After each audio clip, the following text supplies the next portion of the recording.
If you keep your eyes peeled and your mind engaged, you'll find there's always a new story nearby just waiting to be discovered. Howdy. Howdy. Howdy, howdy, howdy. So it's bitter tea. Oh, but while I'm right here, don't mind if I do. Of course, I will not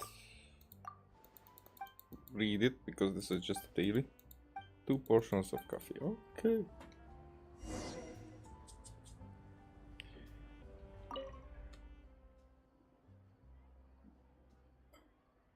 Is with my hair.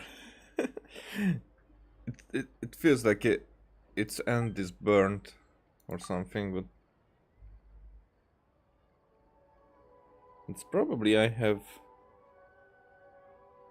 here, you know, where the direction changes. I don't know what it's called, where the direction changes and with how it would wave, because I just cannot do anything with it. Whatever. And coffee. There you go.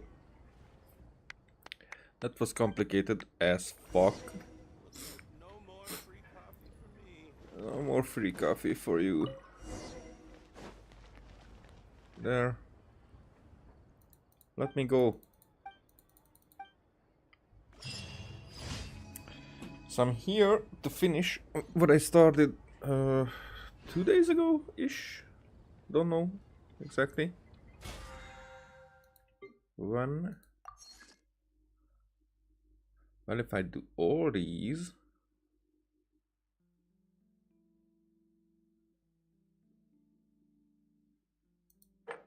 and then the requests, I should get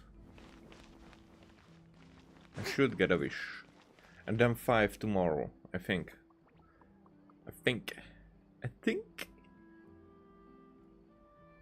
Oh, what am I doing?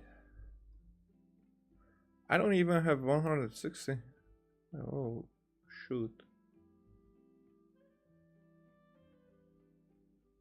Which one do I even miss more? Domains. Trans domains. No, just the one. Then it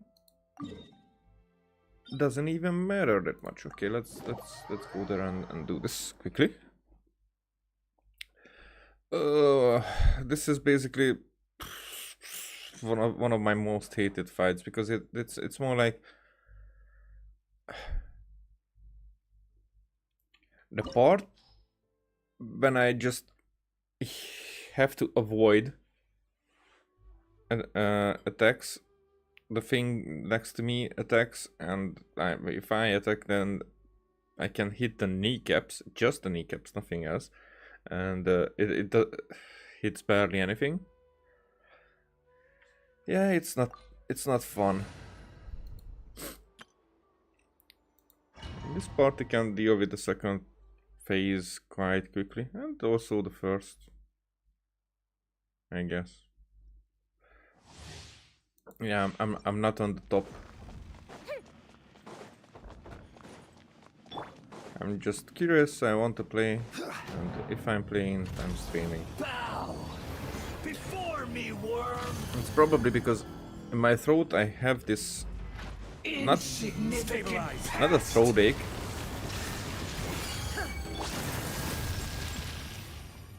Busted. Here comes the cash. Fire hazard. It just feels like as if there's a spike in my throat.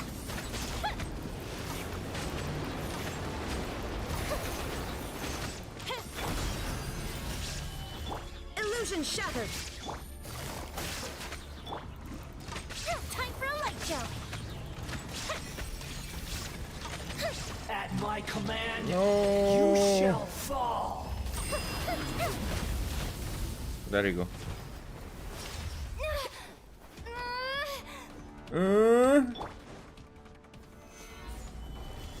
A thousand 1,000 eons, mine to dominate.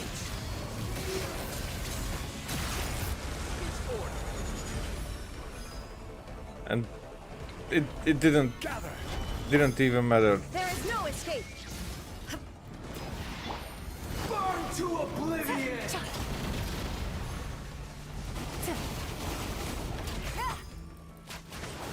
Tremble.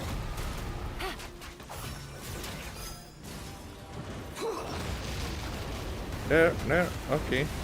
That's what I need.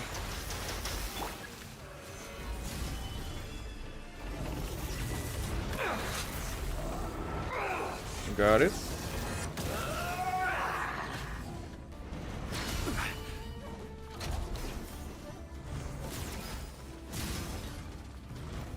Stabilize. Give me another one. Is pain.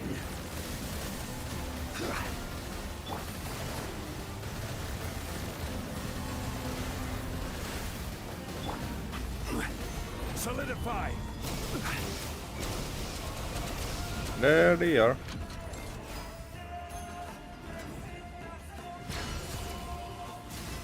Really? Burn to oblivion. It had the audacity to teleport away just at the right moment. Cruel world. Again. Gather. Illusion shattered. The fuse is lit.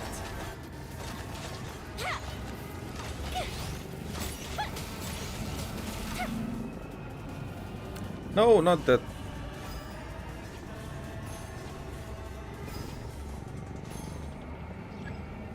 Really? I pressed the T. But whatever. Possible.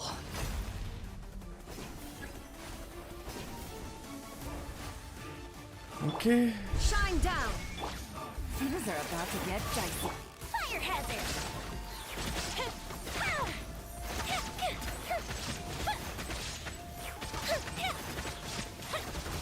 So this was the only part of the fight that mattered. All the rest of the hits were like, meh.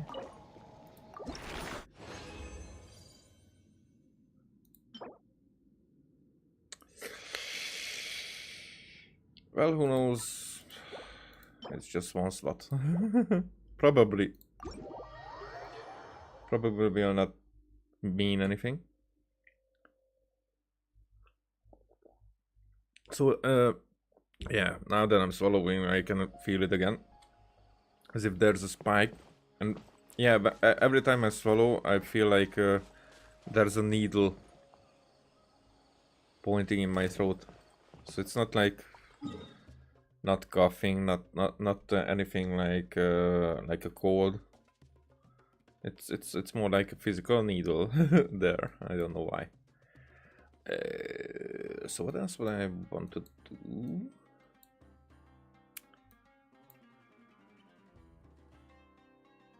I will want to do this quest as well because I'm curious. What the frick is this? Falsies badge.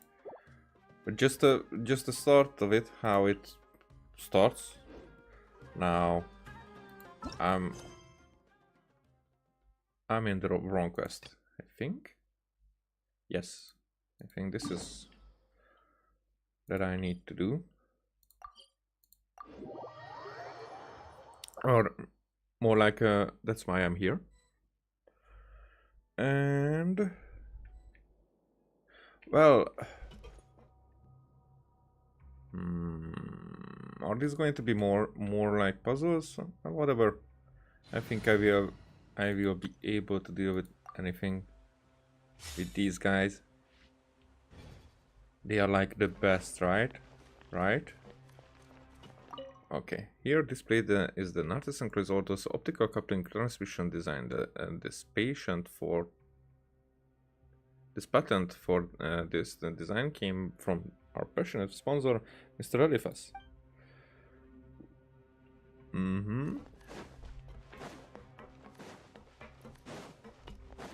Okay. So we're doing this.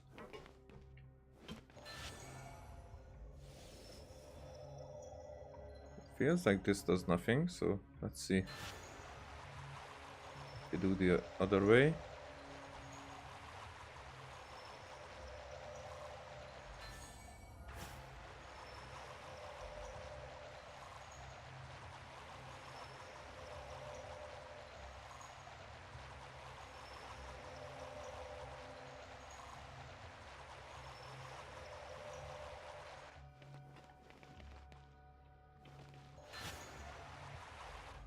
Oh, so that's what I'm doing.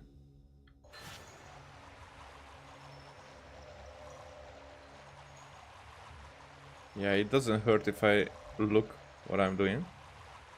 Look at what I'm doing. That was too much.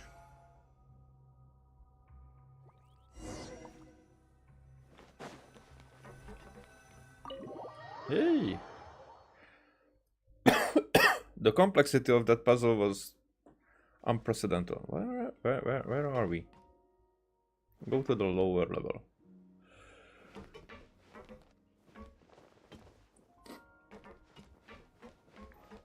Well...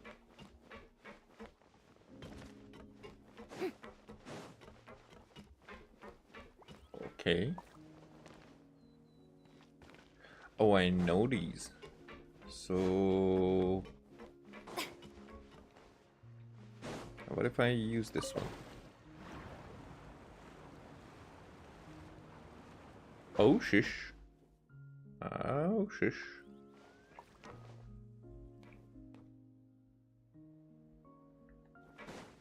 Okay, I will need this guy. Where you are?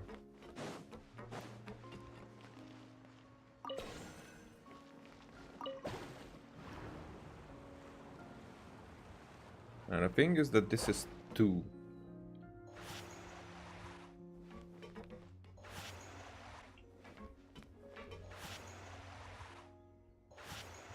Just drop. There you go. Oh, shish. Okay. Already fucked it up. Big time.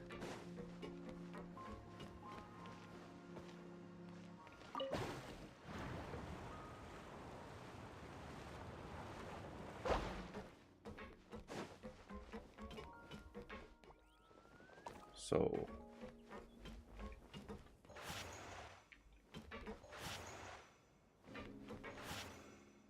There you go.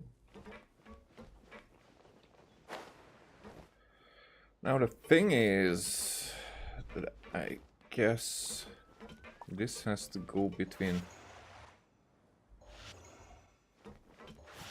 those two.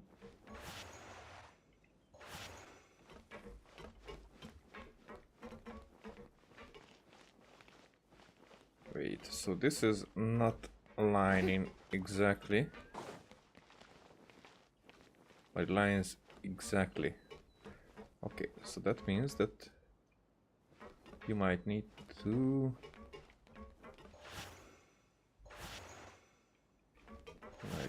be there. Just a little bit. No, that's too much. Oh, you're standing there? Okay.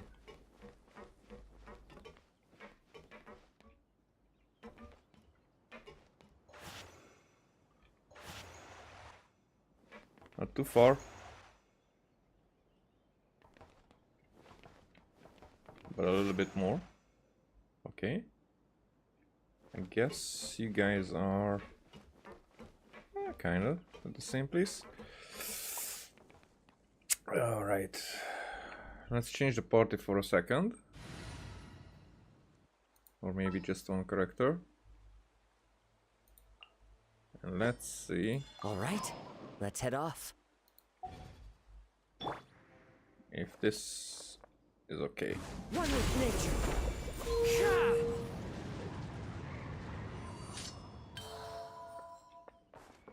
Okay, what didn't work? This all had to be hit at the same time. If they were the same distance,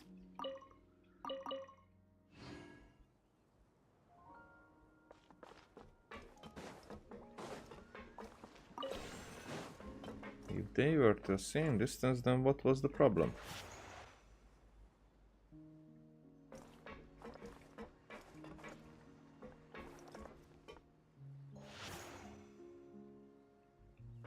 Question, if I put it just that far,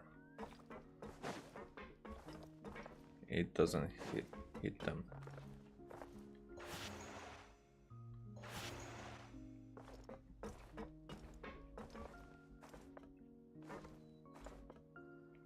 It's because if I don't do something that would hit them all, I mean hit both at the same time.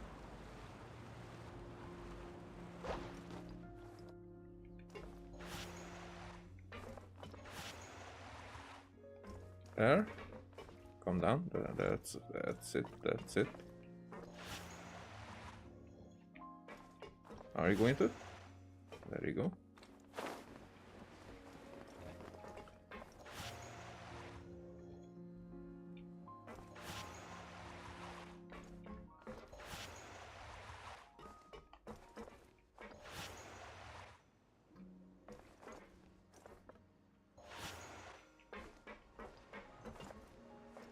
So it hits that one, it hits that one, this one. Don't go too far. It hits this one and it barely hits that one, so let's put you closer to that to make sure.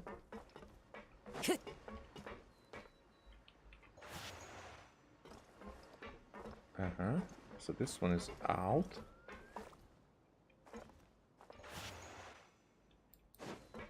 Oh no, I almost.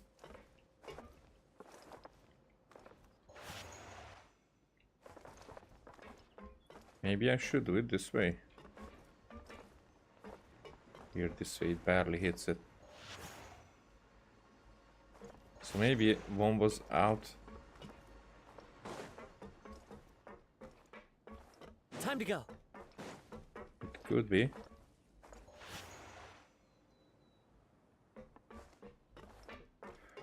Okay, now.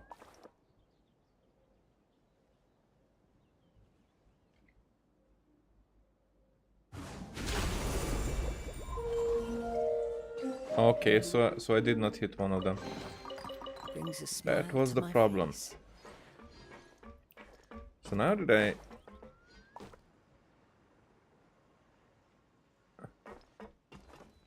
Huh? Oh, it shows me that freaking thing, so that's what is higher, and that's why it seems like.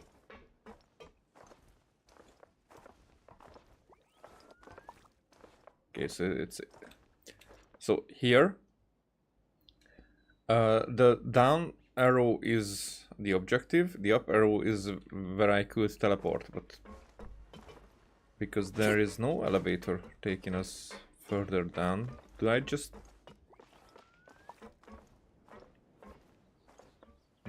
slide down?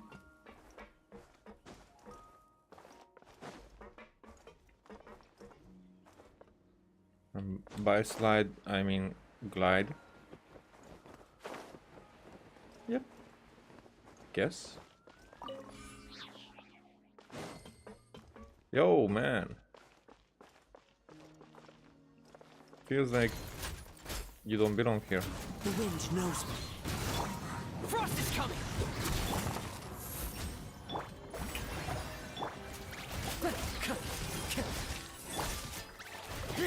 Eh. One with nature.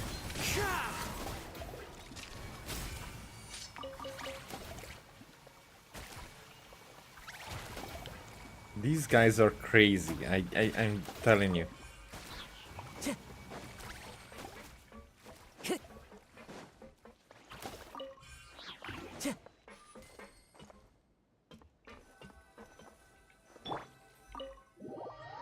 Okay, let's see. We're going inside again? Yes. Decode this level's puzzle. Don't worry. Stars. I'm decoding right away. Getting gear. Pair. Into the wind. Sha. Sha. Sha. Yep, puzzle solved. I mean, I get that it's not, but... Give me lore, that's why I'm here. Give me lore.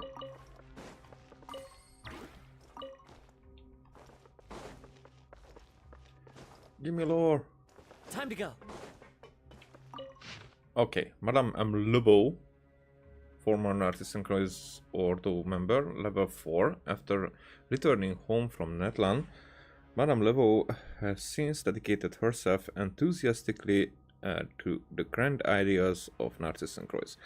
An authority on beauty, she is also highly skilled in divination using blah blah blah, making her very popular with the other ladies.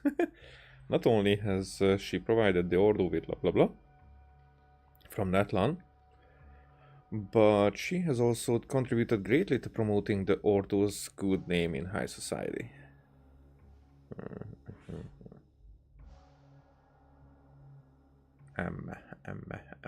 Level.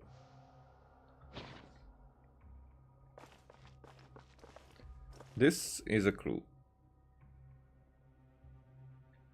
I guess, but I can do nothing with it yet.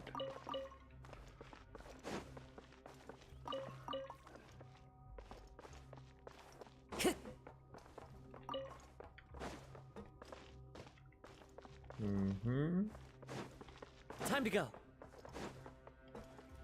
This is kind of the same clue, I think. Nope. So what I'm talking about? Yeah. Oh, sorry. Okay, this one has this pipe, the cogwheel, pipe, cogwheel.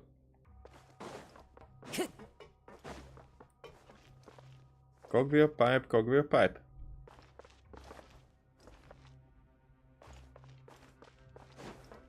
And here we do have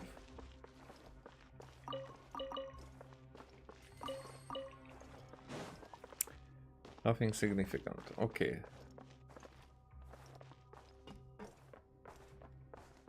I might be able to turn this again. The machine has begun to run.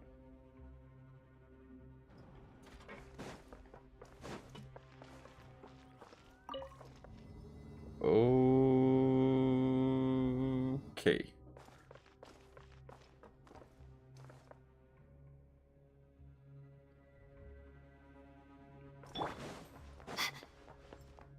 The night is cold. The wind knows me. Frost is coming.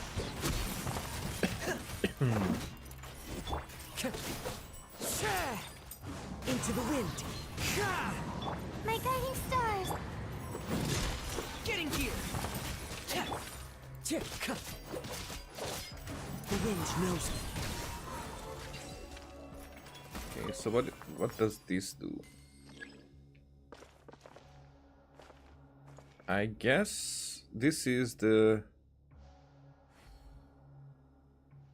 pipe, cogwheel, pipe, cogwheel. But we'll see.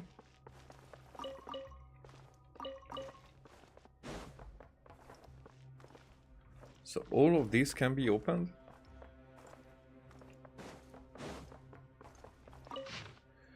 Mr. Griffin Randolph, honorary Narcissus Cross Ordo member, level 1. Mr. Randolph comes from a long line of wealthy nobles.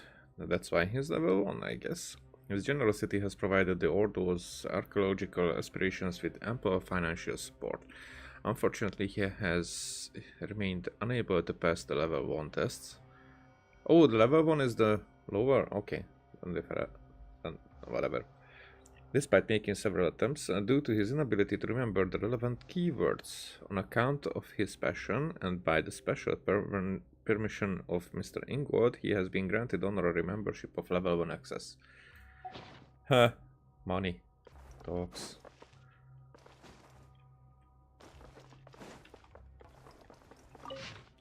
Erich, former Narcissism Order member level 2, a famous historian from the Institute of Natural Philosophy who was stabbed in the study of various ancient civilizations. After the Institute disbanded, he joined the Ordo at Mr. Ingold's invitation. He has since returned. Has since continued his research into Lemurian civilization.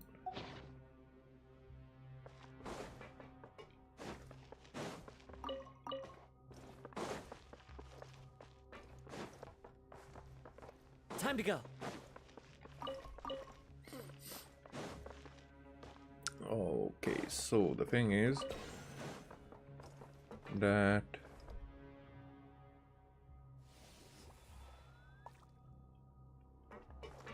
what if I then both of them turn, right?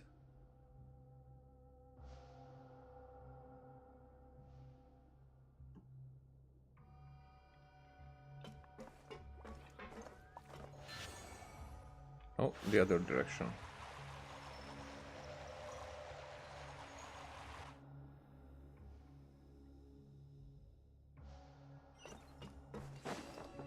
Okay. No! No! Yay, yay, yay. Frost is coming. What will I do? Not now. The wind knows me. There we are. Who says there aren't benefits to a life of wandering? I guess I will need to activate this.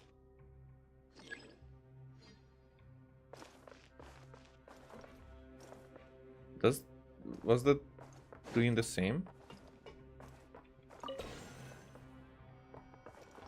Okay, so what else can I open here? Just a double thingy, right?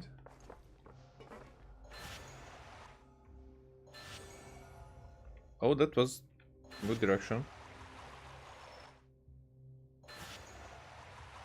Come on, come on, come on, come on, come on, come on, come on, come on, come on. There you go.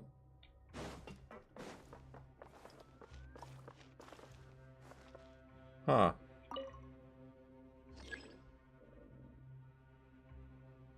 Oh, okay, so this gear position is one way only. I see.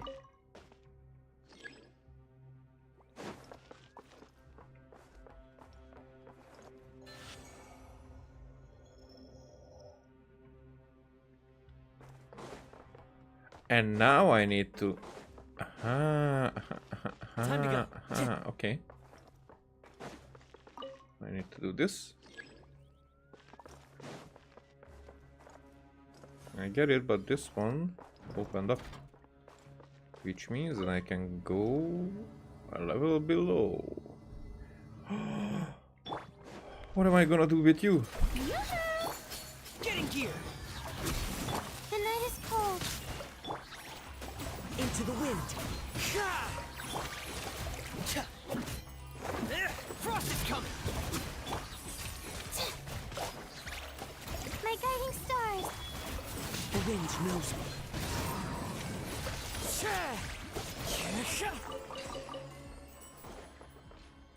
There, I mean here, I mean there. Certificate. Aichi Karasawa, former Narcissism Cruise member, level 1, a scholar from Inazuma staying in Fontaine. He has displayed great fervor for Narcissism Cruise teachings and has passed the level 1 test. Though he hoped that he could spread teachings in Inazuma, he seems to, for reasons his own, prefer living in Fontaine. He is also a romance novelist of some fame, and his work is peppered with hidden Remuria riddles. His success is intimately related to the Ordo's research. Time to go.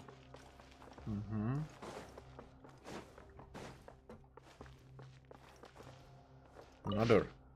Miss Geophiria? a former artisan cross order member and a famous dancer. She has been most generous in her scholarship of the Ordo and has herself reached level 3. On a certain Sunday, an artisan cross healed her injured leg and awakened her genius.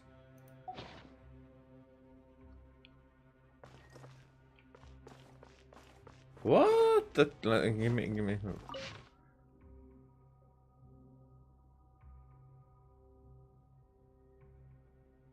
So this is a person healed her injured leg and awakened her genius.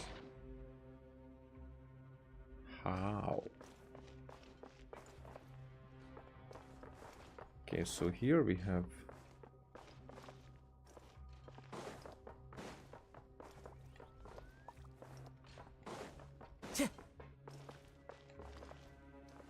Is this going to take me back up? Yep. Okay. Because now I need to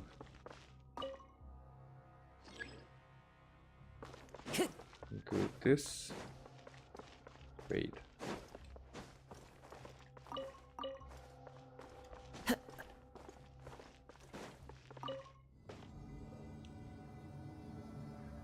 So it doesn't have to stay connected. Huh?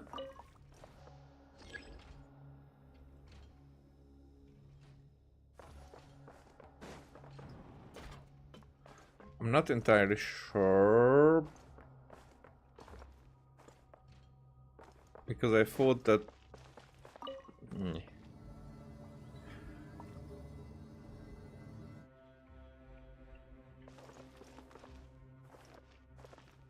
So actually...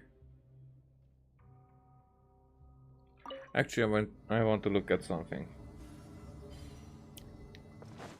Where's the other elevator? There you are.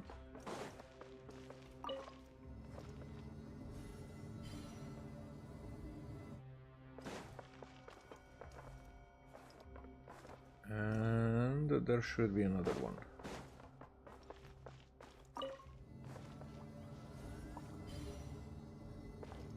So here we don't have any doors that we could open other than that one.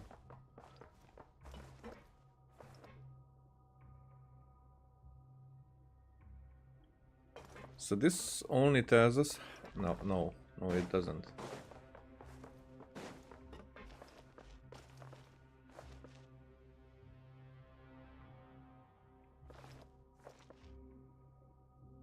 I kind of think that we might be able to do something here. So if I would be...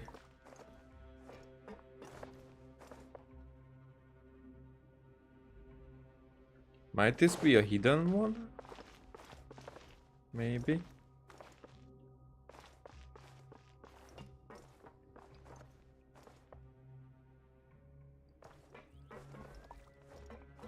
But this is already activated. That's why I'm thinking that that if I turn these level below, but I don't think that I can turn these, so it's I don't think that it's the same mechanism that way. But other than that, I cannot really.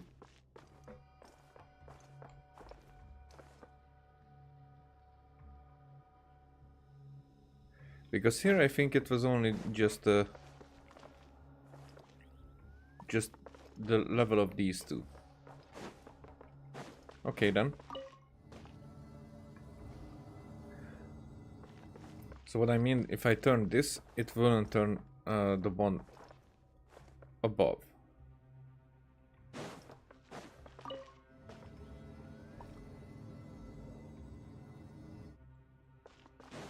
However, what is painted on the walls, and here for example that one,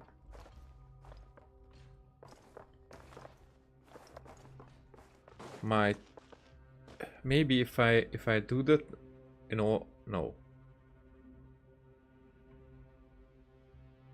What the fuck is the difference? Because that one is how it is.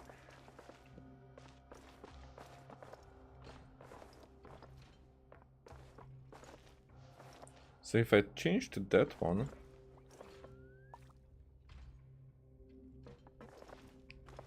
then it would open up a secret for me here. Is there a chance for that, maybe?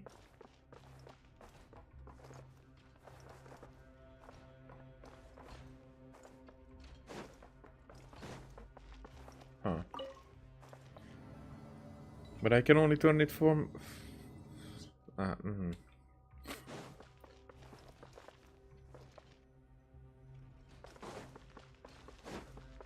I'm not sure.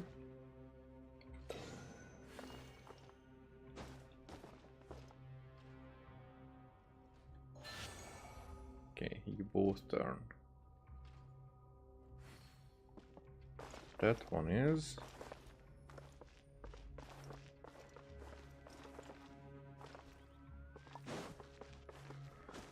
Okay, let's elevate one of them. Time to go. This would elevate 3 of them. At the same time, I guess.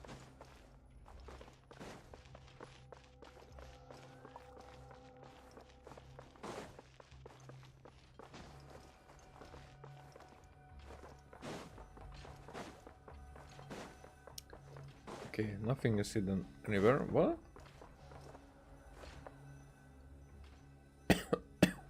Why is this here? Ah, okay.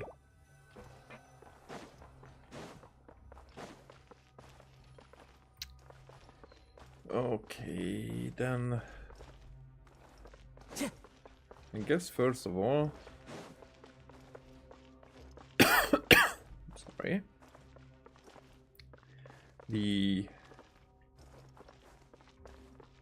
Can turn this... Nope, the other way.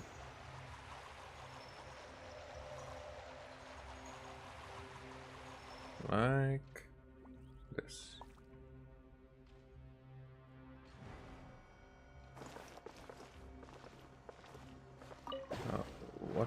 What does that? Wasn't too complicated. And we have a root cycle. This. It's that one. The gear below has been disconnected. Oh, I get. Okay, so it's not on different levels. It's just. Can I redo it here?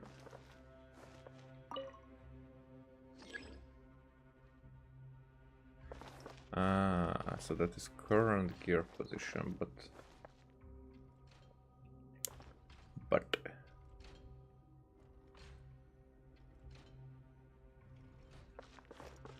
Time to go. So if I turn it now,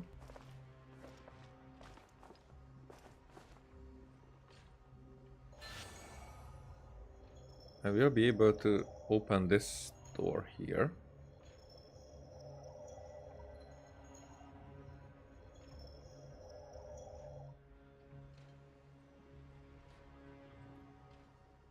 Okay.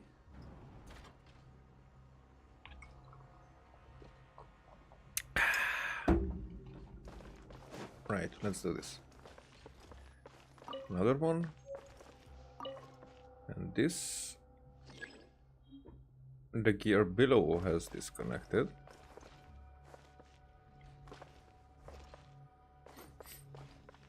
So these two are now connected.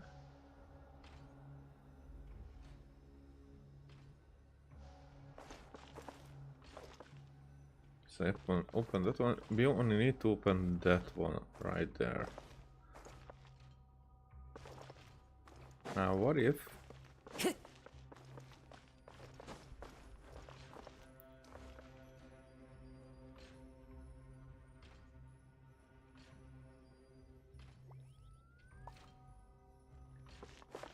Yep, so I don't need that one, I need...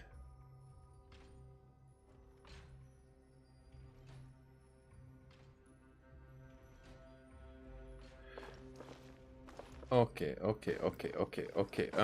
I need to somehow detach the bottom one. Which would be...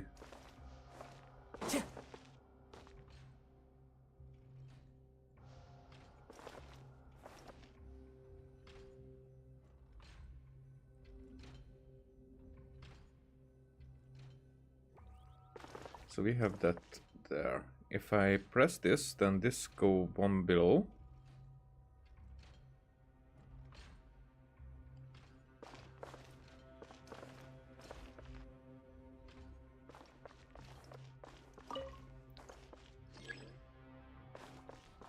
And it's disconnected, so then I turn the whole thing the way that that one would reach there.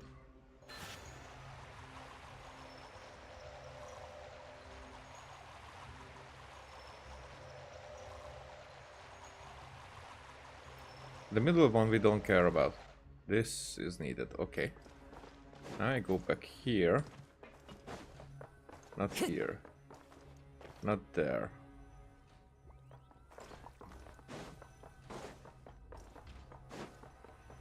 I was standing right there.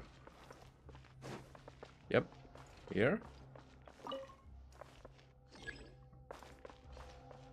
Now they are on the same level, and now I need to turn it there.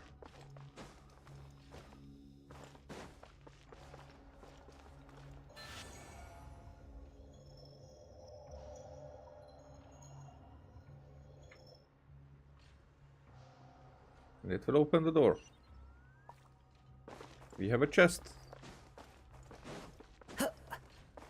And the third key part. A fateful offering. Which means that we can open this. Teleport weapon. Go to the lower level. Yay!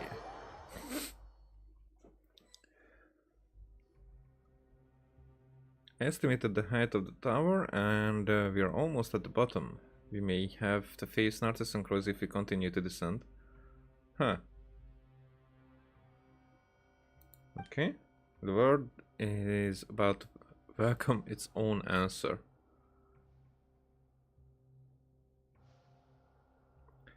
Will it be destruction or salvation? Or perhaps Narcissus and Crows' version of salvation? Please, who would wanna escape the apocalypse their way? If Paimon has to leave, she'll make Pithew take her away from the what? I'm going to save everyone. Hey, Paimon wasn't saying she'd just watch everyone bite the dust.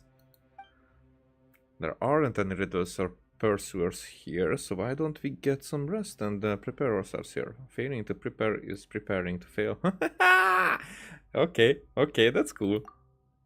Everyone, the door to the next level seems to be locked. Do you require me to put my engine into overdrive to get enough horsepower to break through? That won't be necessary. We've decided to rest and reorganize here anyway. So we should just be cautious and look around for a key. And if we discover that it's a door without a key, then I kick it open myself.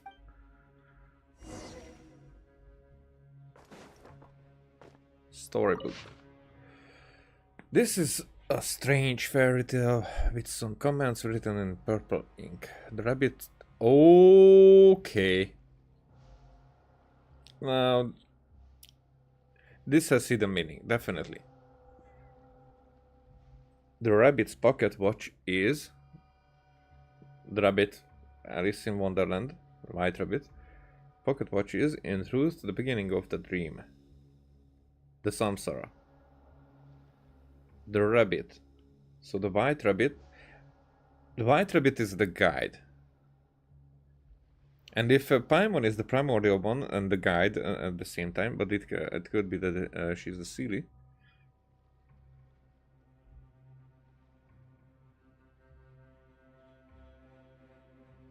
So that's the beginning of the dream. The watch is a precise timekeeper. Why is this a small t? Timekeeper, but the flow of time in Dreamland is madness. That we know. For example, Enconomia. works differently. The samsaras work differently. So the watch is a precise timekeeper.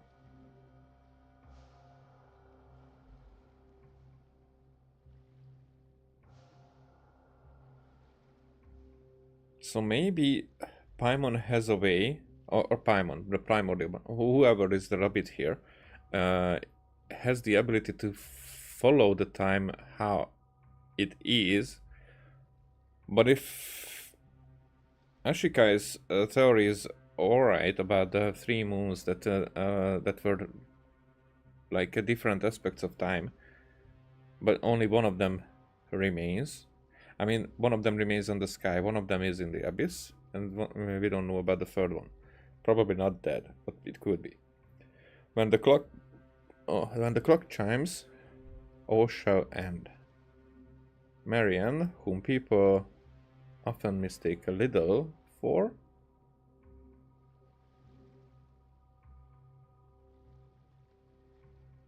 but could it not be that they were at first one and the same?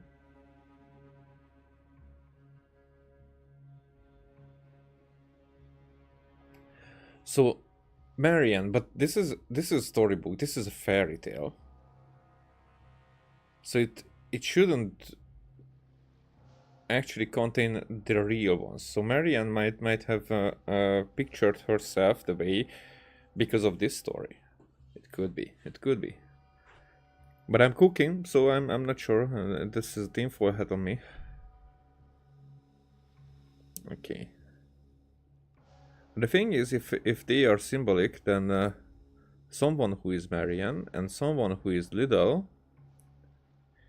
they are mistaken to be the same, but they might have been the same. Maybe Marianne and Little would symbolize the twins. It could be. The caterpillar has all the hallmarks of maturity. The pipe, the reading glasses, the knowledge.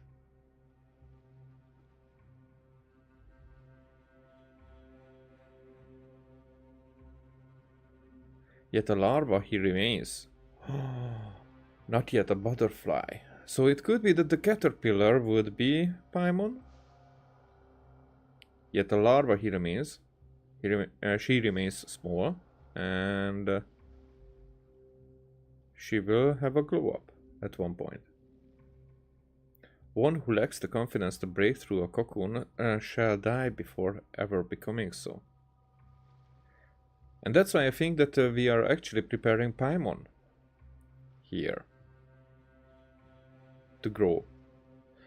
But moths have no mouth parts, and thus they can only leap into the flames.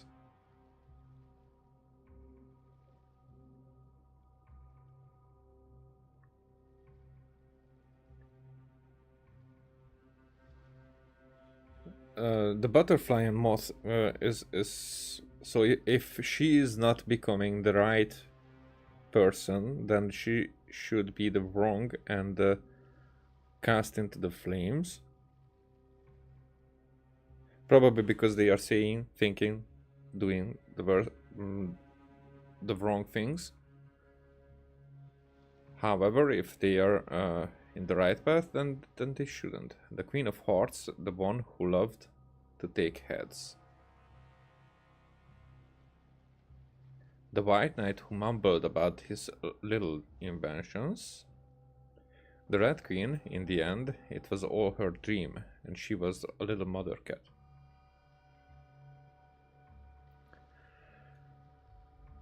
So, if the 2 other moons have are not there, then the Queen of Hearts is the Heavenly Principles. The White Knight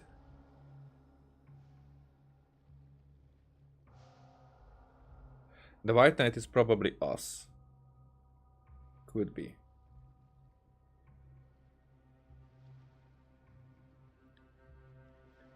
Before we descended. And the Red Queen would be the primordial one who in the end it was all her dream. Who dreams the samsara, if my theory is right, of course. It was all her dream, and she was a little mother cat. What about the cat?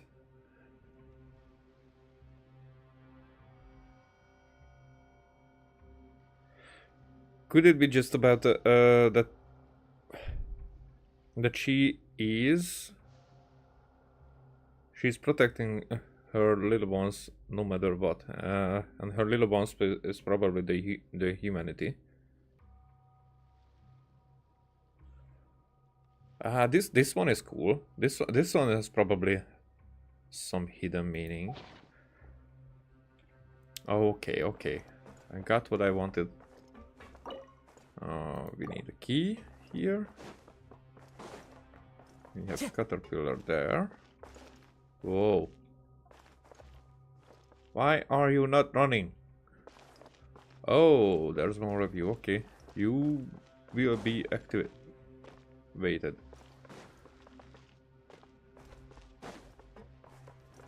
Why is Paimon right next to this storybook? Notes. Red is the foundational principle, the philosopher's stone, while yellow represents gold and mortal temptation. Always be about it that we are not, we represent our twin and us as well. Well, we represent the light, and our color is gold. Now, yellow is simply bait. Red is the final goal. Ha ha ha ha ha. Okay, okay, okay. So yellow represents God and mortal temptation. We're going to talk about this a little. Yellow is simply bait. Red is the final goal. However, Kanria would likely seek the truth for God's sake before turning the truth into a bread production pipeline. Oh, this means a lot. Okay, red is the foundational principle. Heavenly principle? Probably. The philosopher's stone. Forbidden knowledge. While yellow represents God and mortal temptation, as we would like to live on Tewat or leave Tewat, whatever, but not living in Celestia anymore, probably because of red. But yellow is simply bait. It's like as if the story is focused on us, but it's not focused on us. It's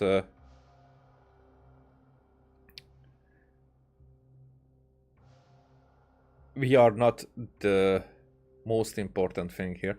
And you see the symbol here? You see this symbol here?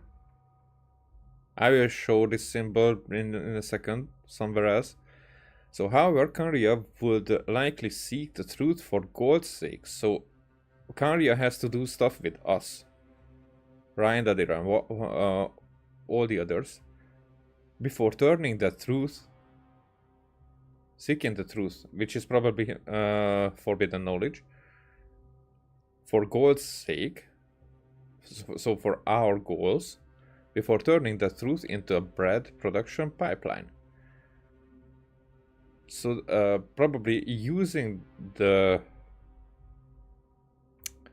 forbidden knowledge, we can survive. We can have survivability.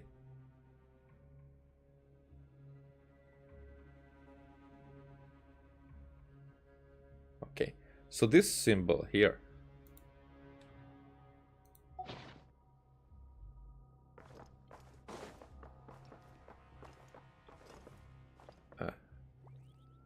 It's here. It's right there.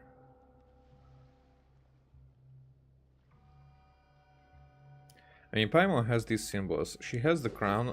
It's like there's a 1 point in there and 3 smaller pieces below, which is probably the 3 moons. And this is the. So she's almost. She at one point we have to admit that she cannot be anything else but the primordial one.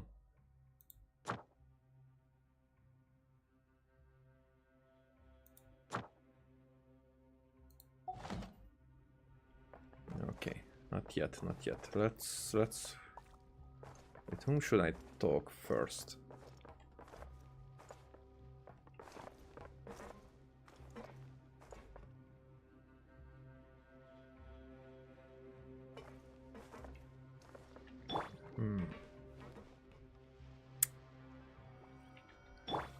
Actually, I lay school here.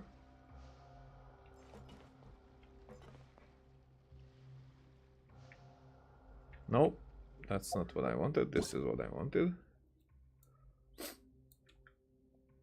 What if I do this?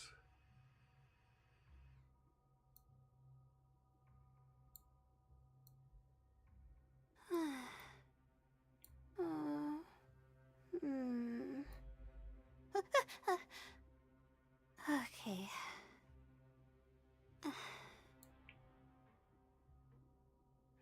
Okay, this is basically everybody is in the picture.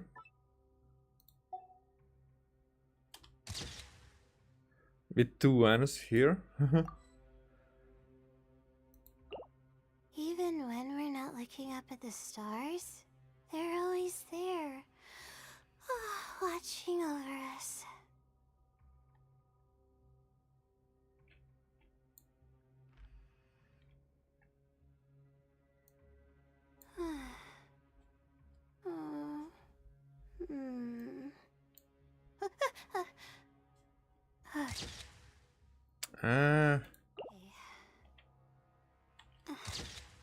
Okay, this is much better like this. I don't know why am I doing this, but this way.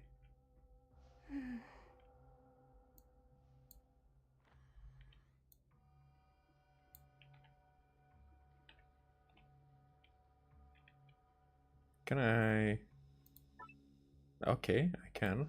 Can I?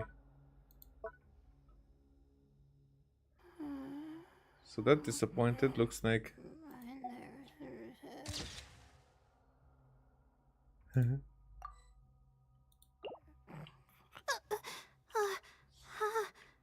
did I do that?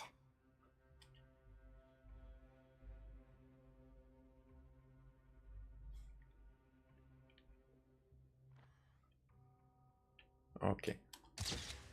Okay, let's leave it at that and talk to everybody. How can I help you, Knight Pithew? Both Caterpillar and Seymour are helping out, but I don't seem to be of any use now. Don't worry about it. Of course, I understand that, though. It's obvious that we can just kick it open. We've reached an understanding to do some investigating instead. I suppose this is us trying to mentally prepare ourselves after a fashion, right? Okay, Seymour. Hello, how may I assist? About the Gardamex. Do not worry, all of them are inactive. If you consider their extreme age and the fact that they are early models, the probability of them waking at all is far from certain. I still would accept that to happen. According to the records of those with me, accessing the level below will trigger their activation sequences. Oh. At that point, around 60% of them will activate successfully. As for the remaining 40%, it's not guaranteed that they will fail to activate either. At least there's a chance the slow march of time... There's a chance the slow march of time has reduced the danger we are about to face. You're starting to confuse me. Apologies, Miss Pithew. But no explanation. Regardless. Okay, there are some of Narcissus and Croix's notes and books here. Interesting as they may be, none of them have a conclusion. Caterpillar, I have a question. Ask away. The members of the Ordo clearly hate Clockwork Mecha. So why are there so many gears in this tower? Now, that is an interesting question, but all I can offer is my own conjecture. In my opinion, the theme of this place isn't gears, but bells. The chime of a bell holds a special meaning even for people like Jacob and Narcissus and Croix. Special meaning? When the bell tolls, the word ends. The adventure is over. Or you simply awaken from the dream. Who knows? But this is just the first half of the samsara. So maybe we will step into the second half here with what we are doing. That would be cool. That would be very cool. Pithew, why are people so fond of immersing themselves in dreams? Marian weaves a dream encircling everyone, and then Artisan Croix is living in his dream of saving the world. And I'm the one who's worried about tomorrow. So it's understandable if you don't understand Paimon. Because Paimon's the type to live in the present. But if it's a dream, you have to wake up eventually. Foreshadowing. And there are only two things you can do after waking from a dream. You can try to go right back to sleep and return to the same dream. Okay, you can try to go right back to sleep and return to the same dream, samsara. Or you can face yourself in the waking world. Outside of the fake skies of Tawad.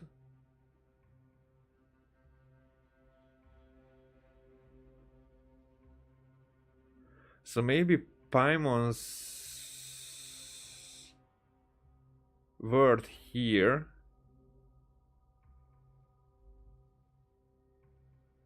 is a better word than what she has to face outside. And she's afraid from what is outside subconsciously. But it seems like her subconscious is definitely have thoughts about that. And I'm definitely thinking that she is dreaming when this is a samsara. That's almost a given at this point. And since you've woken up, it's time for breakfast. You can reward yourself with a nice chicken mushroom skewer. Now this is the other thing about them being demons. Demon gods. And here in this story they are angels, but what I think is this is all a mirrored word of what is really outside, and this is why we have both the twins, male and a female, because now, somehow we are both in this samsara, although one of us should be outside and one of us should be inside. Maybe, that would be so freaking. If not just Paimon dreams, but we dream as well. But as Paimon is outside, we somehow entered the dream ourselves too, not just as dreaming. So, but because of the summoning, because that is what happened to Karia. Somehow we entered the dream while we were the ones who were also dreaming.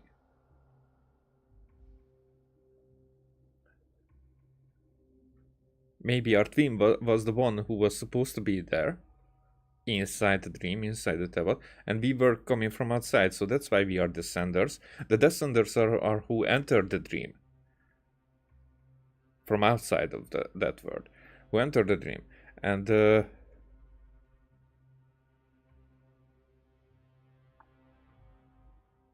we are not registered by Irminsul because of that. However, our twin, he belonged here, but he is our twin. It's just not like a biological twin, but it's more like we are the same persons, the two sides of the same coin. But it might be that when Paimon wakes up, or the primordial one wakes up, that's how she could get her power back. Maybe she is like imprisoned here, and it's all about somehow making her. But for this world to exist, she has to stay sleeping, and probably the heavenly principles are trying to, or the sustainer trying to keep it that way. Because if she would wake up, then she would be angry. Hungry, I mean. You know. And you wouldn't like her when she's hungry. I mean, angry. You get what I mean? You do get what I mean. Oh, that's cool. It's time to wake up again. And I don't think that learning this truth will be like at the end of the game. I think we're really getting, we're really starting to scratch that part of the surface where we will be able to like look through and bravely face reality for another day. You can do it. Wait, so that really was foreshadowing? Huh? Foreshadowing? What foreshadowing? It was!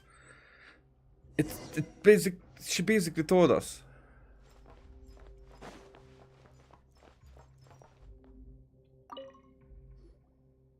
There, well, I guess what we have stuck between the pages, Pithew, that's a key. Oh, it's a key! Yeah, indeed, and Seymour has already used sonic imaging to do a rough analysis. It really is the key to that door. If Fontaine's authorities raided this place before, why didn't they find this? Perhaps the answer is that it was simply never raided.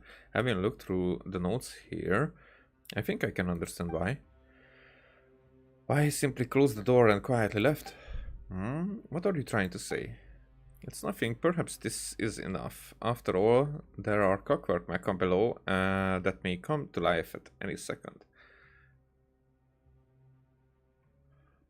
I think if Narcissus and Croix, if they are talking about Narcissus and Croix, which I assume, if he understood what is happening and maybe found a way to get out of it, because if it's a samsara, then it's maybe basically like for them and their understanding, it could be that this doesn't matter because it's fake. But I think it matters because inside this fake, as well as in the samsara, we had to deal with the samsara to be able to wake up. And here, what we do, I think it will not be that when we wake up, when Paimon wakes up or whatever, that it's a different world. It's more like how we are living this samsara that would form the result what the outside world will get. So I don't think that it's simply just a samsara. I thought that a few times.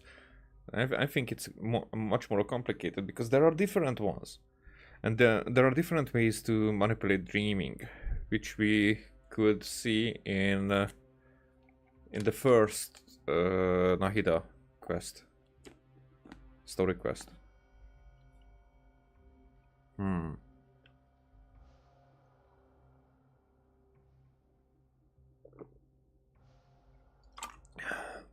But that guy who was like, he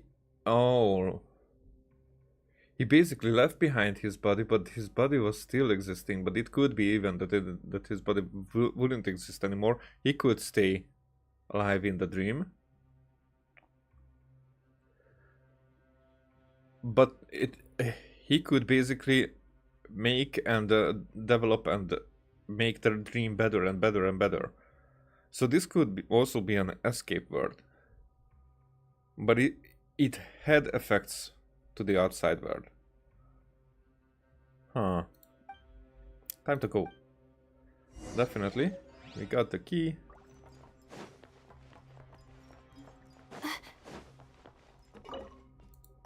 Confirm.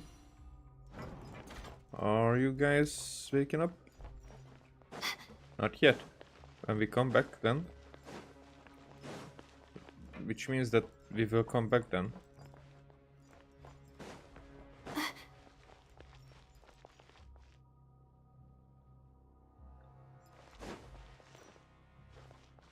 Wait, what?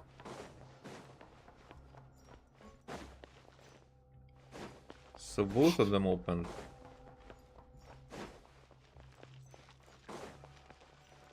Yo, doggo. You're not moving.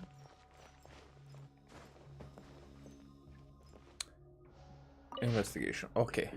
This report collates various other reports written during the archaeological studies conducted on the temple ruins, including, as the report includes large amounts of something related to set plan, it is only available for internal consumption. It is prohibited to disclose any of the following content in speeches or official publications to external parties. As to how to decipher the stone tablets and bronze slates, we hit a massive roadblock right from the start. Most of the texts previously discovered in older Golden Troop ruins and legacy copies we got from collections were all from Fontaine's early nation building stage or later.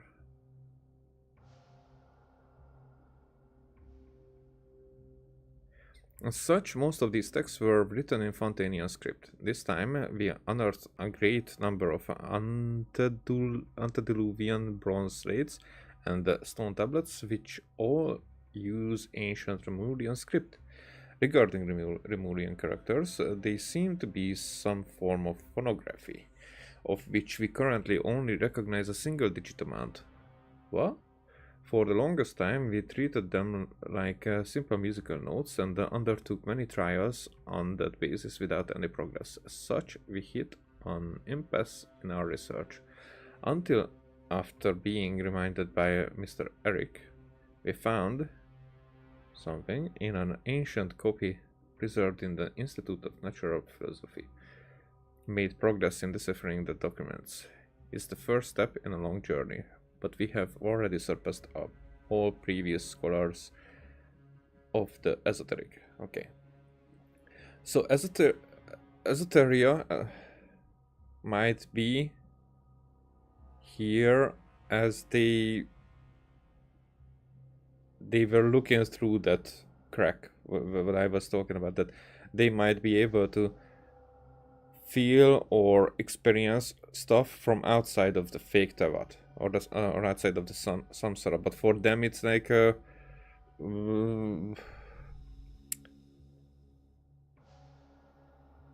it's like undeciphered text, or so they might not understand it because that is just small, very, very, very small tidbits of what is really out there and why. If that's what this is about, but we're not sure, because they're talking about everything but not mentioning that, which is like definitely intentional to write it that way. Probably those are the missing parts that would make sense here.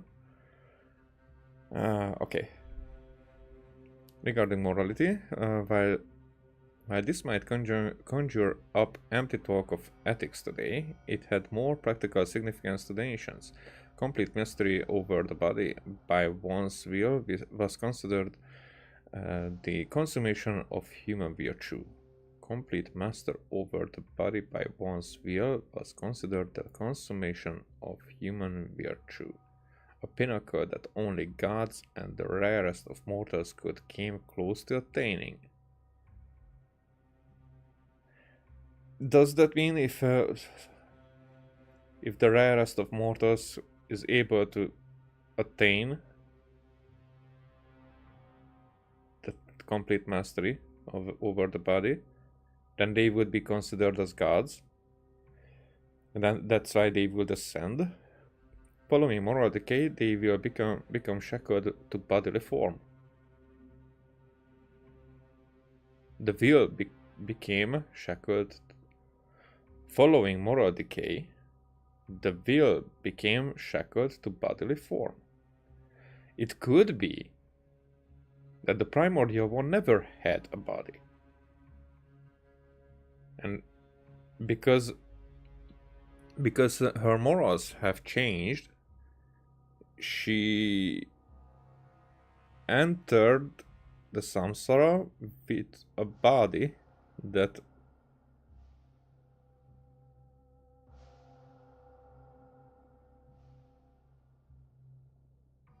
she didn't have before. Maybe I'm not sure anything about it. Willpower withered, and humanity became entirely enslaved to their flesh. Maybe this was before that.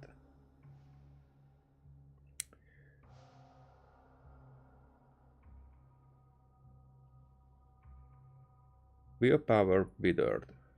Now, wither is the word that is used here, which is the corruption of Irminsul.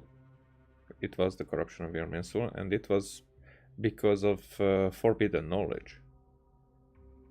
So the willpower was weakened because of knowledge, probably forbidden knowledge, and humanity became entirely enslaved to their flesh.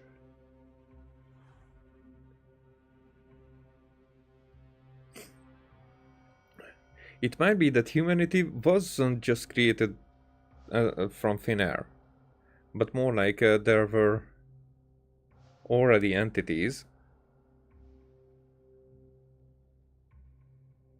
that were changed to humanity using the forbidden knowledge, which is that why, for example, for Fontanians, the forbidden knowledge was how they came to be. I mean, theoretically, it was hidden from them. It was like it almost destroyed the stone slate that would explain it. They had to forget how they came to be, and humanity had to forget how they came to be.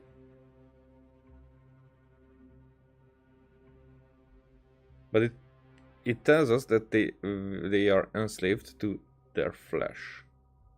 So since they have bodies, they are slaves. The ancients would see this as a separation from civilization's communal body, an eternal sundering from music and the divine, becoming next of kin to the beast.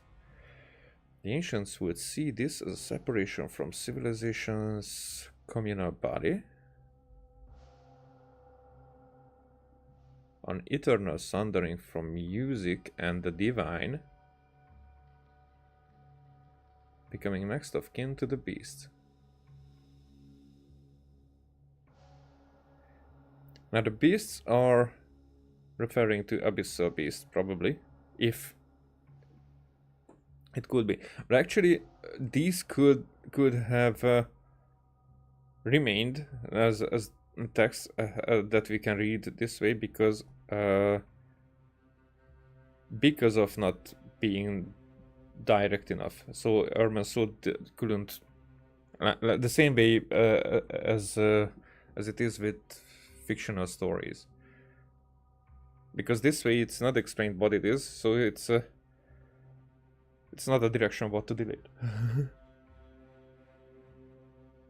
But here, the ancients would see this as a separation from civilization's communal body, because there was a civilization before the 7 nations. There was just like one nation, but that was probably before humanity, because I think I heard it somewhere, but I might be mistaken here.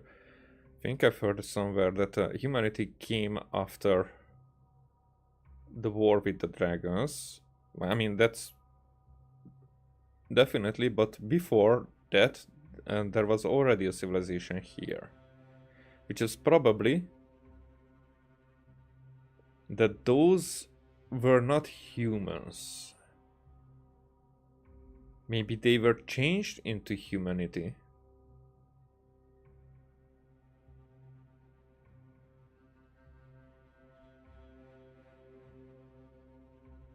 As oceanids were before they became humans. And that could be that that humanity has the same sin as Fontaine had, but like a grander scale. Like it's always like with Inception, that there's a smaller and smaller and smaller retelling of the same story. Regarding the concept of spirit and will, just as the people of Sumeru had specialized terminology to illustrate different stages of plant growth, Fontanians had more than 20 words describing water's various aspects. However, the ancient study and differentiation of the spirit reached heights that we ourselves found challenging to attain.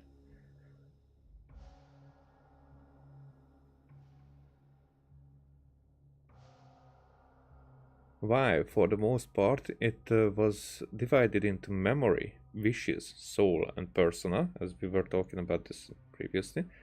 A spirit's qualities still carried complex distinctions.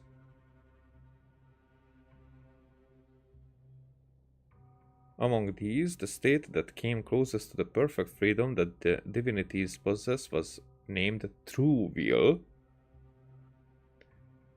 So this true will could either be a synonym or a symbolism, all right, for the forbidden knowledge, or like the opposite force. Actually, the detachment of human will with such meticulous research as a jumping off point. Perhaps it was through this power that the ancients achieved transcendence from the physical realm, ascending. Despite this remarkable achievement, they were unable to escape their fate, which appeared preordained.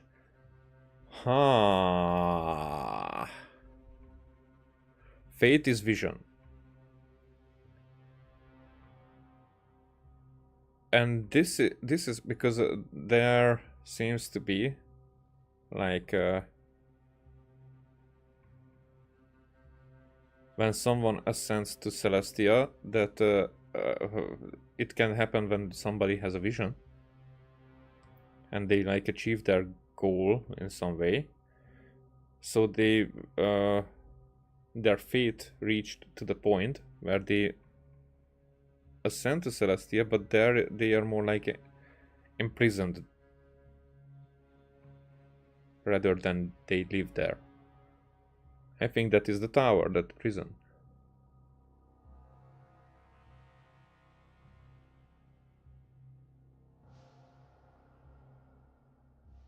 And where I think there's the real Erma. Oh, okay, that's another theory. If there's another Irmansul, and because this one is a dreamed Irmansul, and there is the real one. Because everything down here represents something from outside of the samsara,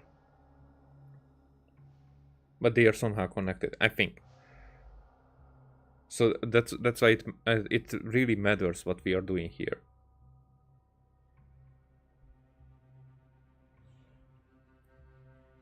So that they were unable to escape that prison there because of their fate,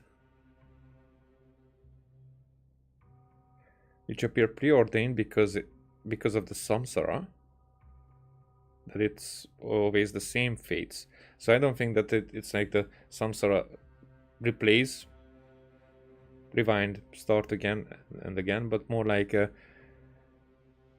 the same fates are happening, and for that when someone finds their purpose and it correlates with that fate, then they get the vision that like mirrors that fate.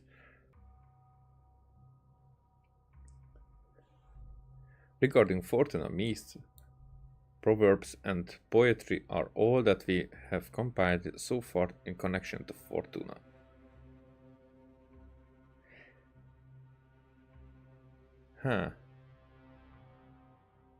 These findings deviate significantly from initial expectations. At best, they could be described as vague interferences and priori assertions. Don't confuse me with this. Bereft of quantifiably or scientific rigor. Okay, some words here. Rigor. It's like harshness. Oh, I like with rigorous. but it can also mean thrill. Okay, describe the vague interferences and a priori. Let's see.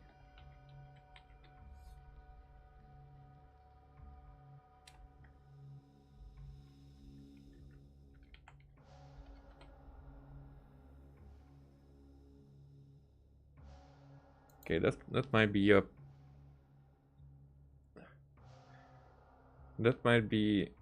something similar than, not by meaning, but how the word works. You know, the word structure is like with platonic. So it's a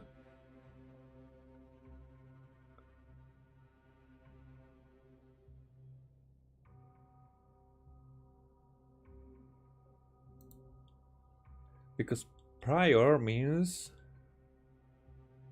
preliminary. But it sounds similar than primordial, so primordial assertions.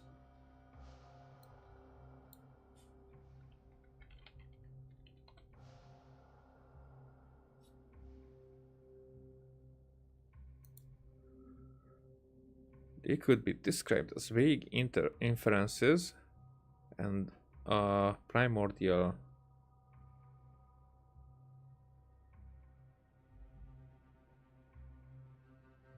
assertion, but here instead of assertion I would use, how I understand it, how I depict it, interference. Interference, what difference?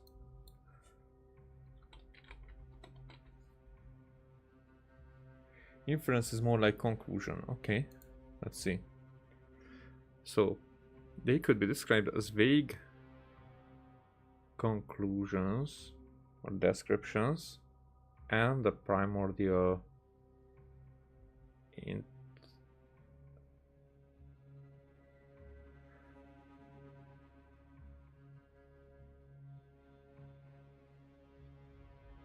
no, okay, that's not interference, but more like explanation.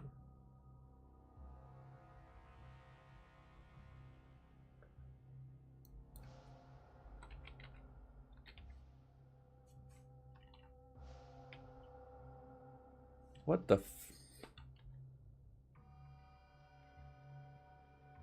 bereft means deprived of, robbed of, stripped of. Okay.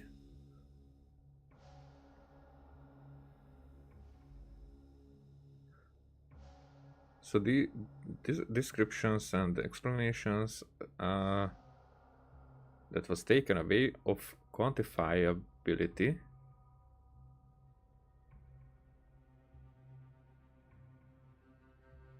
I mean, that doesn't contain, more like, quantifiability or scientific rigor.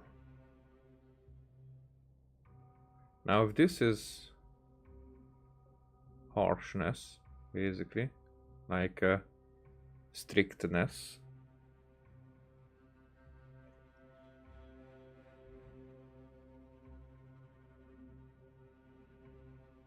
then this could also describe a very that's very vaguely, actually. So it actually means what it says, but applying to this sentence, if that's what it means, that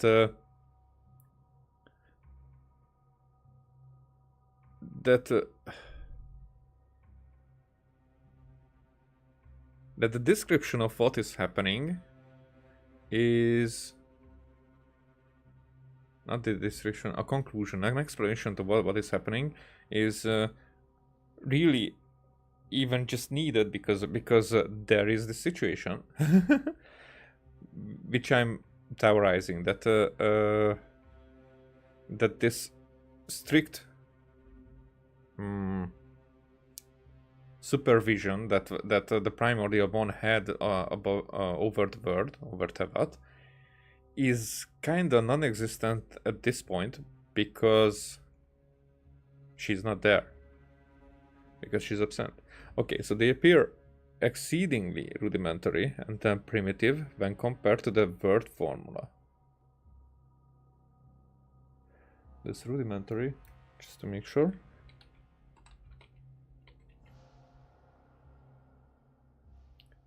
Like primitive, basic, elementary, early, primary, initial. So it's primordial all over.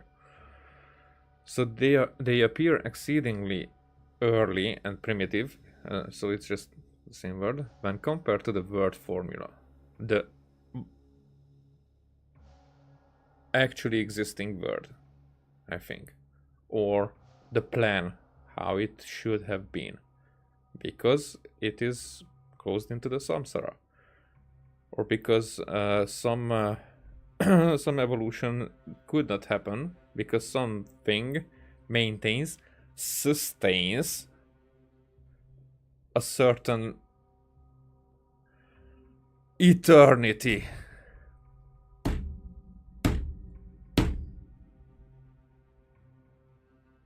This is how I tried to connect with Celestia.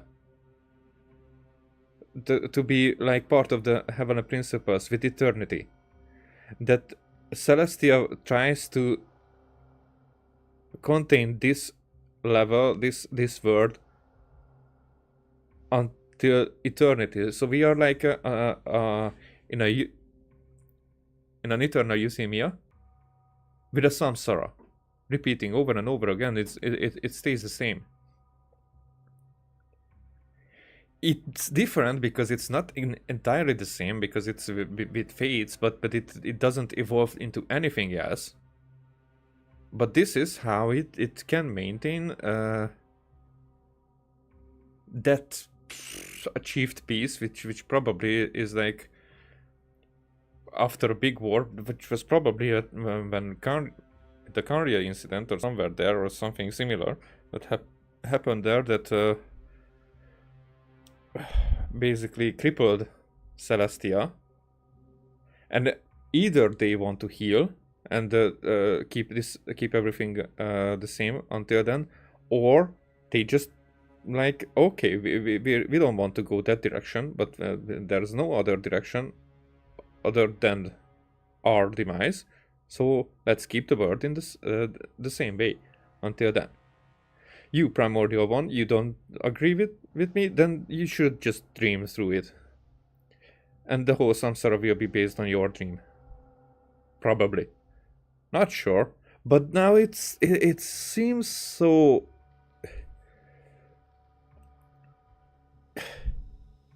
It would explain so many things. So it would connect so many dots. It would be so fucking real if that's the case. Nope. Nope. Nope. Nope. Sorry. Wrong YouTube panel. Yeah, okay. As expected, this seems to be an attempt to make up for some shortfall. The ancients even made no small amounts of errors in their selection of materials. The ancients even made no small amount of efforts in their selection of materials. Probably the fates.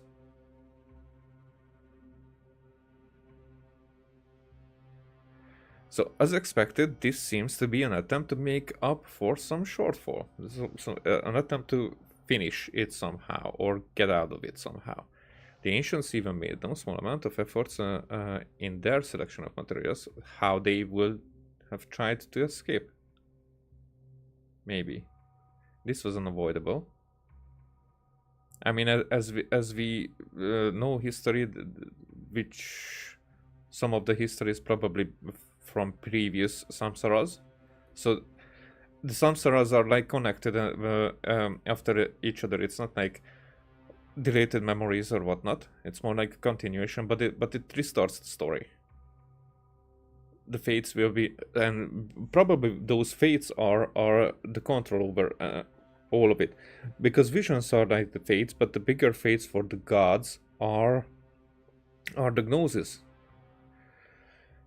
which is why very, very important. The gnosis are like taken away, like one by one. and that the Archons are not against it, because they probably are aware since Canria what is happening actually. Aside from analysis of the will, and I think that was the Tsaritsa who said that, haha, no, I will not have that. That's not normal to live like that. I will do something about it. And the others were like cheap as the other Archons were like, I don't know how, I don't dare, I don't care, or whatever they were doing. And they probably had an agreement with the Tsaritsa if there will be at the time, if she achieves something that could change here, and there will be the time that the gnosis are needed, then they will give it up.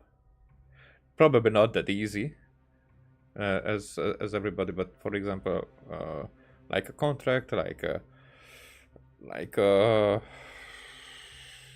visual holder just hitting an Archon in the chest. that is enough. And probably that's how. Probably that's the wisdom that that the Doctor has shared with Nahida. But also there's probably some other information about us, maybe just vaguely. But so the Archons might have seen the what the Fatui are doing, and they might not have agreed with the Fatui's work, or the Tsaritsa's work through the Fatuis, through the Fatui. That's already multiple form.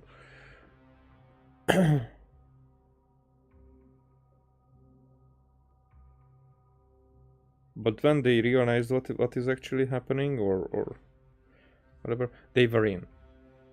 They are in, and that's why I think in Natlan it will be the same because of Vanessa. That's probably already there, and I think the dragons will have a very significant, because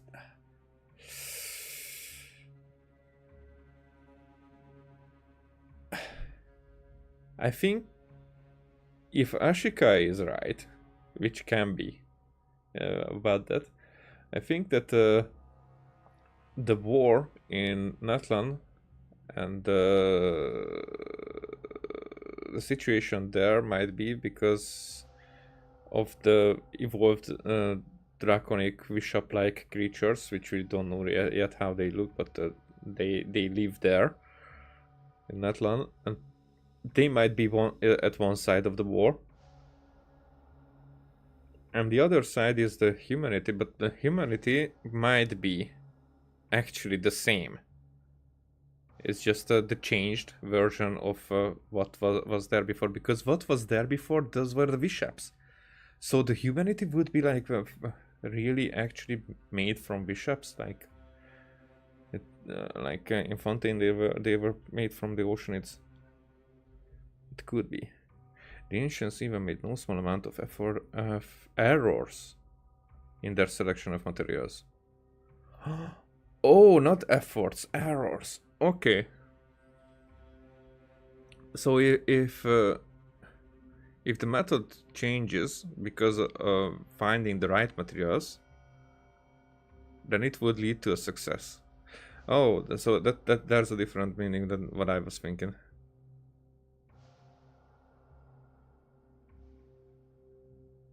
But it makes more sense. And actually, I wasn't talking about that part, but the previous. Okay, this was unavoidable. Aside from analysis of the will and the seal of chemical marriage, there was hardly any utility to be found.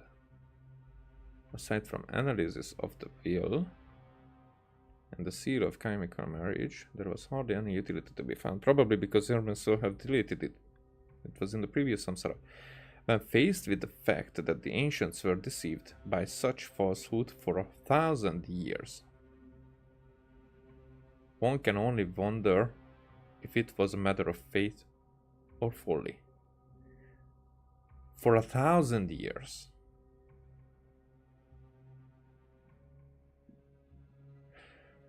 F 500 years ago was Karya, which is probably the beginning of the Samsara. We read the first half of the Samsara. Wait, when these were written, it could have been that time was the first half of the Samsara, but this was still after Karya. But now it's confirmed that for 1,000 years. So let's, because this is the fourth Samsara. 1,000 years could be 2 Samsara. And the first one could actually... It doesn't require to be a Samsara. Because the first one could be a reality where the 2 other Samsaras are like... But then this wouldn't be called the fourth Samsara. This would be the third Samsara then. So... In the fourth Samsara, it could be that it's not the 4th time that something is happening, but the 4th time when it is repeated. While there was a first time when it actually happened.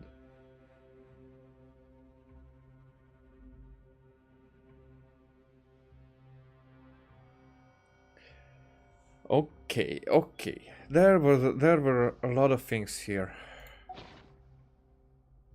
that can be very important, but we are just not sure about it yet.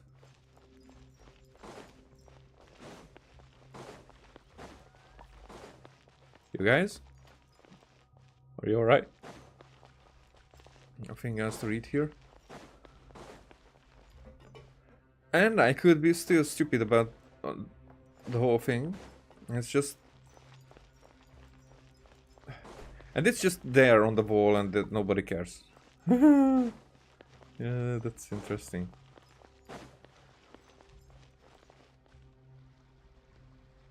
I hear water.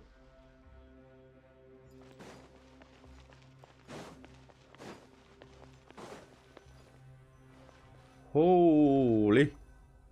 This is definitely going to be a ritual.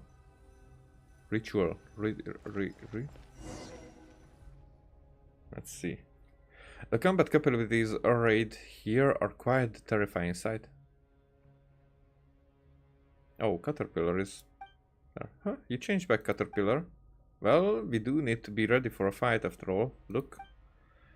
These must be the security installations that were left behind when the tower was sealed. I'm afraid attempting to access the lowest level will trigger their activation sequences. Your guess is correct. I've checked. This clockwork mecha can indeed still be activated. In other words, there's also a possibility that they will fail to activate. They've been here for all these years? Well, this is the first time in all these years that the holy blade of an artisan cross has been restored. If the design from back then is accurate, the holy blade itself is the key that will open the final seal. If everyone's ready, let's get started. Sheesh. So, Caterpillar basically just told us that there's going to be a fight. I don't want to take too much time with that. So let's do it with these guys. Activate. Are we getting a cinematic? No? Oh, it feels like the floor is moving. It's the beginning of the end.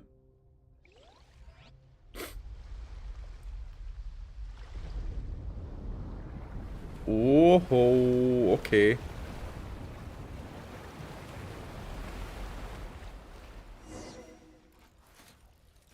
Yeah. That's not problematic at all. Solidify.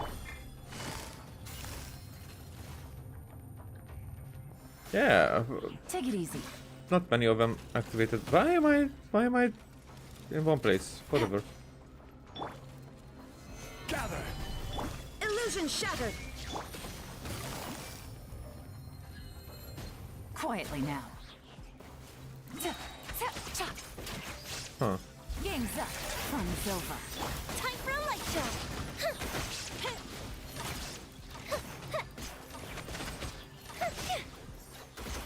Okay, so they are not coming at the same time.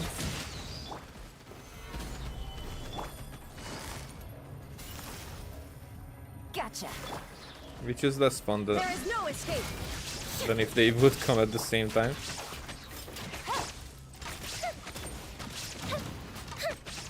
The fuse is lit. Alright. Now it's a party. Busted. Solidify. Well, that's not even necessary. Time for a light show. But the game didn't take in the E for like 3 times. Okay. So the entire island has been gone. Alright, Pithew, Paimon, Caterpillar, Seymour, is everyone alright? Yes, it seems that we can now proceed deeper down. Let's go, while there's still time. But there's still a bunch of clockwork mecha here. Go now. Leave this area to Seymour and I. We regroup at the Narcissus and Croix Ordo. Good luck. There is no need to worry about us. My combat assessment shows a 100% chance of survival. Okay, I wouldn't worry. You nod to Caterpillar and Seymour, and then you leap through the seal, blah blah blah. And on the other side, you find... Looks like Caterpillar and Seymour are stuck on the other side. Seymour, Caterpillar. Don't worry about them, and they're strong. Besides, we agreed that we'd meet back up at the Ordo after all this is over. Didn't we? And don't forget, we're both here with you. You're right, Paimon. I've seen how strong, smart, and kind you both are. There's nothing to fear with you two here. Nothing to fear at all.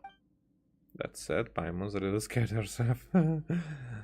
There's nothing to worry about, and there's no hardship we can't overcome. We have to keep moving forward. Okay. There's no telling what we'll run into next. Let's be careful. Okay. There's a third part of it. Holy shush. I did not expect that. I am almost 2 hours in. And there's nothing here. Oh, and it's just me!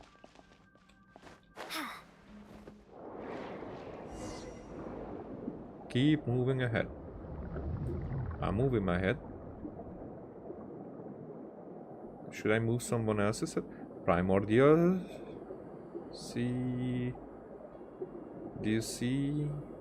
So now that island is gone with the description and everything.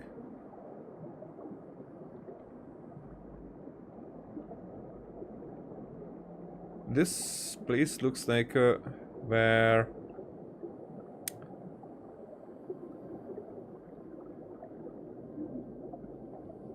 the attack titan has eaten the descendant of... okay, so who was that?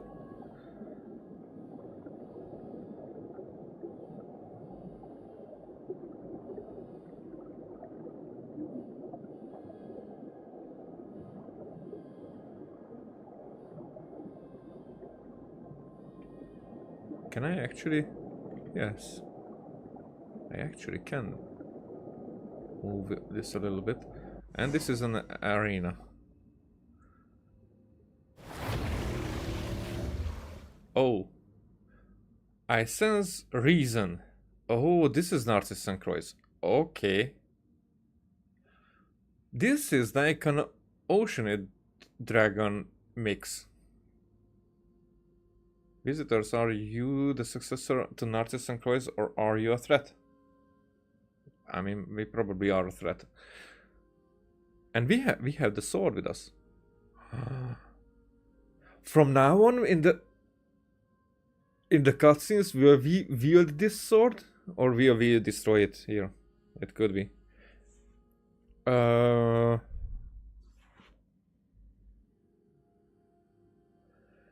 I sense a reason.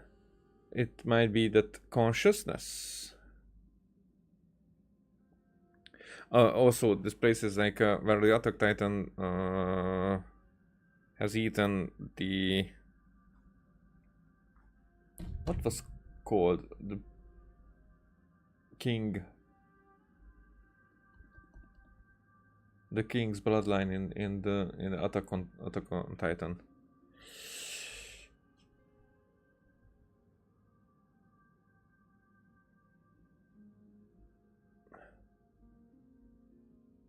It was like a German name. I have to look it up. I will go crazy if not.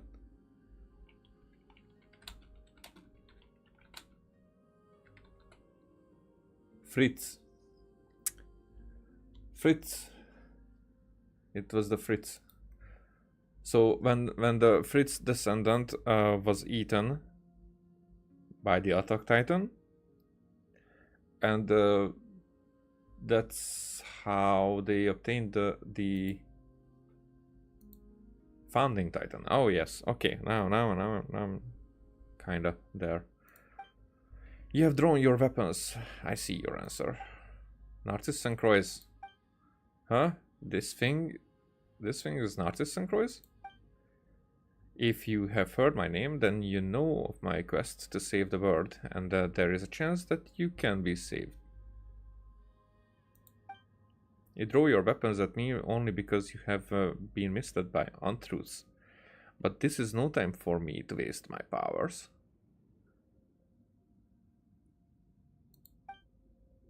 Wonder and rejoice. When all is over, I shall explain, I shall demonstrate. But now, place the holy blade in my hand and flee to safety. So, this guy is doing the same thing as the all-devouring Narwhal was doing, that draining power from the Primordial Sea. How come they did not meet? We're not giving you the holy blade. Foolish, foolish. But I forgive you and will save you nevertheless. I can sense that the 4 Orthants have been reversed, but the Tree of Flowing is not yet complete. It is no longer possible to save everyone. I will extend my benevolence as far as possible, even if it makes an overdraft of my own life force. If only 5 in 10 can be saved, I will strike to save 6 in 10. Huh. So I see his motivation. Now I shall come to take the holy blade, but we shan't give it to you.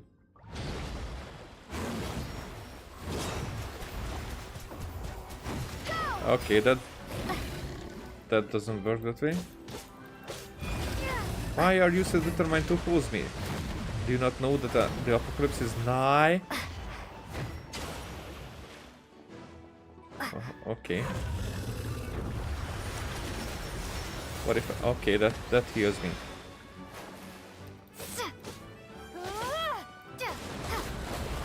Okay, this will take some time.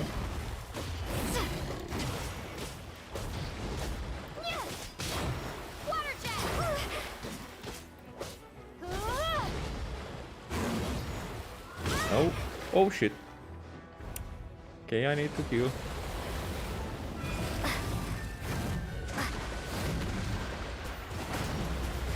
Can I actually hurt it?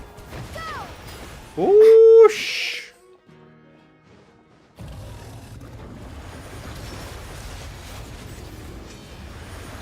I need more healing. The holy blade guides the currents of the nourishing amniotic sea and may enter them to avoid the rain of blades.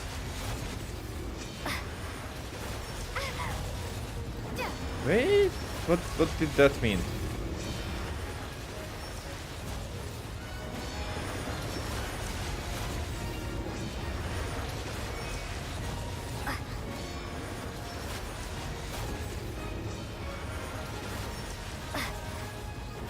the fuck? That kills me. Okay, so that's not. Then I don't get it. Was that scripted? No. Okay. So then what should I do? Because this is.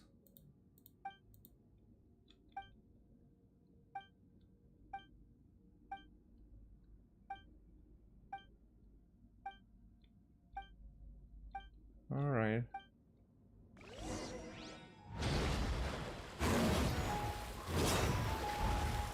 So this was not how it should have been done.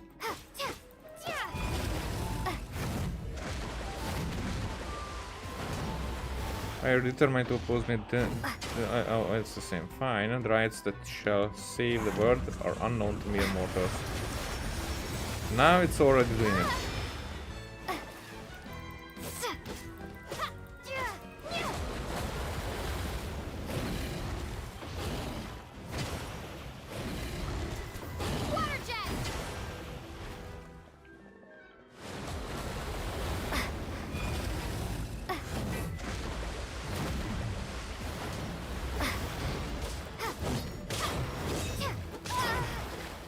Shit.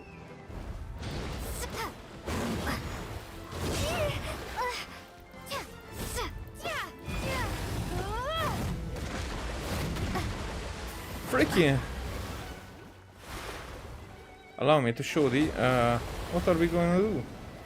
Okay. So I should go this way. Ah. So we're leaving? Does reason guide your escape? So that means we need to avoid those rift-like things. Okay. Whoa! Okay, so that was 2.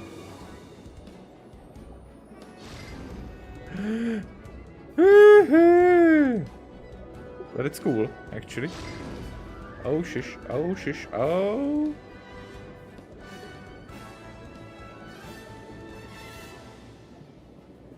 Rift. Whoosh. Ooh.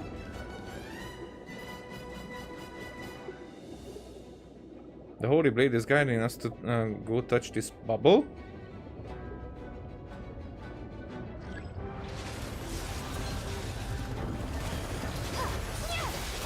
Now it works.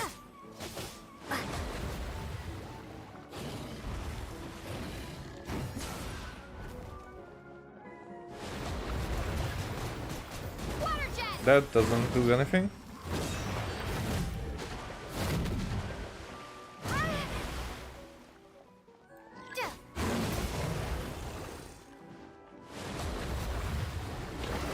So now I need stamina.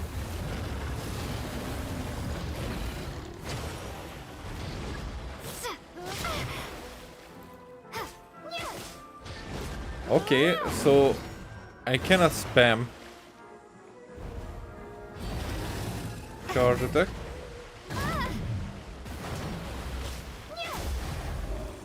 Probably after the game tells me that I can spam charge attack.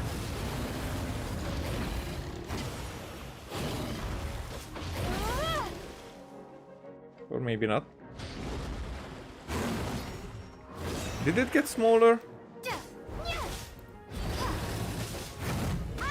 Oh, shish. But it doesn't hit that hard anymore. It gets smaller. Okay. It does get smaller.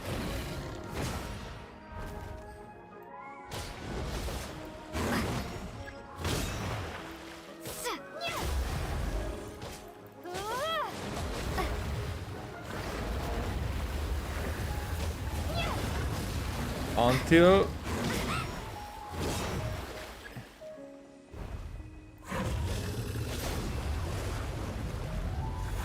now it's smaller again.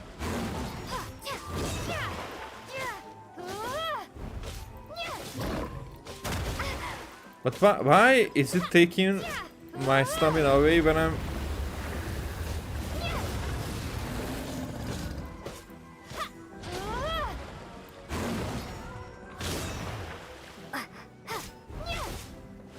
Okay, so it has to grow back to be big for me to be able to hit it. No. Okay, I don't know what the mechanic was there, but impossible. I had already reached the stage of no return. How have I fallen to this point? And I have lost all control of the primordial sea. Why? Why has this happened? Why? Why did you do this? The new world cannot be born. All will die in a shell, a husk of a dream.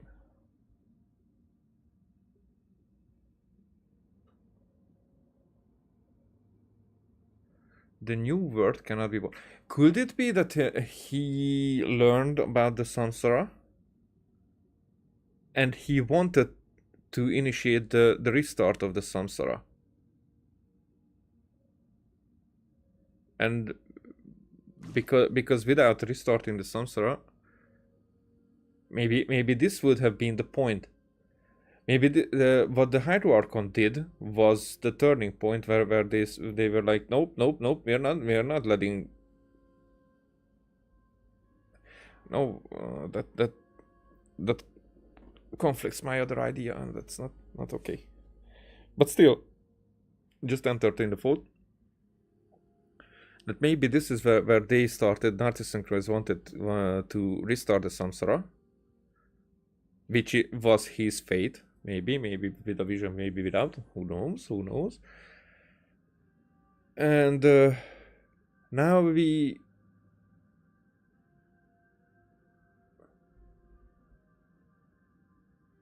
intervene so it will not happen.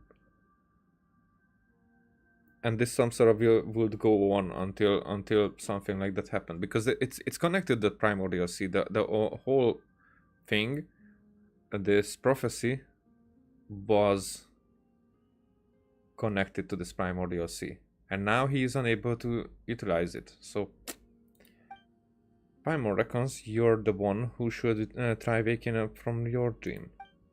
The end of the world is the kind of thing that everyone should work together to stop.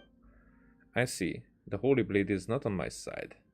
With each swing, it cuts through the universal field that surrounds me, until at last my weak, ordinary self has returned to its physical form.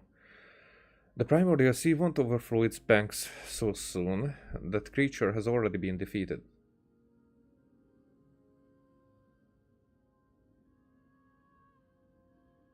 Until at last my weak, ordinary self has returned to its physical body. But here we were talking about the whale. I mean the old devouring narwhal. I should have sensed the changes in the values originally entered into the word formula. A variable has descended upon this word. Descended. A variable, which could be either or both Paimon and the Traveler. I think that it goes together. Not everything from outside the universe can be called a presence or variable. From outside the universe can be called a presence or variable. But it seems I overlooked one nonetheless. You. Okay, so it's talk. I mean, we presume that it's talking about us, but we're not sure. But definitely as a descender, here we are more like the candidate for this talk. The witness of all, the recorder of all, the designer of all.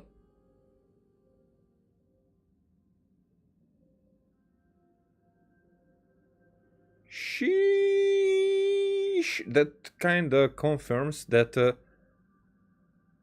we are the sunshade and she is the primordial one. Only one who is worth a word can bear that title. I once dreamed of becoming one just like you, but that dream is now shattered. Because he wanted to ascend, wanted to get out of this, to be on our side. But probably he got corrupted or misunderstood the whole thing. All I have done is meaningless, an empty dream. No less than a dream even.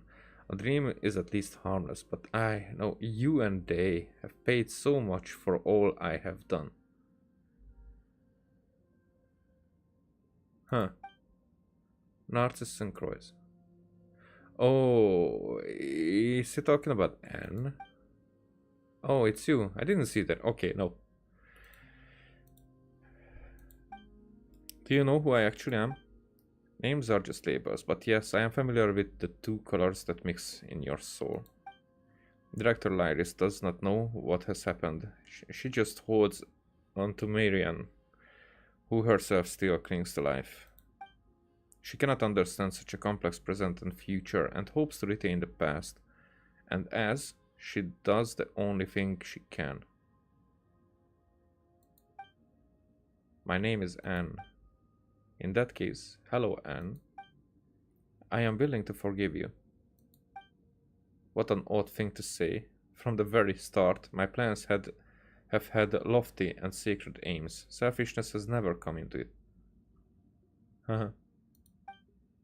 None may judge or criticize me, nor do I need forgiveness. Your aim may have been lofty, but your insanity has harmed many. You did not even enter the formula correctly, and what's wrong with being forgiven for a mistake? And what's wrong with being forgiven for a mistake? You are right. I apologize. Okay. Not a stupid one. Not at all. So please, Narcissus and Croix, come back with us. There are other people you need to see.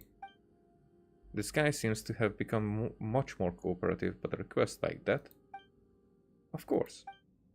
Huh? Doesn't this sort of thing usually require some inner struggle and hours of persuasion? As I have said before, I do not feel that I have done anything wrong. My mission has failed, but the world has been saved nonetheless. Okay, he understands how the sword decided to go against him. Which could only mean that he was wrong, or the world was already being saved. Let others mock and curse me. I am empty within now. Only one desire remains. What is it? I too wish to return to the very beginning, to the time before the Narcissus and Croix heroes set off on their journey. The Samsara. But that's impossible. We are not masters of our own fate. I no longer even have the power to determine my own dreams. Well, I Pithew, when you're ready, we'll proceed to reseal the primordial waters, and then we'll leave this place. Okay. This is actually insane. This is cool. Are you ready to leave? I mean, is there anything here that I could... There is nothing here now, just a magic ticket suppressed life force. But if you're curious, we can watch some more. I want to see if...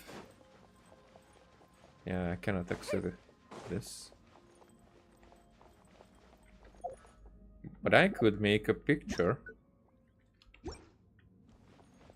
This is definitely... I mean, if I would have Novelet, that would be so cool. I can even change the party. We're not in a domain.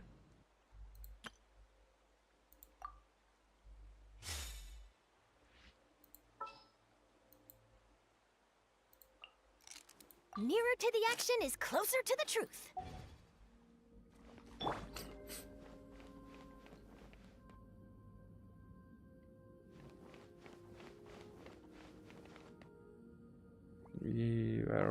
I don't think that it matters. Should I take a picture with these guys? Or without? I would even make this guy go away. Where you are, where you are. There. Remove.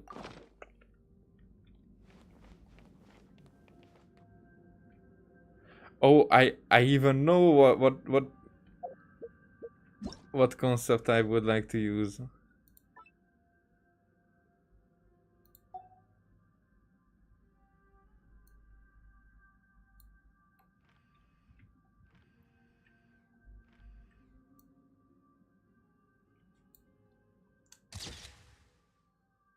1, 2.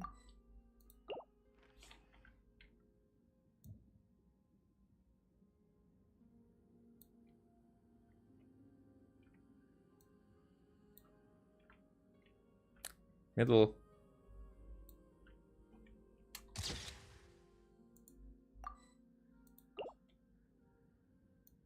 What if I... Tea parties are Why- a why- must why- for the well-mannered. Oh, If okay. you'd like to learn the proper etiquette, I'd be happy to teach you. So if I get closer, it gets like this.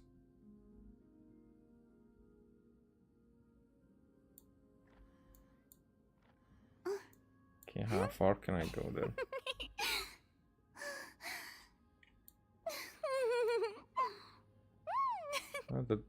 That doesn't go.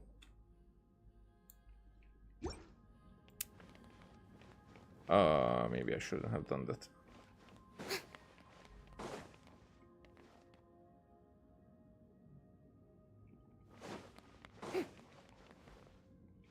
There, okay. So I can even have this ripple effect.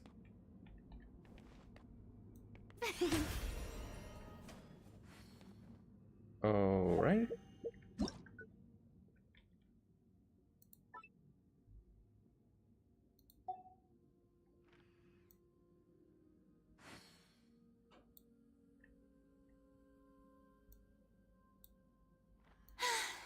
Being too popular can be such a hassle. Who knew the people would adore me so much? There, almost. There. Okay. Take out your little thingy. Surrendanta Shiva Marine.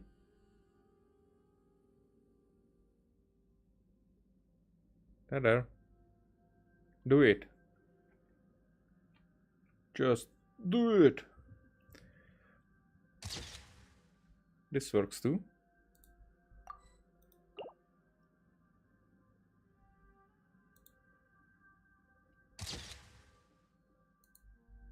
That too. Ah, that's not... that works.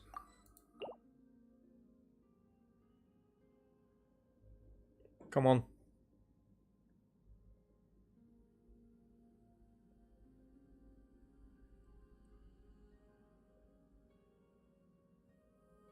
Do it.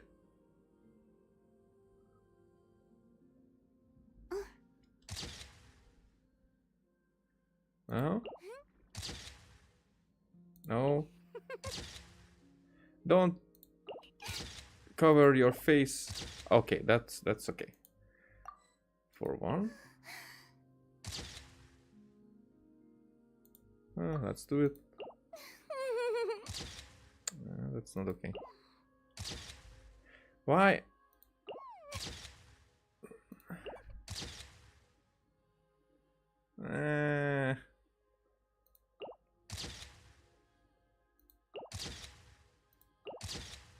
I'm just looking if there's going to be... there's not going to be a better one. Whatever.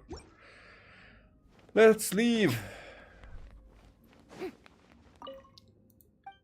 I got a few pictures at least. Let's go. Yep, let's go. Give me what I need to know. The entrance is sealed once more with the power of the Holy Blade of Narcissus and Croix. I see. The person who almost saved the word spoke. The Holy Blade need not be a sword. It could even be a gold-haired outlander. Because fate. And now the younger sister, who never stood forth as part of the adventure, has grasped a sword at last. I would really like to know if this would be a brother if we would be here with Ether. And now the younger sister, who never stood forth as part of the adventure, has grasped a sword at last. With that, you return to the Narcissus and Croix Order. But the younger sister... Could that be?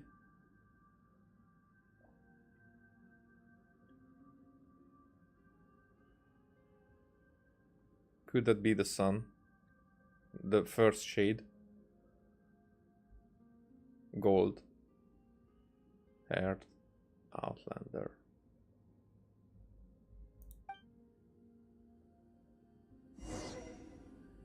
I'm really curious what the theory crafters will say about all this. I knew you'd come back in one piece. I knew you would wait for us in one piece. And we are glad that you and Seymour are okay. Yeah. In fact, the floor was quickly flooded by the rising water level, incapacitating the security machinery. Mr. Caterpillar carried me out under his arm, and said, in one piece. And indeed, everyone is accounted for. So how is there one more person here? Well, allow me to introduce Narcissus and Croix, or rather, what's left of Narcissus and Croix. Master. You've made progress, Caterpillar. You seem even more human now than you did centuries ago. I thought I'd be more excited to see you, but I feel unexpectedly calm. Over the last several hundred years, I've read many books and come to understand more about your teachings, as well as some of the absurdities in your theories. Image records of the individual known as Narcissus and Croix has been updated. Please do not make any sudden moves, Narcissus and Croix. Silly dog, you're not going to initiate your mass annihilation mode again, are you? I judge that the threat he constitutes to you is low. Still, do not make any sudden moves, Narcissus and Croix. Alan Guillotine's creation. I once saw a bright future for it, that it could perhaps achieve what the ancient people's golems could not. Golems? In my book, the golems are like the first creations too, but they lack consciousness. I mean, their own consciousness. Not that it matters now. Could you let me inspect its internals? Just out of a desire for knowledge, of course. Seymour's our companion, you know. Fine. Saving the world is usually just poetic rhetoric one employs to alleviate mental illness. Huh. Whether it takes the form of protecting the flame of a candle until the pilgrimage is done, or writing a story that allows fiction to invade reality. Writing a story that allows fiction to invade reality, which is the same thing that Nahida has done.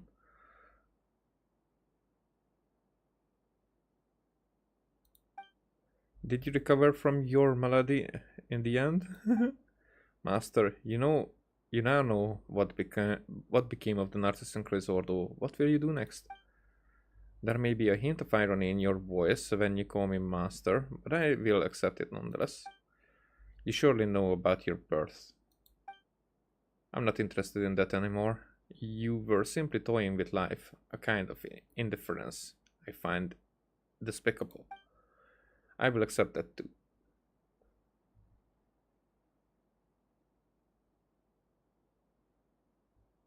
So this Narcissus and Croix,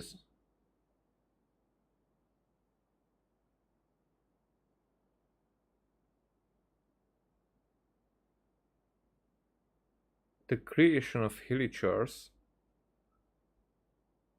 is connected to this guy. So this guy was definitely in Cardia when things happened. Should be. Maybe. Probably. Your attitude is so negative. Have you given up on yourself? I will answer your questions then. My offer from before still stands. I will reveal the mysteries to them and answer any questions. In that case, please take Anne to find out the truth about her origins. He explained the other Mary Ann to Narcissus and Croix. Ah, so that's what happened to the director and Mary Ann. I will help you, of course. It is something I ought to do.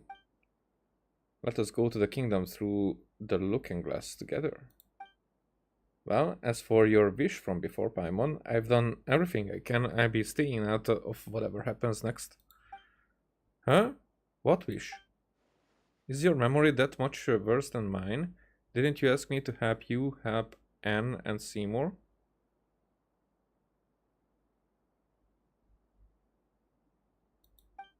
Oh, right. But why don't you want to come with us then? I think the next matter is very personal for Anne and Mary, and that scene doesn't call for a character like me.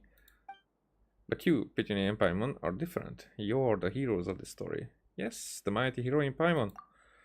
Well, Paimon should actually be... Be what, huh? You're not about to say something mean, are you, Caterpillar? Oh, frick.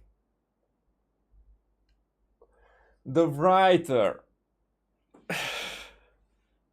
The dreamer of the story and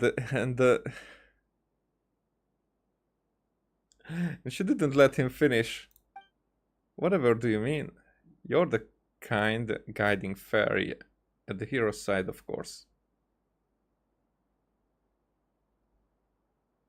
That's probably not what he wanted to say at first. Huh, fine. Paimon will take that.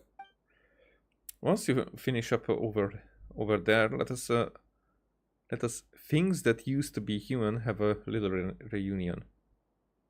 Things that used to be human. Okay, so this kid was human first, and then oh, but that's true for all the Carians.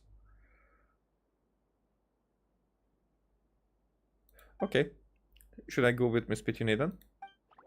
Of course you should. I mean, you've been seeking the end of the quest this whole time. You too need an answer, don't you? I apologize, I do not understand. In that case, Seymour, you wait for us with Caterpillar. It's settled then. When it's just about time, I bring you to them. Understood. Seymour, Caterpillar, thank you. Shall we? Alright, let's go find Marianne. What the freaky freak? Okay, the first part was much longer. But this one...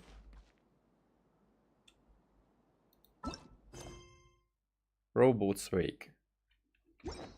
And probably now I can just do this, yeah.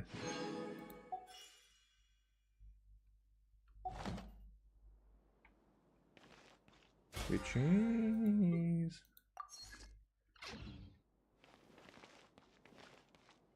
Wait. Was that there? Ew, Pan. That which lies beneath the great sea. The purpose of this line in the ritual scripture is to forsake the self and sink into the abyss, and in the abyss, to welcome rebirth as a holy infant. The origin of this is a tragedy of unknown provenance that has been passed down by persons unknown to this day. Set plays called Ajax or Aias. He was the second strongest warrior in his alliance. Lies beneath the great sea is itself an interesting phrase. It comes from ancient Sumer text and should be read as Narayana, which also means primordial human. The fuck? This too is my goal, for not all that comes from beyond may be as one that descends. For not all that comes from beyond may be as one that descends. So there are multiple things that are from that came from beyond, outside of this world, but they are not all descenders. The title belongs only to wills that can rival an entire world, which is us. That is what I seek, the way to become just such a will, one that can protect the world, sustain the world, destroy the world, and create the world.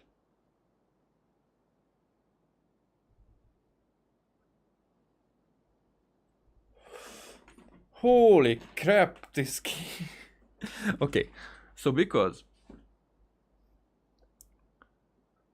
So we are gods, definitely. That's out of question. Now, the title belongs only to us. That is what I seek. The way. So this is probably an information that was known to more than just one person. So a select few, or maybe several people. Ryan Daughter was definitely one of them. And some other few. And that's why this might be something that Dainsleif either does not accept, does not believe, or intentionally tries to oppose. Let's not forget that he was the one coming to us. We did not bump into him accidentally. He tried to make it as it is, but he was basically waiting for us, leaving the clues until we went there and met him.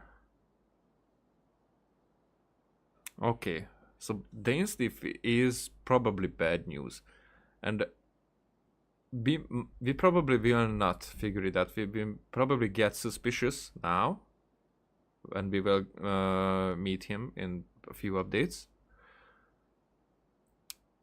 And then I think in Natlan we will realize who he is, and in Snezhnaya we will meet him as enemy.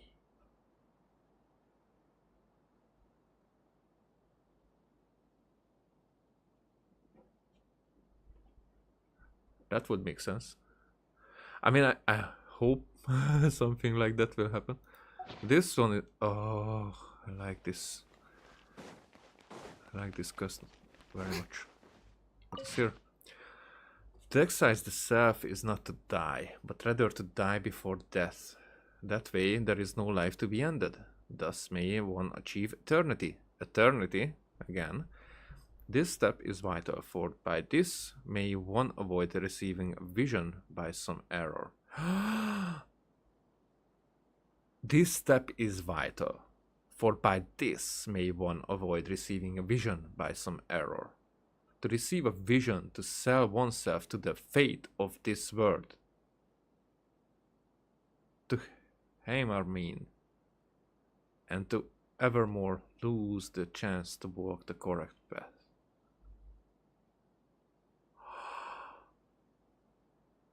Holy fucking god, that... where are the tower crafters? This is such a... I did not care about the Narcissus and Croix at all. Not even closely. I was like... And now now I'm more like, what the fuck? And this is what Hoyoverse does a lot. Genshin does a lot. That at the beginning of certain quests is so convoluted and so having so uninteresting details that I lose care, especially if I need to read it. Like, for example, the Aranara was like more like interesting at the beginning. Then there was like a lot of stuff that I did not care. Then there were some stuff hidden there about the nature of the world, which was cool, but there were like every time we met anybody there, then there were like 3 or 4 times introductions explaining, then they forgot, then explaining again. That was bad. So where are we now? Yeah, it's gone. The whole island is gone.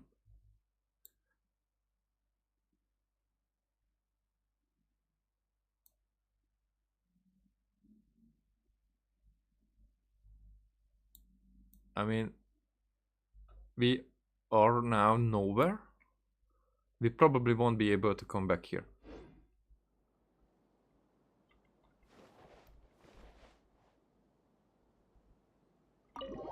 Is that right? Statues dust oculi.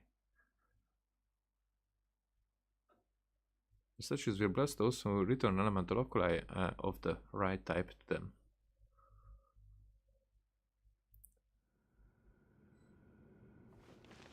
So now we are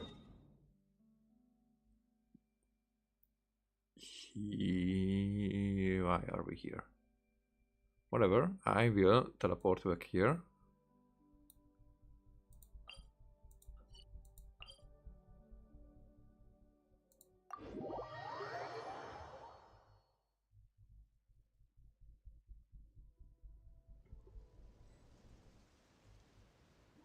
Huh.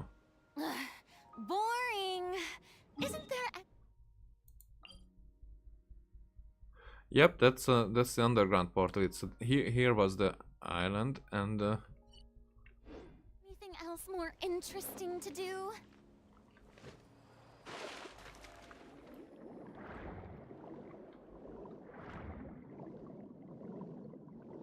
I need to know something. Because now that this happened,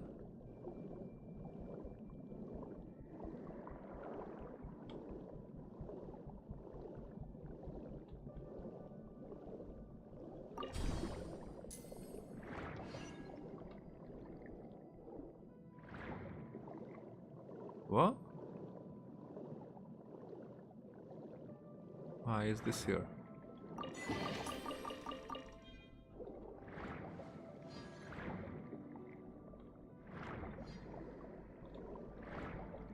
I would like to see if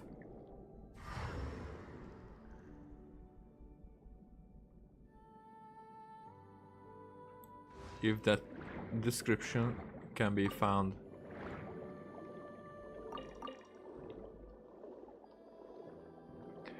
At first I thought that we will enter the second half of the Samsara. Then I realized that that description might have been older than I thought, so we might already be in the second part of the Samsara.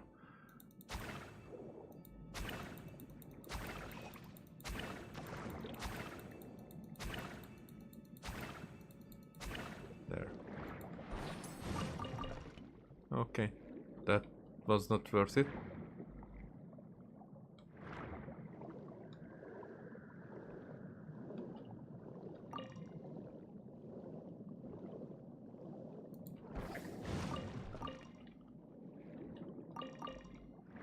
Okay, this was more successful. Is there something? No, that was where I was just now. This flower looks cool. Another chest. Oh, this one is smaller.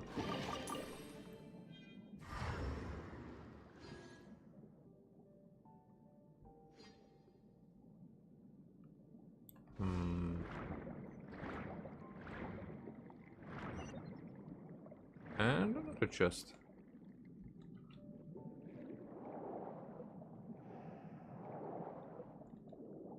This is the entrance of the place. And there is already. Maybe this is not the best weapon, but this is what I have now.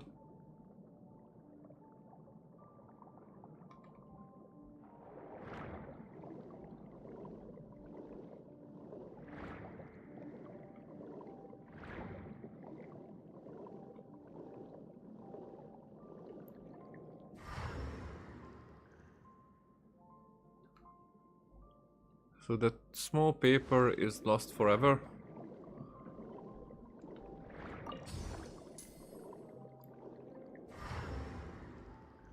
I'm really glad that I found it earlier then. So this is opened. I guess I made a full circle.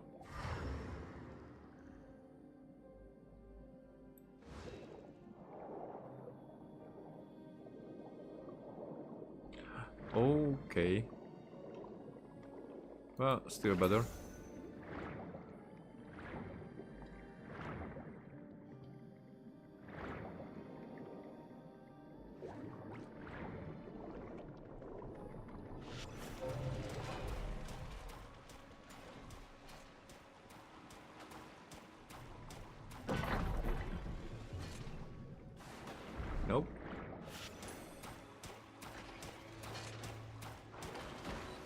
Ouch.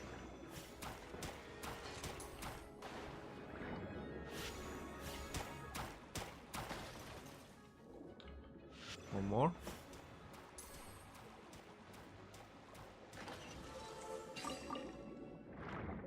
Yep. Yeah, I take it.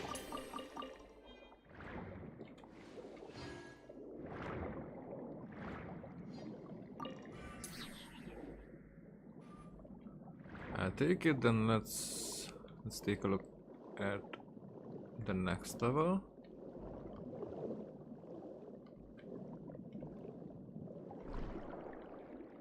Can I enter here? Well, not really, but not really.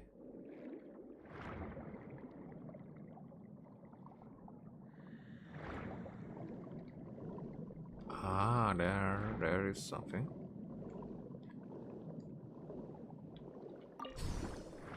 So it's worth to investigate. Ah, spin crystal.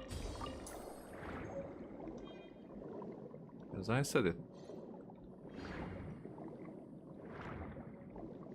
Anything else?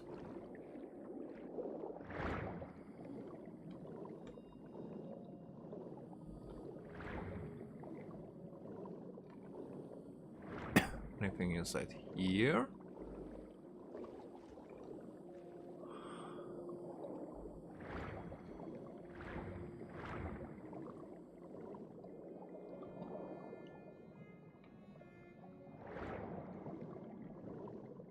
Or here?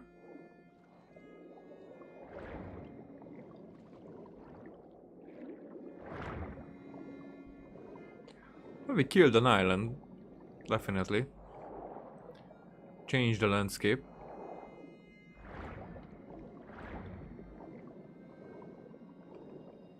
The top of the tower is broken. And I did not make any pictures on the top of it, but who would have thought that it would sink? Just like that. Just like that. It's just gone. Like it was from here? It was visible.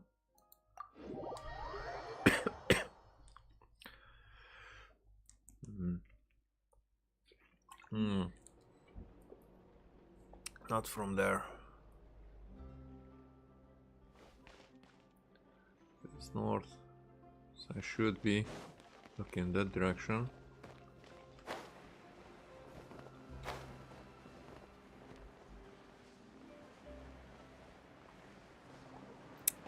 Okay then. I really hate that there is no teleporting point where it is needed. Right in the middle here. That would be so cool.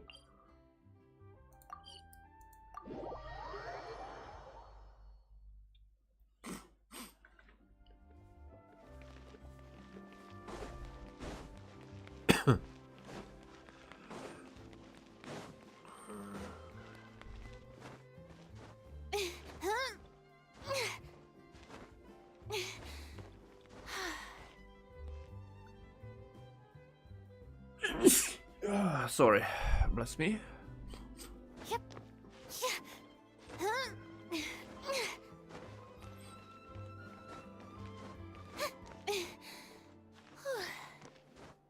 There we are. So, it was right there.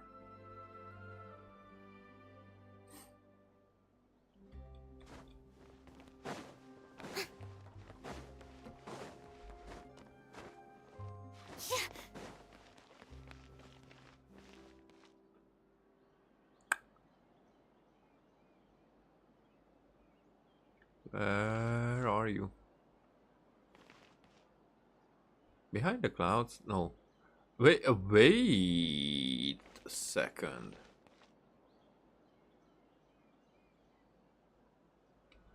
Huh.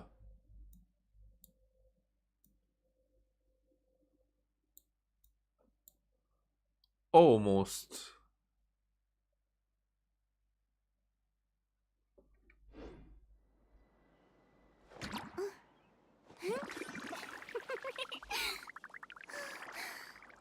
Let's just take a look.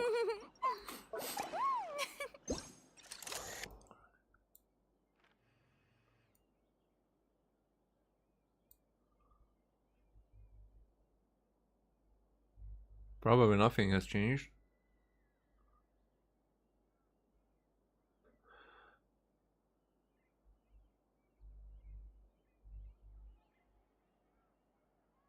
Okay.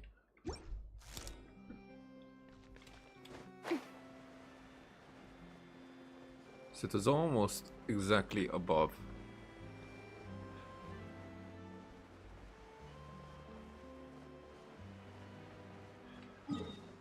Other than that, this is where we exited, but is this where we enter? Oh, sorry.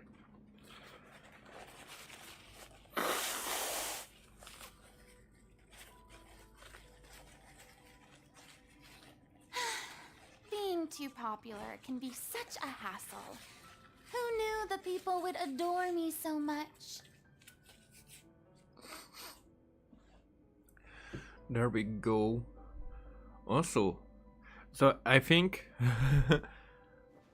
I don't know the second quest of Furina, but I expect that it will be like, okay, now I got a vision, but I don't know how to fight. I need to practice fight, and as things escalate, then basically she has to fight. Are a must for the well-mannered. She has to fight some beast, some kind of grand enemy at the end, which will become the second weekly boss, probably, which would be cool. Oh, sheesh! What left its name behind? What lies spread all over the valley? What reflects itself in the mirror water? What symbolizes the lonely worth-saving sacrifice? Okay, so there are seconds for me to finish this. I mean, seconds, minutes. Etiquette. I'd be happy to teach you. So, where does this take us now? To the same room where we gathered? Nope, back here in the tower.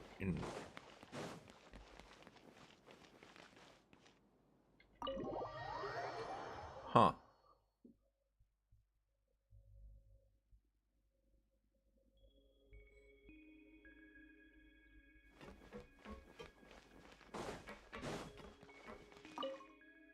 Here displayed is an artisan Ordo's optical coupling transmission design. This patent for the design came from our passionate sponsor, Mr. Eliphas.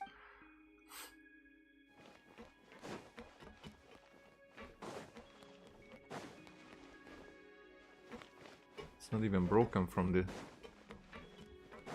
this look. So we entered here, and that's it. So we cannot actually go back to any other part. Oh, and the exit now is like this.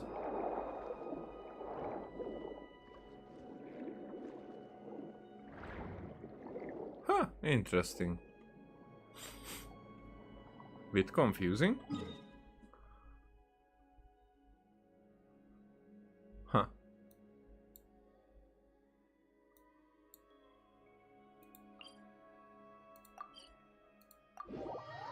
So back to unopposed as we go.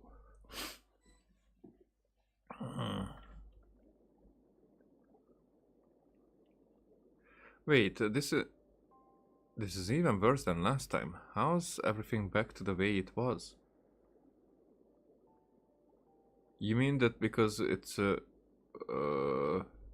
sunken everywhere and that thing is gone? That snake. And you of purest water, visualize in detail what this place would be like if all obstacles receded before you. Will that do anything? Caterpillar said before that the story has already lost its meaning.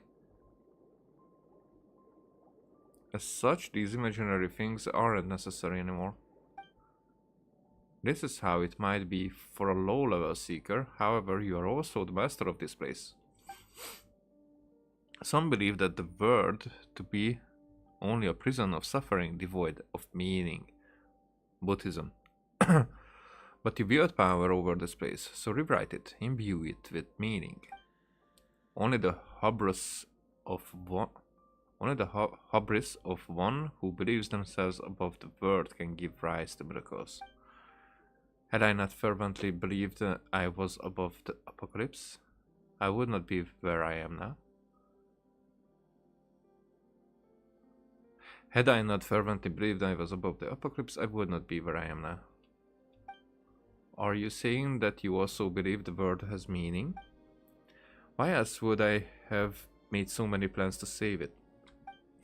On second thought, perhaps Caterpillar was right, and one only seeks the world's salvation to prove that they themselves deserve it. Huh.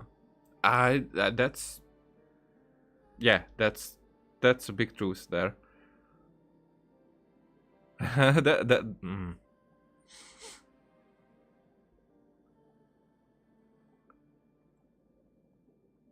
Yes, it's definitely with depression. It works that way when people lose their interest in, not that much of an interest, but let's go with that just for the sake of explaining it.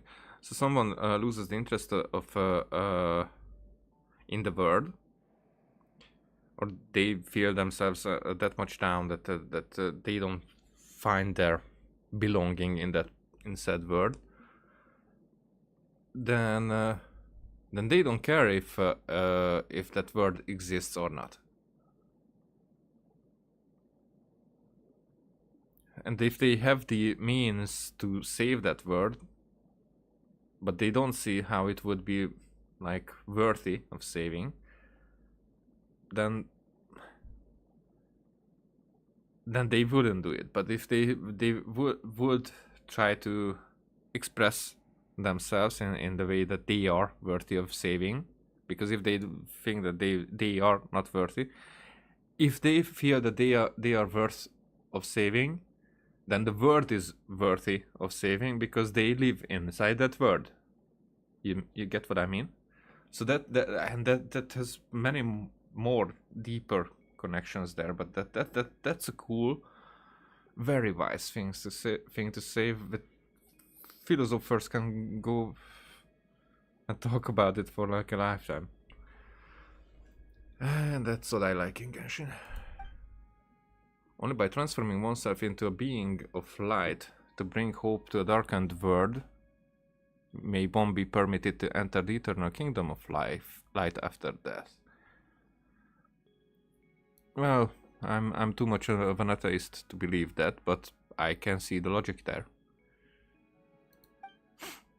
Are martyrs who perish for the world's sins undeserving of salvation? Now you're just asking about Jesus. Paimon gets it, and doesn't get it at the same time. Yeah, kinda. It is no matter. My teachings no longer have an audience. Oceanid N. Can you do what I said? I'll give it a try. Water's gone. Oh, and it's there. It's there again. Okay. Wow. You're amazing, Anne. You're amazing, Anne. Hey. Thank you. But I don't feel that amazing. Why is that? Because this is something you would normally take for granted. You have simply remembered a fragment of your origin. Let us press on. Press on. Now, because this just happened, I feel like, I mean, I'm gonna gather these because I will need it for Charlotte.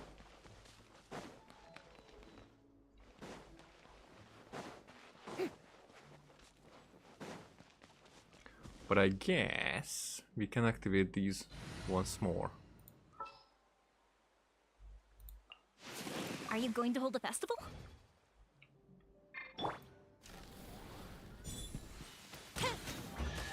Oh, that was a one-shot thingy. But still. Will we find any firework materials in here? It worked. Okay. Are we just going in the... Up, and away.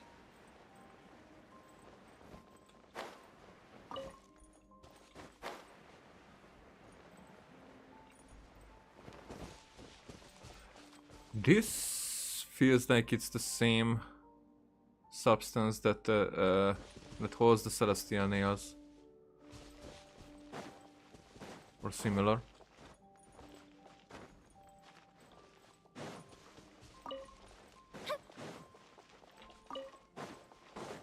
I'm just taking... oh, wait.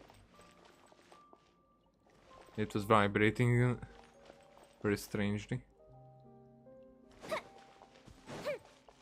Because I did not care about what I can find here and what I can read, but now I do.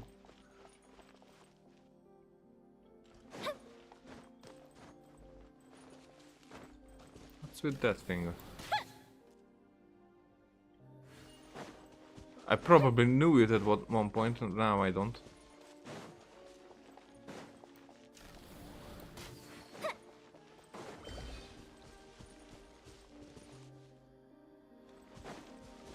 Ah, okay. We don't care about that. Hey.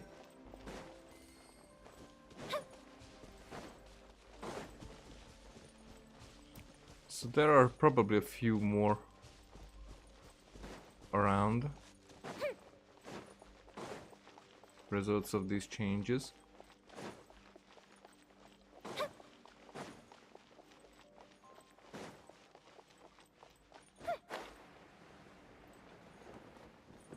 But not that important, I guess.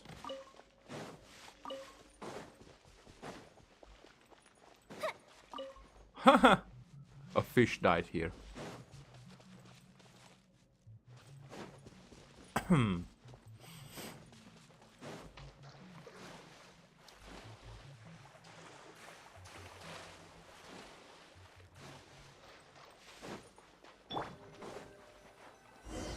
Let me see what I can do.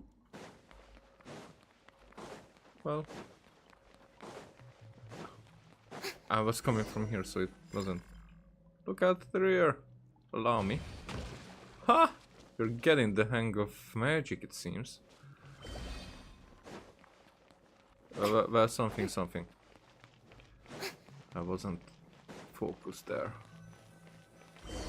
There. Why must you? I must defend this place. So many and deployed like that. I also have a. Wait, what?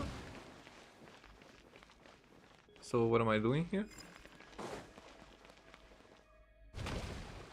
I believe in you. Wait, what? Okay. No.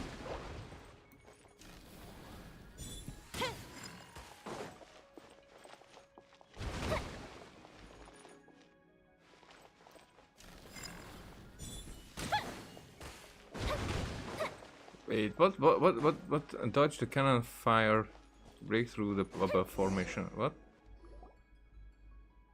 Go back. Oh, so we just needed to dodge it. Please, I beg of you. Marianne's voice really is getting weaker. It's come from a comment or request. Still, it sure doesn't look like she's begging us. Can you push yourself still further, Anne? It's fine, since we've already come this far, there's no point in turning back now. These conversations, I don't get it. Forgive me, Marianne, but we must get through this place.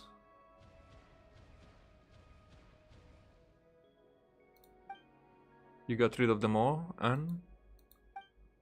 It's pointless to resist the truth. Anne merely denied the futile resistance.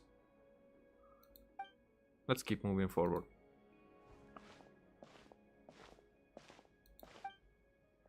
The door here is shut. How are we going to get inside now?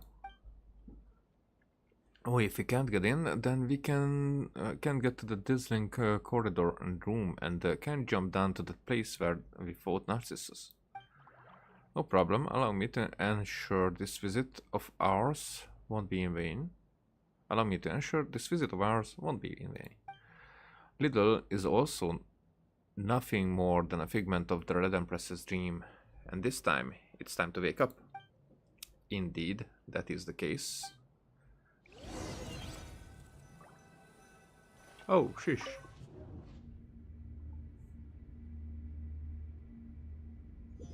The real Anapauses.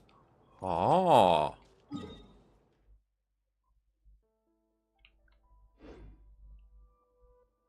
I mean,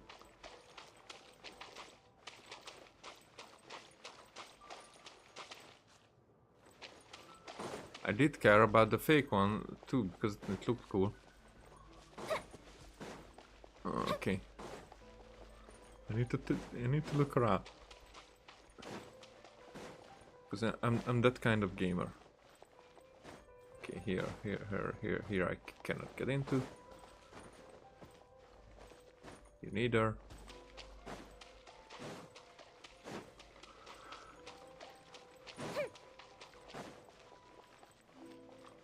Nope. Okay, let us press on. Then.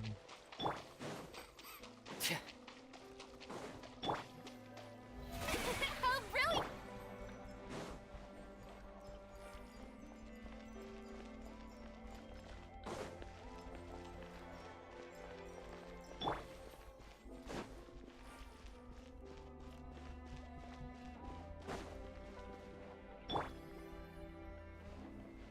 The show begins. I know that we were here, but I'm looking if I can find something else that.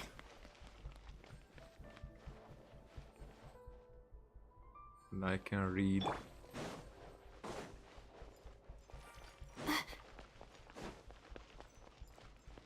There we are.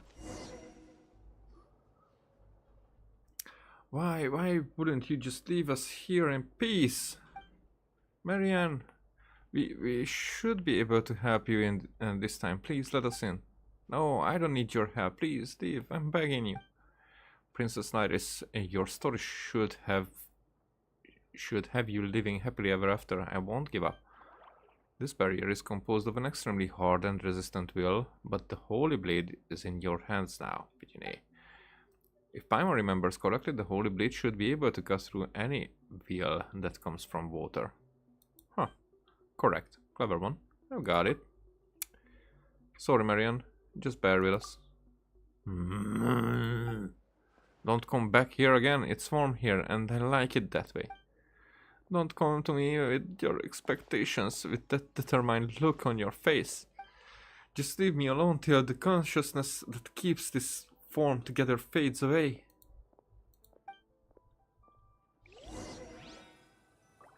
No one needs saving, and that's great. Just let me decay here on my own until everything has broken down, until nothing more than... please stop, I'm begging you. Stay away. This is our Anapauses. And this way I can understand the Anapauses name. Okay.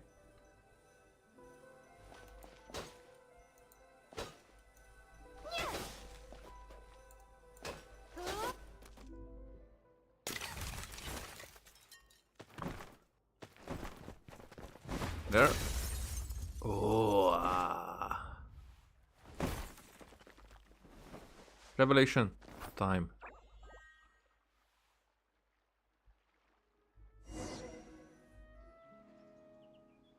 Why are you doing this? Is the truth really that important? What's wrong with forever dwelling on dreams of the past? Well, that's what I was talking about. So now we get the moral bit behind what is happening with Tevat. It may be that the truth isn't that important.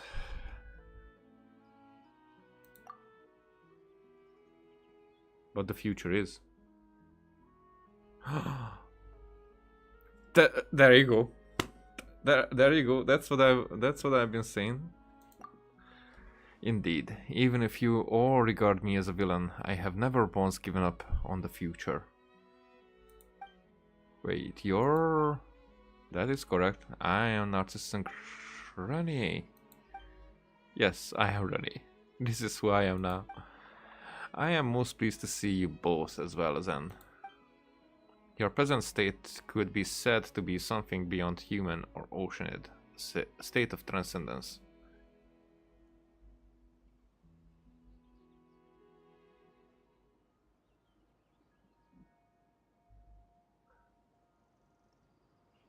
Does it talk to Anne? Probably. As human as is to ape, so is superhuman to human. You are now the meaning of Fontaine itself.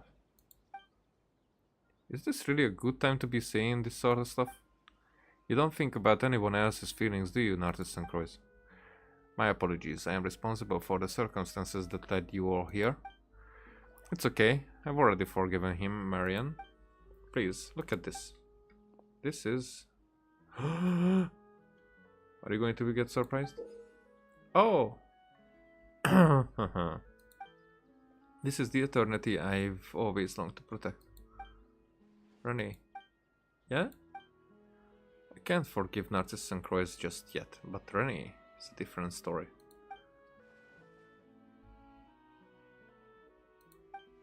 The Narcissus and Croix Institute was our home. Why did things turn out this way?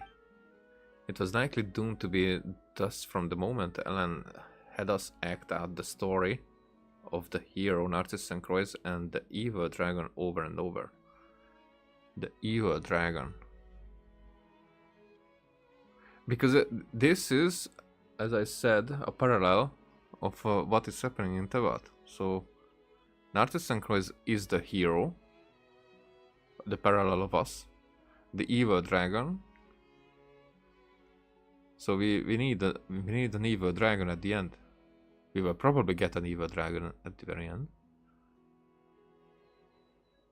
It could be right there in Atlan. I too miss the way things used to be, but Narcissus and Croix was born out of the delusion of salvation. And what a protracted dream that was.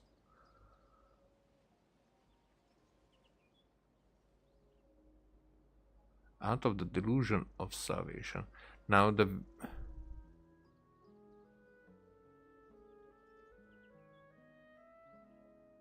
But the Fatui they have delusions.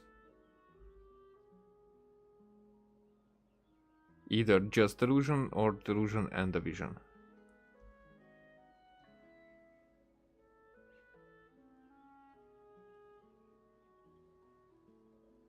Can the delusion change or like hide the fate that the vision provides? Can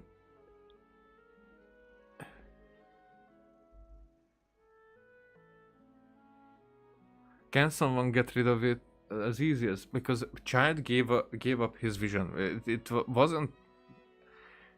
It was from one end that story-wise just basically told us, or we had visions because of the child's vision about him, where he was.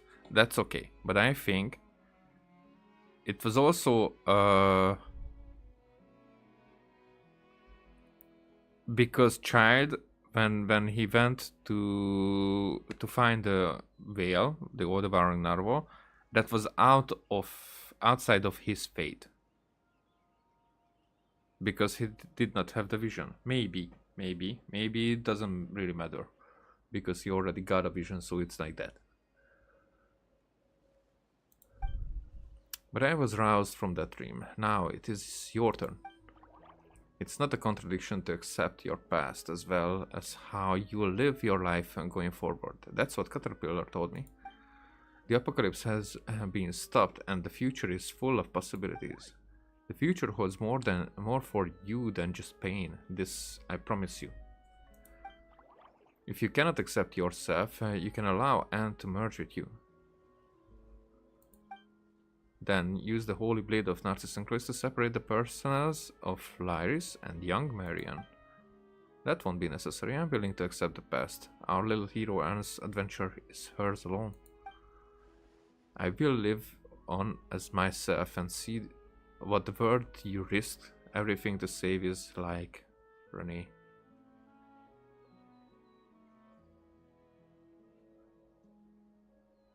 Huh? The Holy Label of Narcissus and Chloe.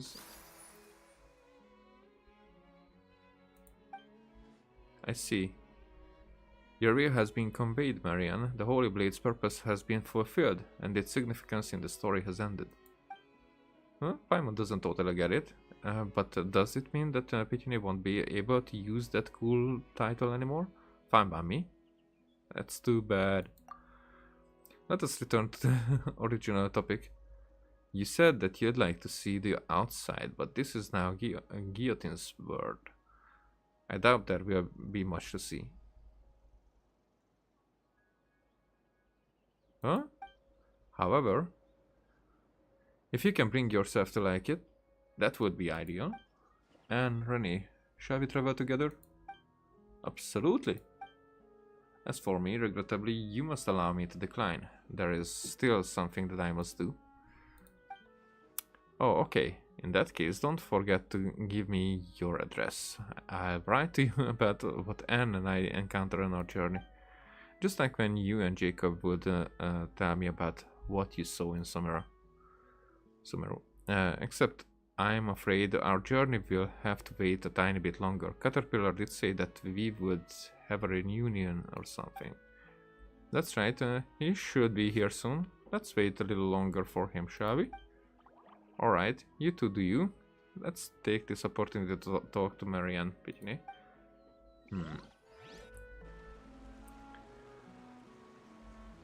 Oh, Renee is back. Perhaps I should have proposed a toast to us who were once human. Though I don't think any of us could imbibe the way we are now. Was there anything that could not be said before we set off? I'm just giving you a chance. It may not have been a good time for you to say some things back there. You could tell. Well, it cannot be helped.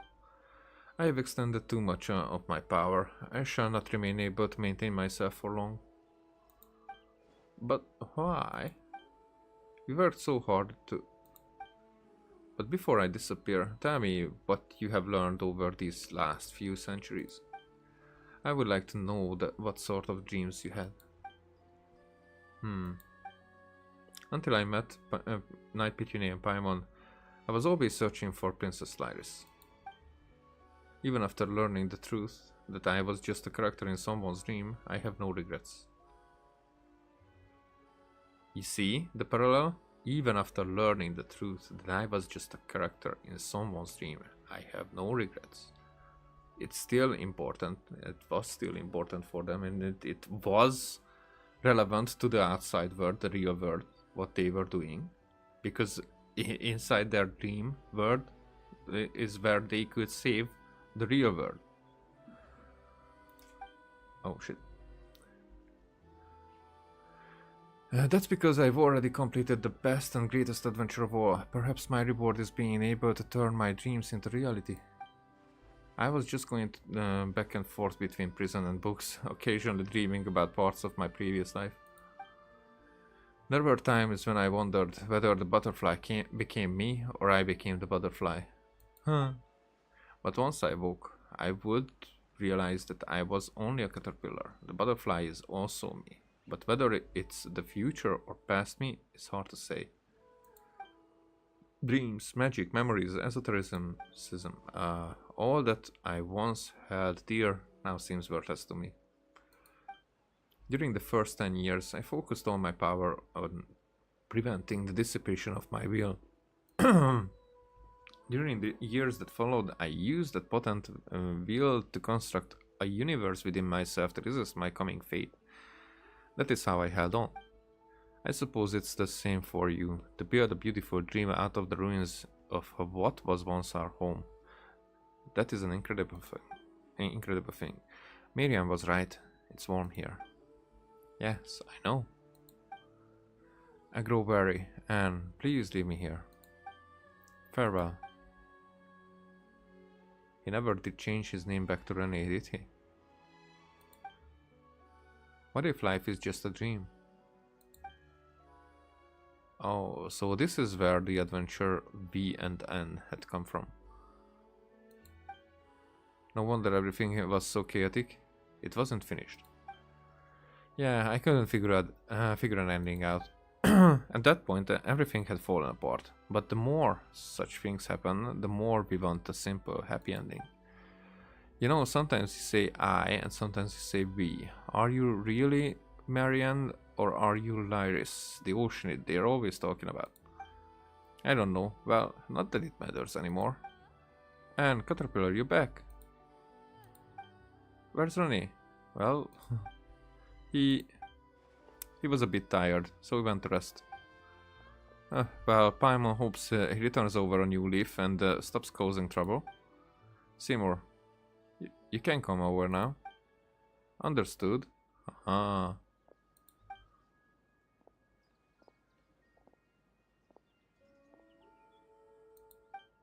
Miss Marian. Your new hair and dye colors are simply dazzling. Honestly, you silly dog, is that all you can say? My language center is unable to express the information I am processing. I know, you're the same as ever. Sorry, I missed you so much. Huh. Right, so such things happened, huh? Then there's Jacob. Miss Pithew and Miss Paimon's description largely fits with the facts, but one thing must be added. My power output during combat has been far below expectations. This is because over 30% of my components were damaged during the battle at Alinas and have not been maintained since. I hope you will consider this when evaluating my performance and will not choose to scrap me. Of course not. You have always been strong and brave. You are much more resilient than we are, Seymour. Indeed, my designer Alan Guillotine is Fontaine's leading engineer, and the components I am made of represent the best of the nation's material science and craftsmanship. That's not what she meant. You're most formidable, Seymour. Thank you for your accurate assessment, but that's not what Anne was trying to say. What are your next orders, Miss Marianne? Marianne and Anne? You decide, Marianne. As far as Seymour is concerned, I'm just Anne. Seymour, what would you like to do? My primary directive is to accompany and protect you, Miss Marianne, on behalf of Alan Guillotine. Oh, you silly. Those were my brothers, Alan's instructions. I'm asking you what you want to do. I once promised Miss Mamier that once I found my mistress, I would return to her coordinates and thank her. And that was correct of you. Good dog. Marianne, do you remember what you once said to me? Yes, Seymour. I hope you can become the master of your own fate. That in the future you will do what you want to do and what you think is right. Miss Marianne, do I understand this correctly? Are you saying that my previously received orders should be regarded as null and void? Yes. So let me ask you again, Seymour. What do you want to do? I wish to remain by your side, Miss Marianne, but I also wish to accompany Miss Mamier. However, I calculate that the special requirements of those two wishes are incompatible. Perhaps not. We will be taking a trip to explore this world, and Miss Mamier is an artist, isn't she?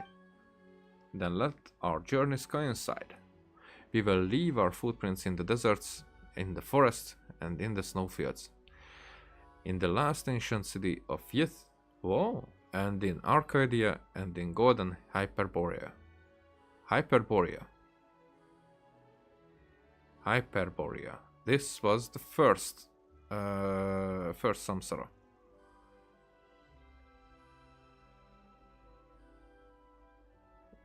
Golden Hyperborea. That golden is not there by accident. We will enjoy the sights we see and the stories we write together. What do you think, Seymour? I find that that's a very reasonable suggestion, Miss Marian, but I will need to ask for Miss Mammer's consent. Yes, of course. Let us agree to meet here. In any case, I'm eager to meet this artist who's kept you company for so long. Coordinates entered. So, next. Pithew, Paimon, and Caterpillar. You were the bravest and strongest of all. Thank you all so much. Wait, so I'm no longer a knight? The story's over, and for me, for us, you, as you are now, are the realest and most important of all. And not just in the story when you play the role of the knight. Just like the Holy Blade in the story became a new sword when its mission was complete, so too will the knight return as a new person. Paimon can decide if you're praising or criticizing Pithew here. It is praise, of course. That's good. That's cute. You have written an end to an unfinished story, and you have brought us a new tale. We will never forget this. Oh, come on, there's no need to be so polite. I've also gained a lot from being able to play my role in this tale. I hope you all have a wonderful trip. Yes, and I am confident we will meet again in the future. Then it's time for me to return to Miss Mamir's coordinates. We can come too. Caterpillar, come with us, would you? Let's go, Seymour. Caterpillar, let's see this through to the end. Very well, I will accompany you. Okay.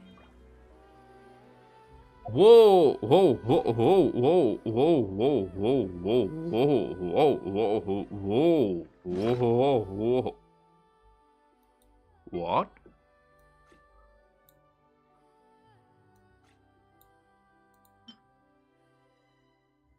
This is an actual sword. When the equipping character does not have an archy, when normal attacks, charge attacks, and plunging attacks strike, a Pneuma or Ozia energy blast will be unleashed, dealing 160% of attack as damage. This effect can be triggered once every 12 seconds. The energy blast type is determined by the current type of the sword of Narcissus and Croix.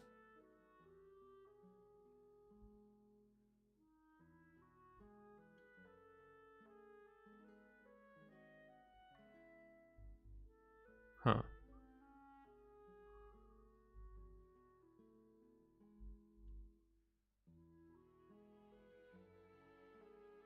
Yeah, it's very interesting. And I feel like that would fit the Traveler better than what she is carrying at this moment. Yeah, better than the Flute. Okay.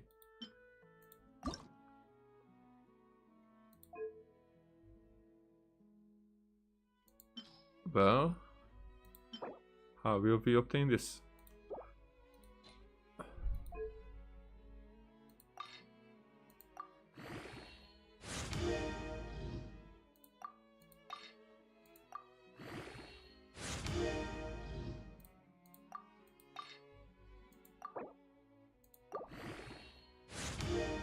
Alrighty. Oh, and I cannot ascend it a few times. Haha.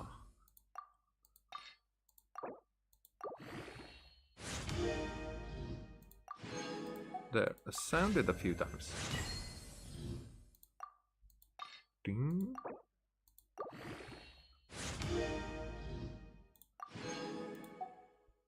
Ascended a few times.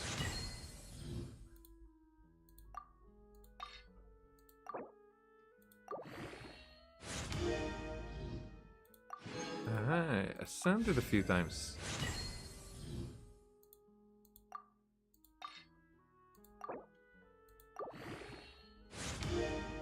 Okay. Ah, we got to the point. Ooh, Fatui operatives. Oh, I know those guys. Okay, and just one is needed from this, and a few of those, which is which is yeah, and that's so cool because now I am able to finish this.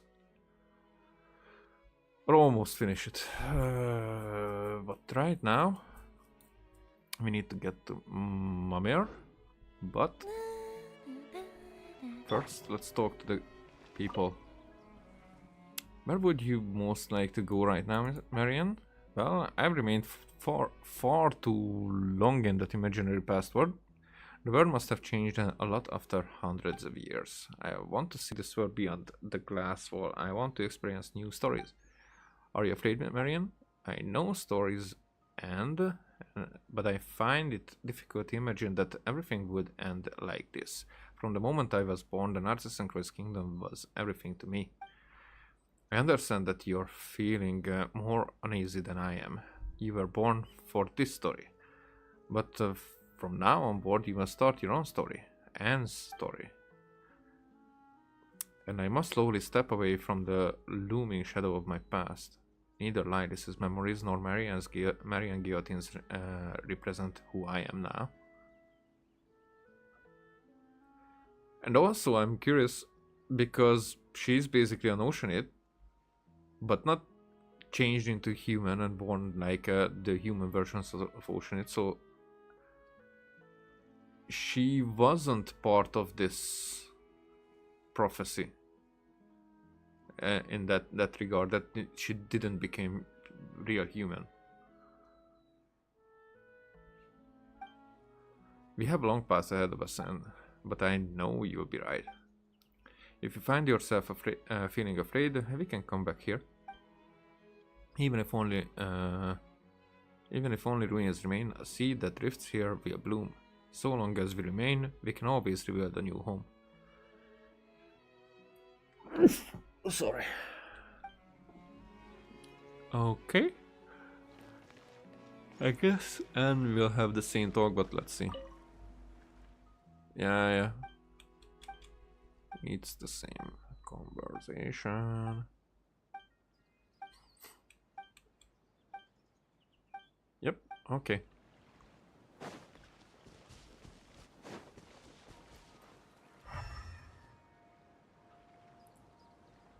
Because I don't think that we will ever come back. Wait! She's not an Oceanid.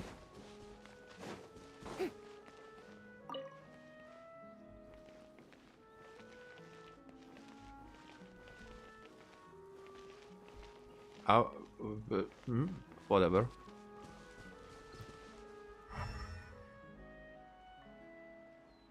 So I was successfully clicking on it.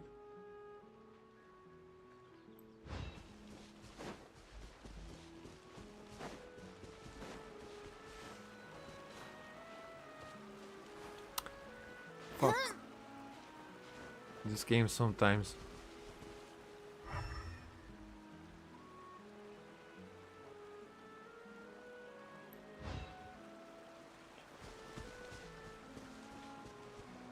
So it doesn't matter that we see the sky. We are not outside.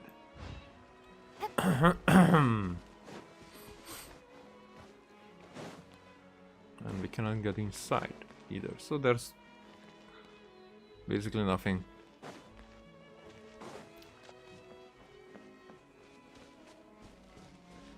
I think if we exit, then we are going to be gone.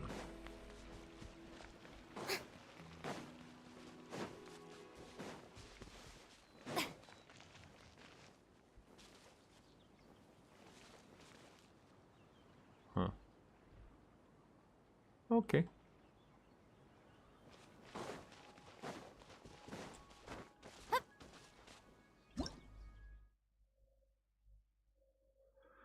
Okay, your destiny with the Narcissus and Cross has come to a conclusion, but power still remains within the Holy Blade. Immersing the sword of Narcissus and Cross in the font brimming with magical power within the story of Anapauses can change the sword's alignment between Pneuma and Osia. Osia?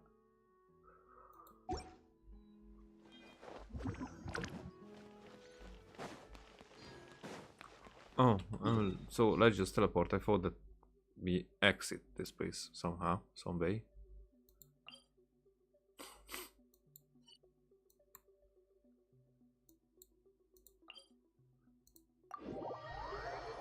So we basically obtained the Holy Blade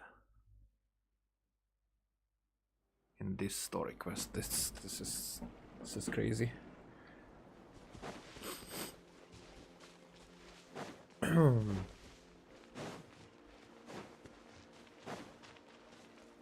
Oh, not here. Wait. Oh, Pithew and Paimon, could you come here? Blah blah blah. Tell me. Siren, why did you call out to us? Did something happen? Yeah, so remember when you two said you wanted to go collect some components, right? Collecting components. Oh, you mean fixing Seymour? Yeah, at that time I didn't have that many components with me, so I couldn't help you two. So I went out and collected some more. Wow, you sure got a lot. Please take them. This way you can speed up the repairs, right? Well, thanks a lot, but Seymour is already fixed. Huh, already? Wow. I should have expected that from you too. If that's the case, you doubly deserve these components. You've been putting in a lot of work to help everyone, right? If that's the case, then I would like you to have these components as a token of my gratitude. Thank you for taking care of everything in the village. It just happens that Zana is here in the village too. If you need anything, you can trade with her using these components. Huh.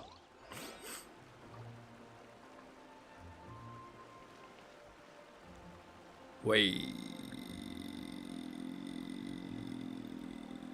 I have a theory. Theory that you will have something for the components. And what can we exchange them for? Well, all this stuff here. If you see anything you like, just tell me.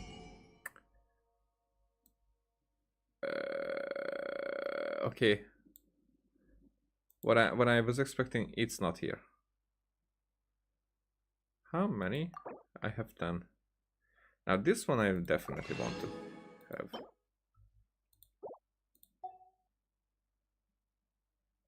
These I can collect. This might be more important later, but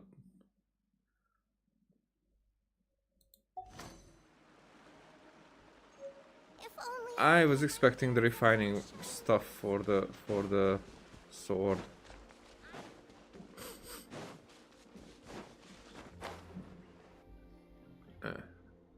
Pithew and Paimon and Seymour. You know to come back. Is it just Paimon, or do you sound a little angry, Mamir? Yes, even without Pithew and Paimon's help, my positioning and navigational modules would have allowed me to return. Incredible. Wait, so you were just surprised?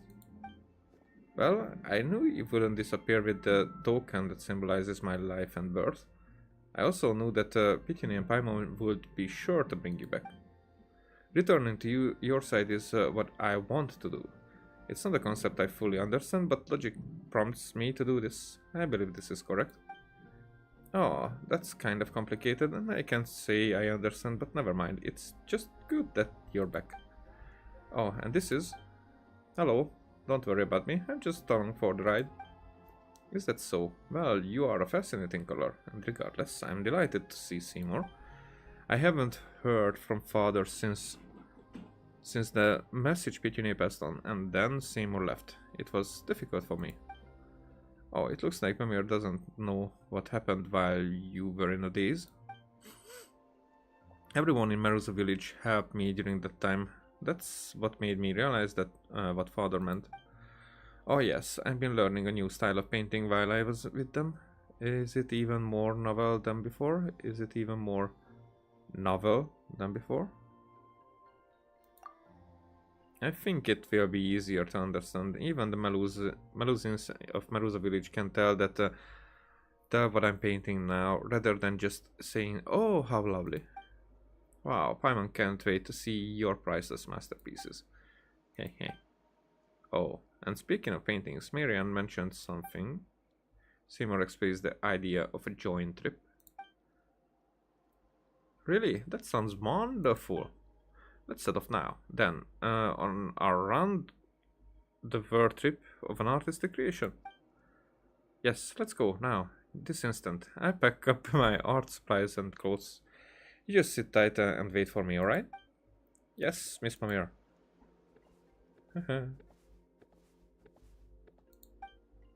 Wow, you sure are springing into action? Of course, I mean, if you don't your dreams will never come true, right? Paints. Why wait, let me express my gratitude to you, Miss Pithew, Miss Paimon, and Mr. Caterpillar. This is based on my judgment and what, as Miss Marianne says, I want to do. With your help, I have finally been able to complete my task. However, I still do not understand what it means to become the master of my own fate. Fate, you see, is a concept humans create to help them understand things. It's not real. Wow, Paimon doesn't know how to explain this now. But I think Seymour got the point here already. Didn't they tell you, just do what you want to do? If you always do what you want to do, you become the master of your fate. I see. And what I want to do now is to sit here and wait for Miss Pamir. Okay, in that case, Paimon wishes you all the good trip. Thanks, Paimon. Paintings to give them, paintings to give. Be a good dog and look after Mamir, alright? I will. It is what I want to do. You and Caterpillar arrive outside Marusa village. Which is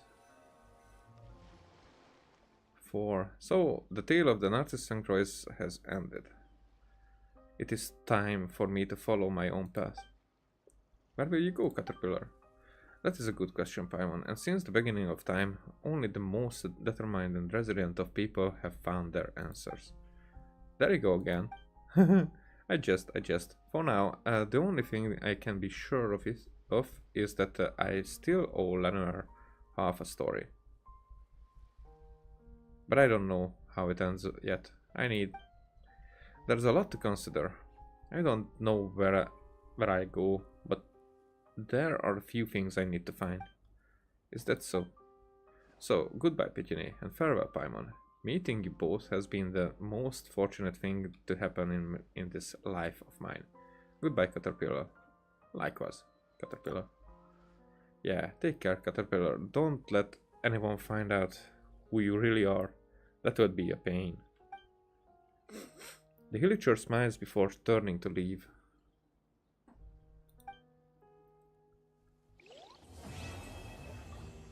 And that was the end. And that was the end of that as well. Yeehaw! Claim. And I guess I will also use that name card. Yeah. Fits. Okay. That's a good one. Who was it? Kaya. Huh. Alrighty.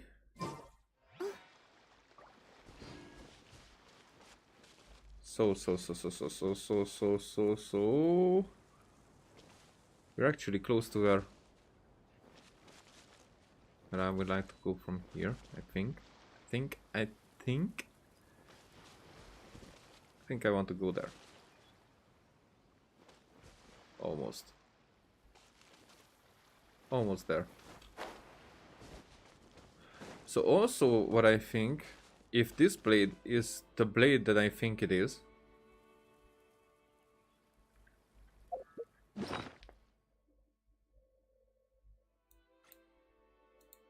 if this blade is the blade that I think it is, then we probably get refinement materials in future updates to make it like that strong of a weapon. But it should be. But is this what we saw in the intro of the game? It's probably that.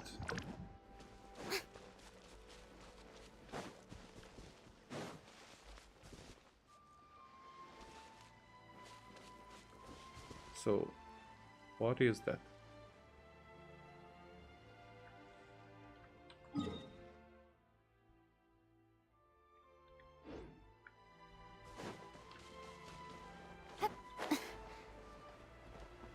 Hey, Melusins.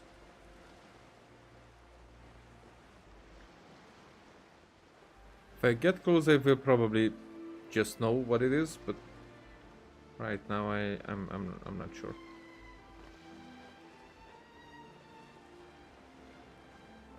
I have an idea. Yes, that's just one of those buildings that we can get into. It's just close to the surface. Okay. Okay. I think I'm coming here.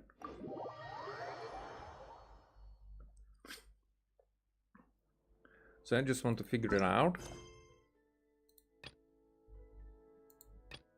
Yep. This. That what this is.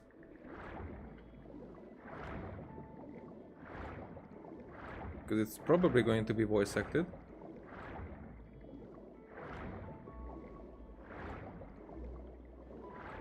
If not, then that's the easiest thing ever. Because then it's just an event. I mean, it's just an event regardless. It's just the question is if it is voice acted or not.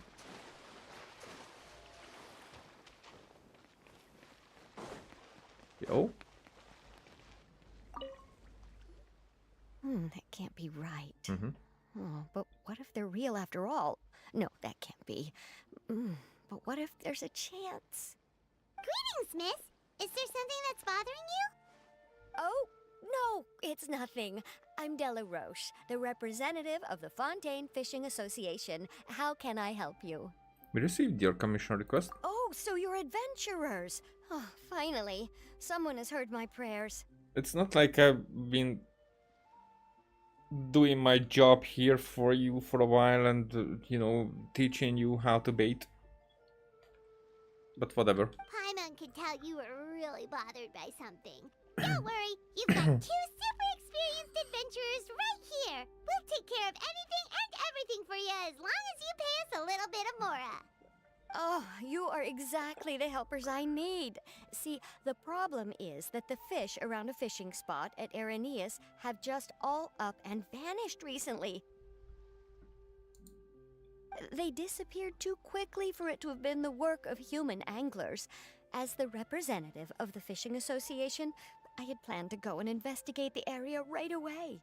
But Right, but unfortunately, as the representative of the Fishing Association, there are a few other errands that I absolutely have to run.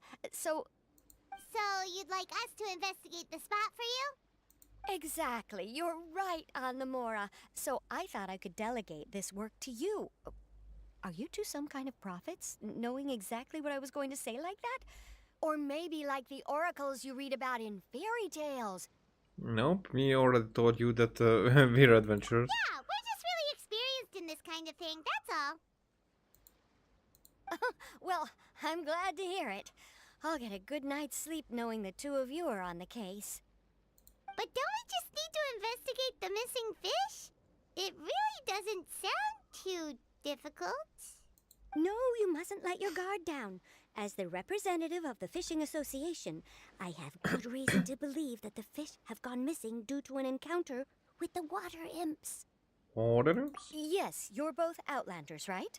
Our local fairy tales often speak of a terrifying underwater creature called Thelxie.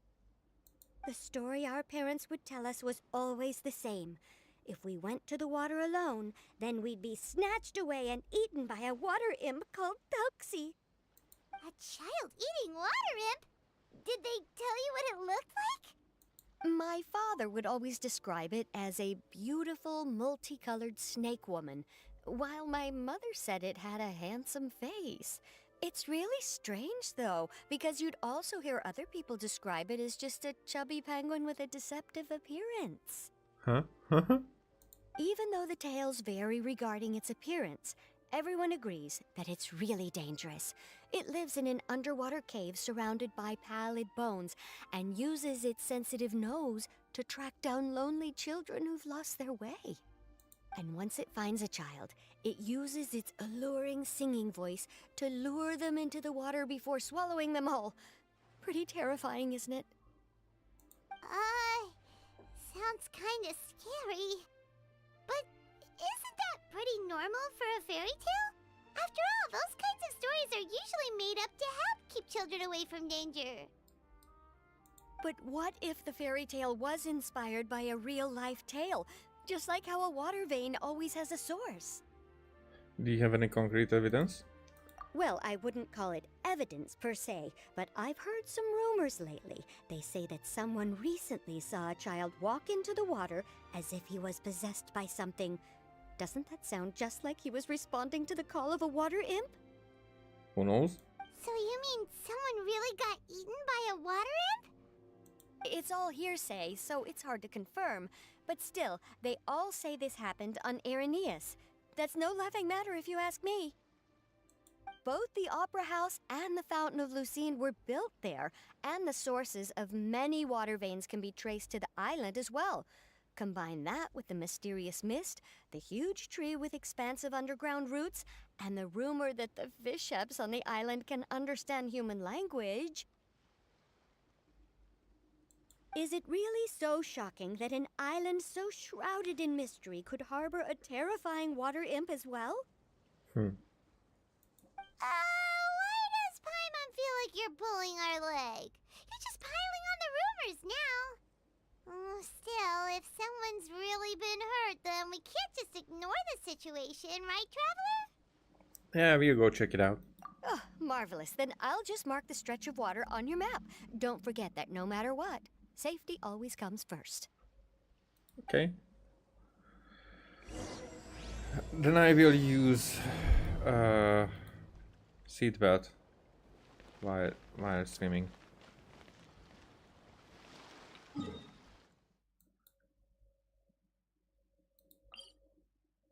Okay. I'm curious what this is.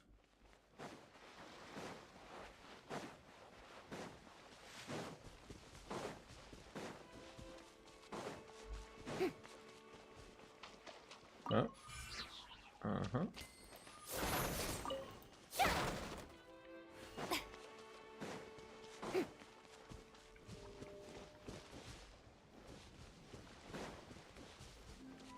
No. Did notice it too late. Is this the stretch of water Delaroche was talking about? It looks really peaceful. Huh? Look, there's some footprints over there.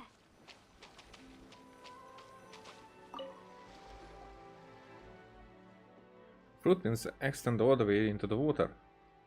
These look pretty fresh. Did the water imp get someone again? Let's look around and see if we can find anything else.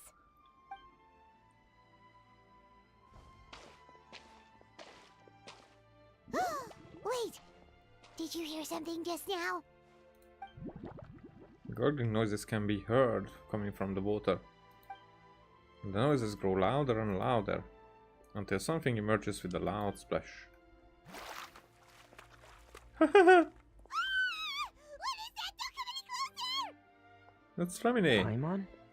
Traveler? Flamine? I'm sorry. I forgot I was still wearing this.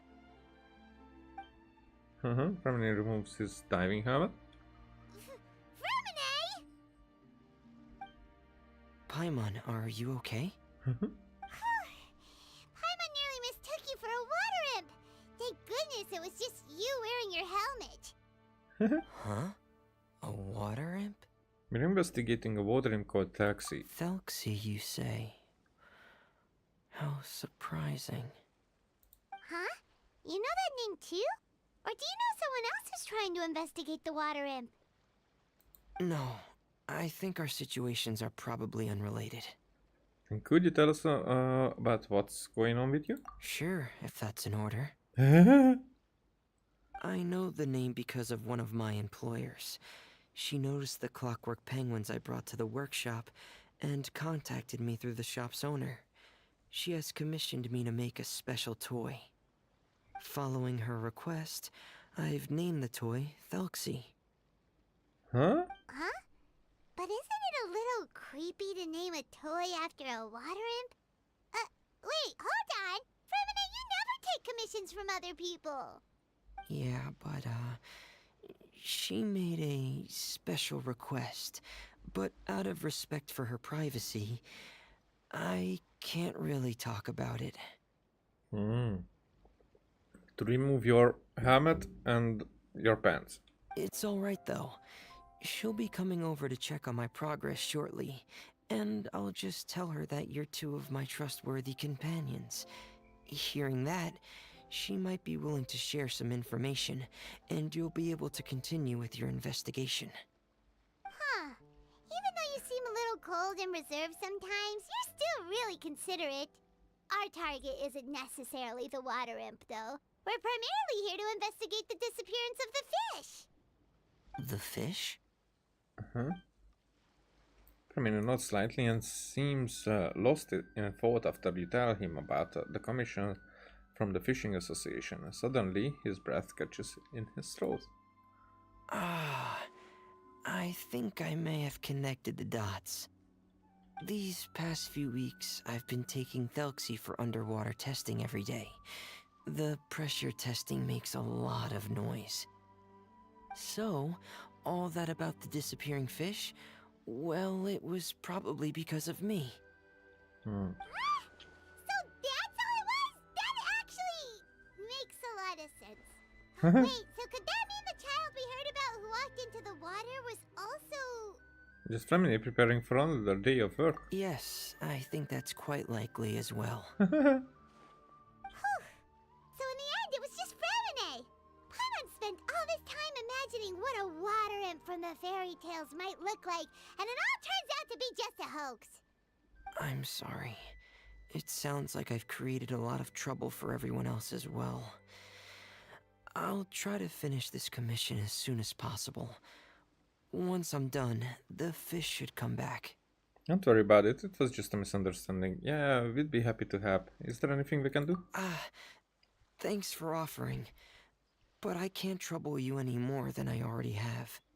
Hey, it's no trouble at all. Didn't you just call us your trustworthy companions? Companions are all about helping each other, you know? But don't you need to report back to your commissioner?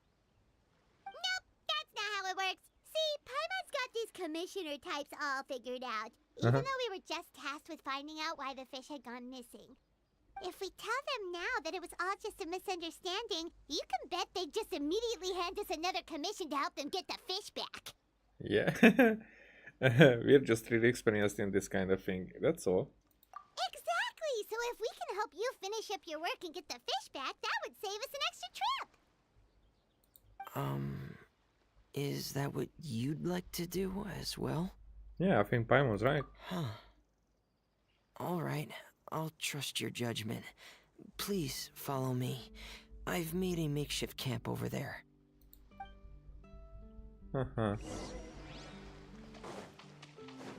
I've stored Thelxie in the tent. He can respond to some simple verbal commands. You can try calling his name and see if he'll come over. Whoa, sounds pretty advanced. Let Paimon give it a try. Hey, Thelxie, are you there? Okay, Taxi development log. I've already spent more time than planned on the transcription module. The work on Taxi's main body will be affected if I keep at this. I have to put it on hold, okay? Although the diving helmet can still be used to decipher Taxi's input signal, I probably It will probably be unintelligible to everyone else. What a pity. I'm sorry for not being able to give you a voice, Taxi. Okay. Attempted to install a language output module for Taxi. The output signal will use a similar cipher to the one once used by the House of the Hearth. The benefits are twofold. Not only does the warehouse at the House of the Hearth already have many spare old motherboards, this approach will also make the language module compatible with the Diving Helmet's transcription module, allowing for quick and easy transcription and testing. As for the offset of the cipher, it will just be set to 1 for convenience.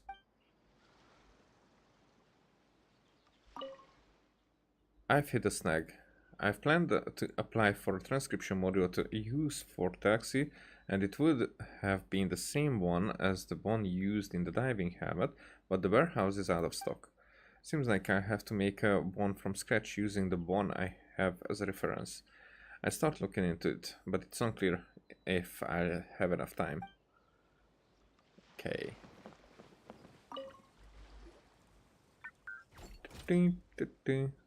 That's probably Morse. So that's Ferminae's version of Thelxie. It's also penguin-shaped, just like Pear. Yep. Had Thelxie lived in Penguin Town, he'd probably have become great friends with Pear. Where's Penguin Town? It's not really anywhere famous or important. Don't worry about it. Hey, Thelxie. Nice to meet you. Do you know how to say hello? So, can Taxi talk? I wanted to install a language output module, but due to time constraints, I had to give up on the idea. As it stands, Thelxie can only output messages that were pre-written into its motherboard. I haven't given him the ability to convert those messages into discernible words, so he can't really talk to us just yet. No need to get so technical. So basically, you want us to help you complete and install this language module, right? No, there's no need. That wasn't one of my employer's requests. It was just something I wanted to try. I have 2 other things I'd like your help with. The first is to do some integration testing on Thelxie's motherboard, to make sure he will be able to function properly in most situations. That doesn't sound too hard. And what's the other thing? The other shouldn't take too long either. You'll need to find Thelxie some colorful shells and coral, so I can craft a weapon for him. Oh. A weapon? Will Thelxie have to fight? Mm-hmm. Thelxie will need to be able to charge forward with a weapon in hand, like that brave prince of legend. It's a part of my employer's request. What an imaginative employer! Naming Thelxie after a water imp, but wanting him to look like a prince? Well, regardless of his role or species, Thelxie's purpose is the same. Just like Pear, he has come to this world to serve as somebody's companion. Whoa, Thelxie just said something again! Could he understand what we were just talking about? He can react to certain key words, but unfortunately, due to the lack of a translation module, he still can't quite communicate with us. That's a pity. But anyway, the most important thing right now is for us to get to work. Maybe let's start by doing some testing on the motherboard. That sounds like something we can do here in the camp. Sounds Okay. good. The motherboard is on my workbench, so please follow me. Okay. So what is this going to be? Oh, I get Here it. we go. I have this testing manual, so feel free to reference it if you get stuck. Want to give it a try? It's okay if you don't succeed immediately. I've got a lot of backup boards just in case. I give it a try. Okay. Knowing you, I'm sure you'll be able to figure it out. Yeah. Debug motherboard. Left click and drag assemble to circuit.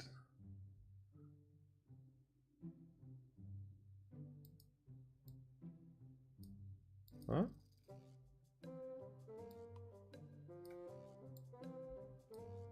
First assemble the circuit.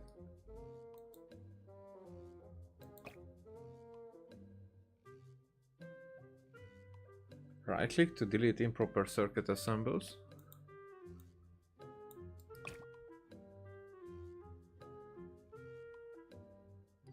After completing the circuit, press to begin operations.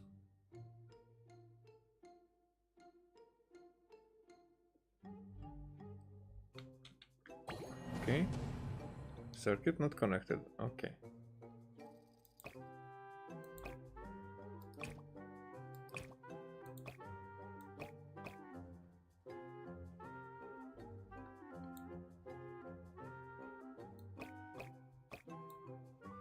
I guess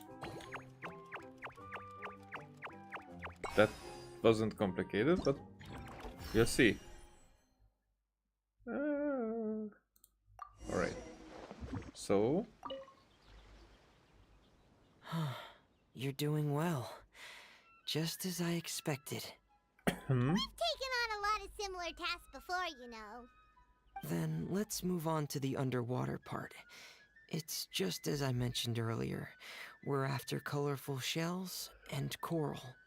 Oh, speaking of which, you're both already pretty used to Fontaine's underwater environment, right?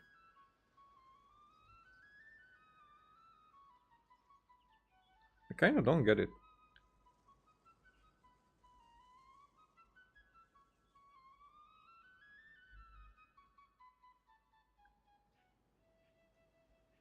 Did I start exactly at 5 o'clock?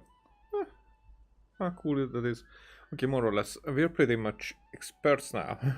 Okay, that's good. Just let me know if you ever feel uncomfortable. I'll make sure to stay right by your side. Alright.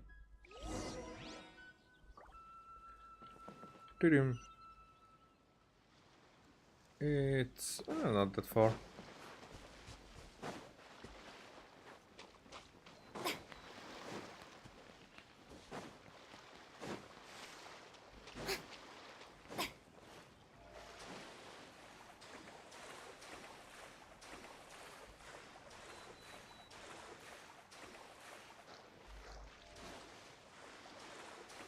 There we go.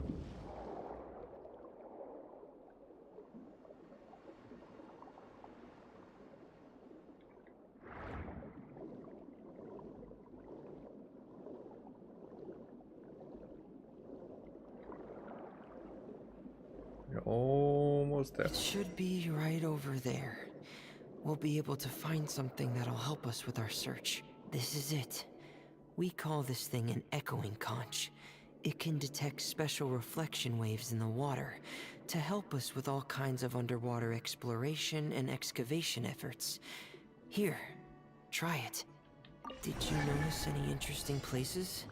The echoing conch should have detected some just now. Let's go check them out.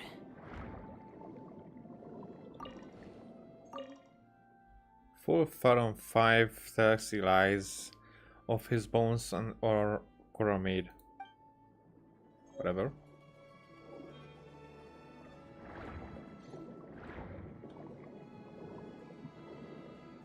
Yo.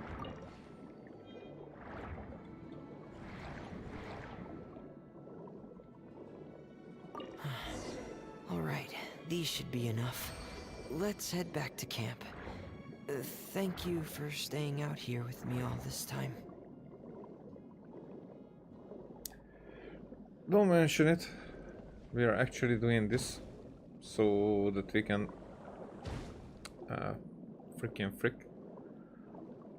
so that we can get a constellation, maybe some materials to advance ourselves.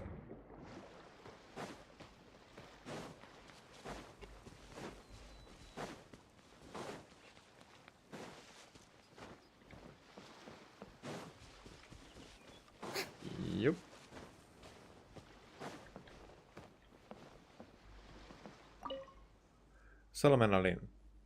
So, seems to be a dose of medicine left behind by someone. There's a label on the bottom of the container with the word Destry written on it.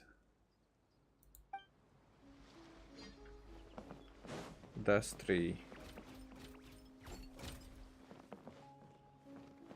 Oh, there. Hey. Who are you? Zuria Destry. Oh, there you go.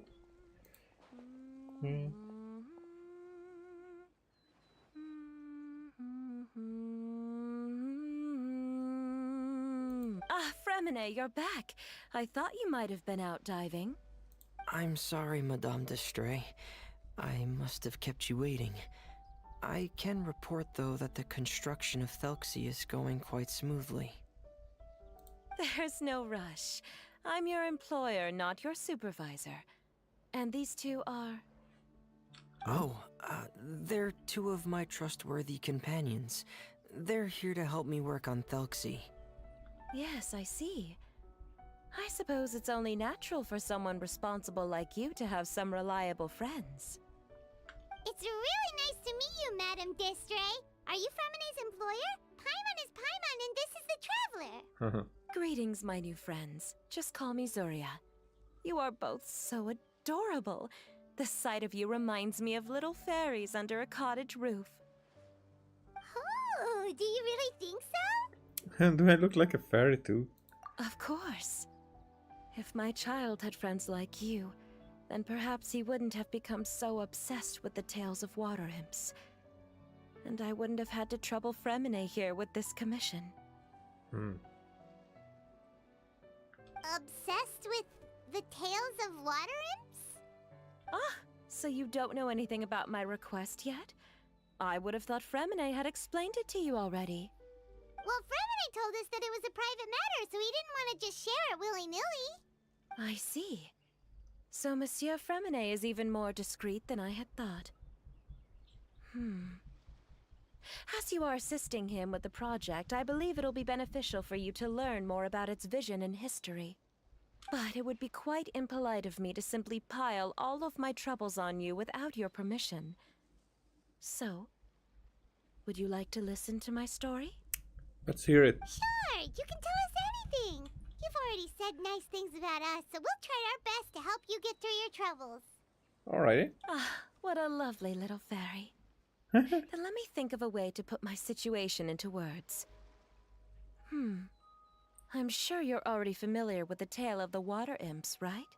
Simply Kinda. put, parents came up with a story, painting water imps as scary abductors in an effort to convince their children to stay away from the water. My child is rather special, however. While most other children are terrified of Thelxie, he's infatuated with him. Infatuated? With a water imp? What a brave soul. Yes, he told me that he thought the water imp might have just been misunderstood. In his mind, instead of singing to abduct children, the water imp actually sang out of a longing for companionship. As a result, he often goes near the water in secret.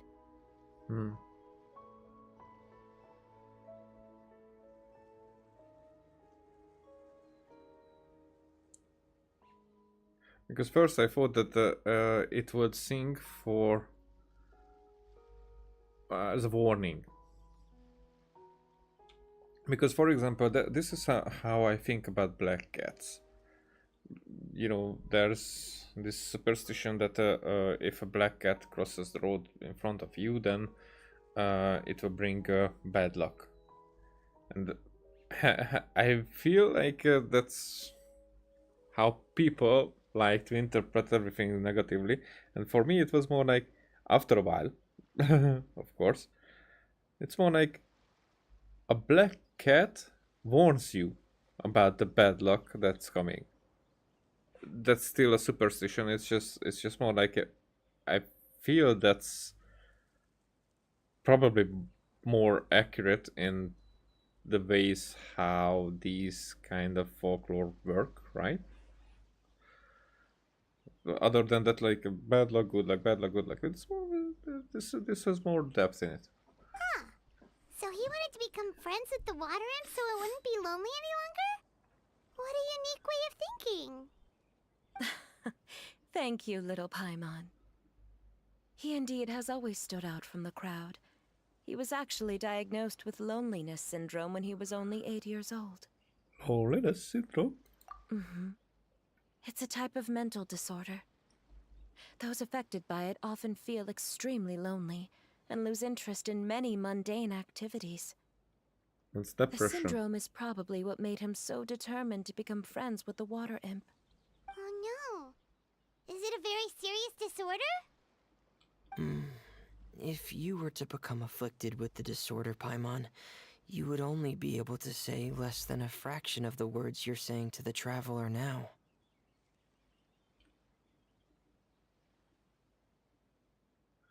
Well, less than a fraction is nothing, because if it's not the nothing, then it's still a fraction. So less than a fraction is nothing. No! Paimon won't accept that! We would have to find a doctor to help cure Paimon. Paimon has a 2,000-word quota for daily conversations with the traveler, and she won't settle for a single word less!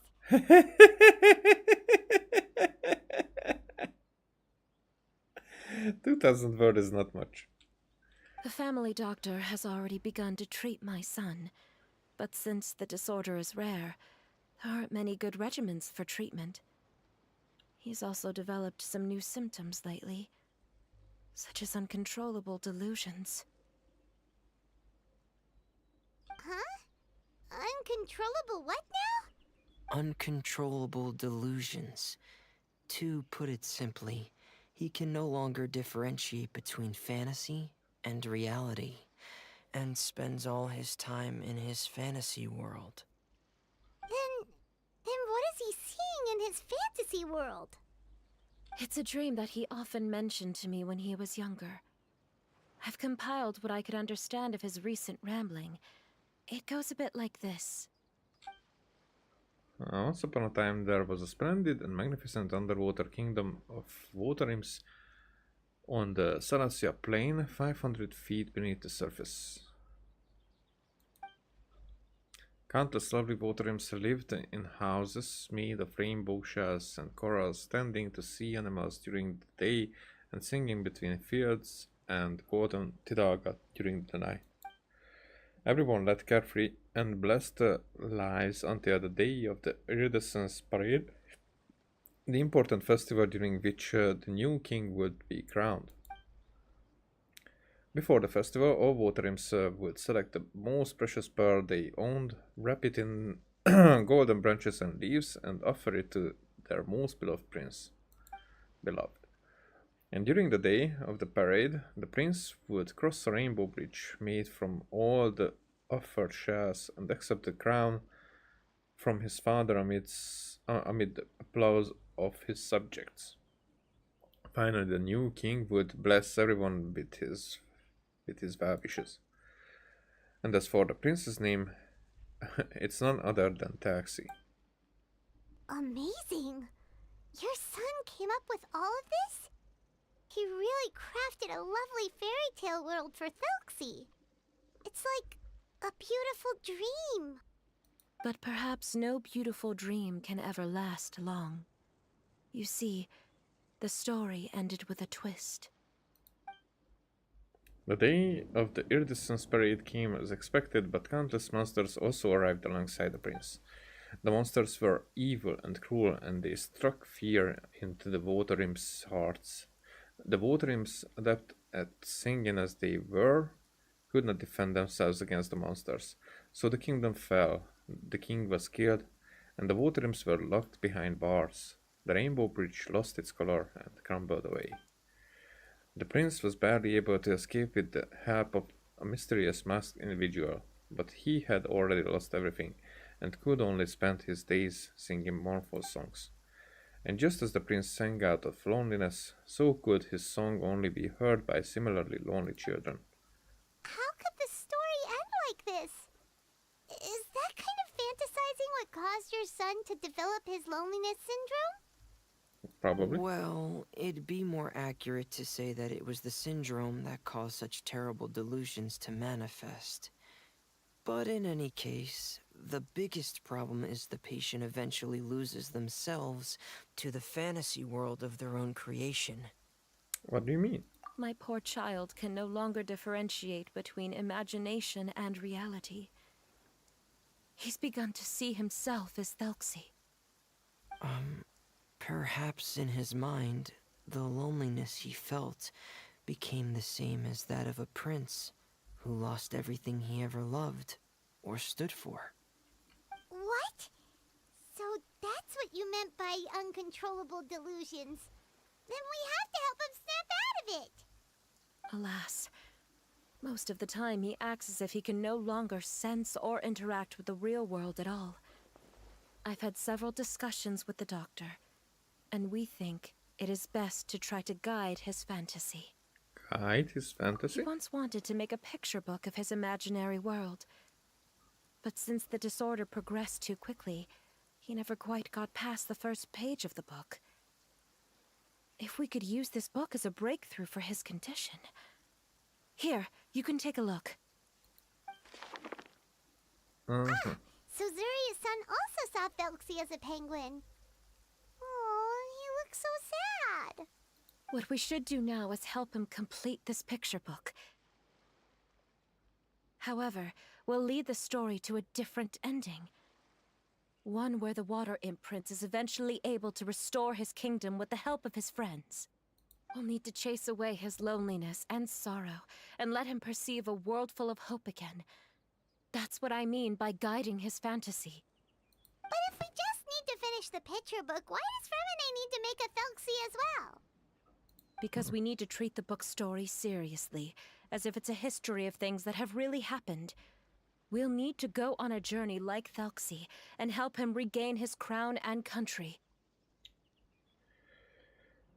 It's a sad story, but a story I don't care, actually. But my child can no longer go on a journey of his own.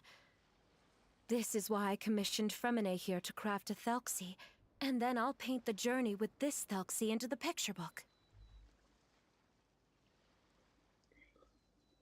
That's a really convoluted way to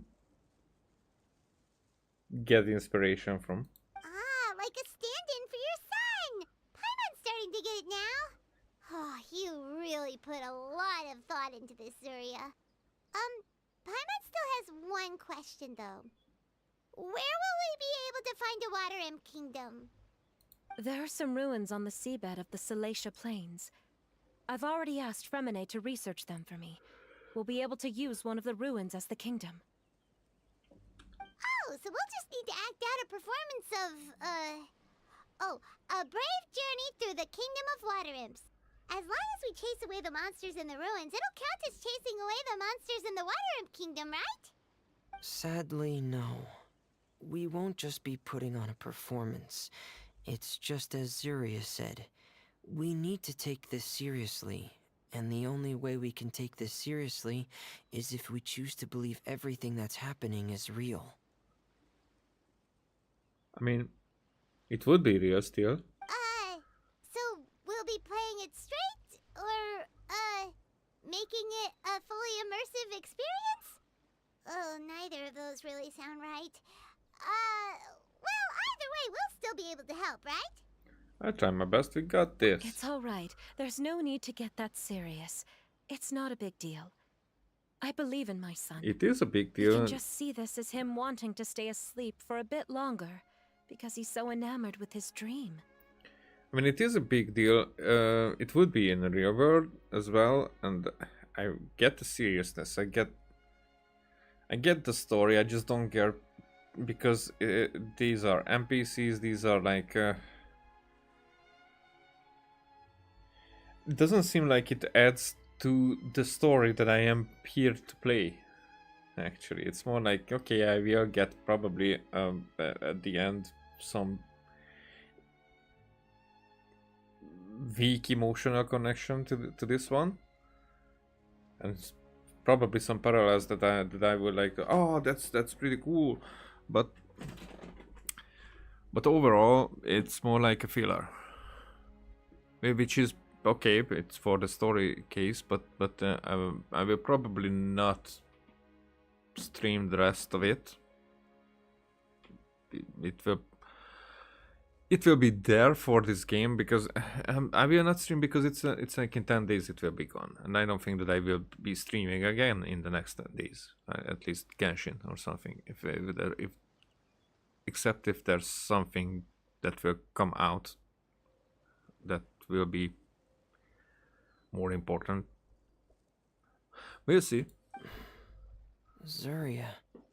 Keep your spirits up, everyone. If we were to look troubled, my son is sure to become anxious as well. I should be heading back right about now to check on my son. We temporarily moved to a place on the hill over there, so my son will have a better spot to convalesce.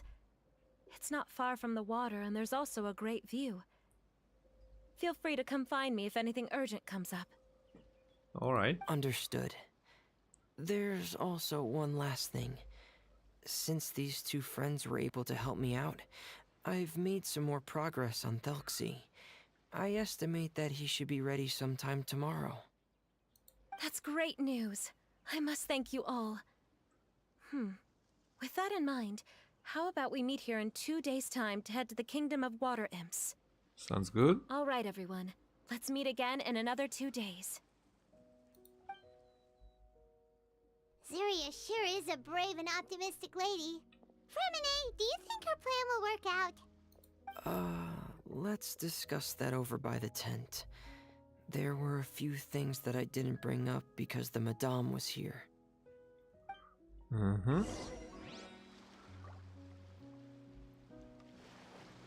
Okay. Tell us. What is it, Fremine? What did you want to say? If you don't mind me asking, I would like the two of you to mentally prepare yourselves. For what? This is the first time that you've met anyone with the syndrome, right? I know you two are both really strong and will do everything you can to help the child. But with the syndrome being the way it is, if things don't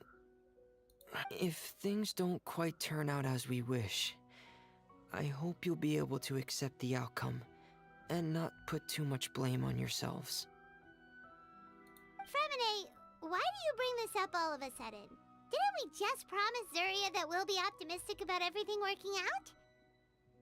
It's not that I'm not optimistic.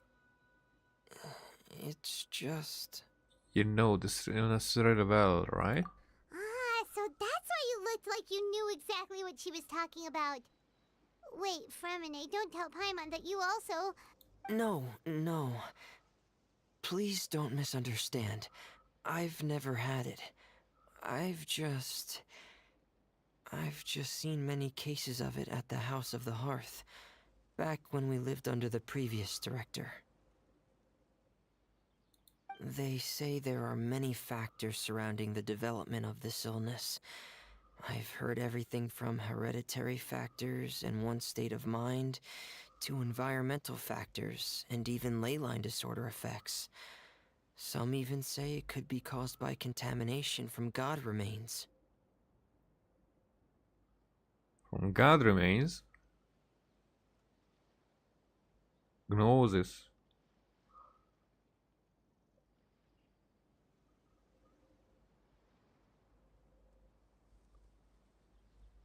And from the cases I've seen, there weren't many positive outcomes. In the worst cases, the patient could even pass away. What? It could get that serious? And here Paimon thought they'd just stop talking as much. Yeah, that's just the nature of it. So if you'll find it difficult to cope with the worst case scenario, I would prefer that you back out right now. I don't want you to help only to feel like you failed. And don't worry, I've seen all kinds of strange and difficult things in life, and you've got a point. I'll give it some thought. Yeah, that's right. no matter how hard it might get, we won't be scared. Really? Then in that case, let's see this real-life fantasy adventure together to the end. Yeah!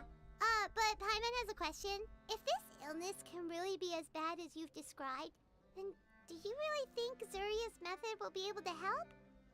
After all, we'll just be using a toy as Thelxie and some ruins as the Kingdom of Water Imps. The whole adventure will only be turned into a picture book for her son to read. Well, I think it should be able to do something. To harbor a fantasy means that the child wants to save himself somehow. The only reason he's allowed his dream kingdom to fall is because he's lost control of his heart.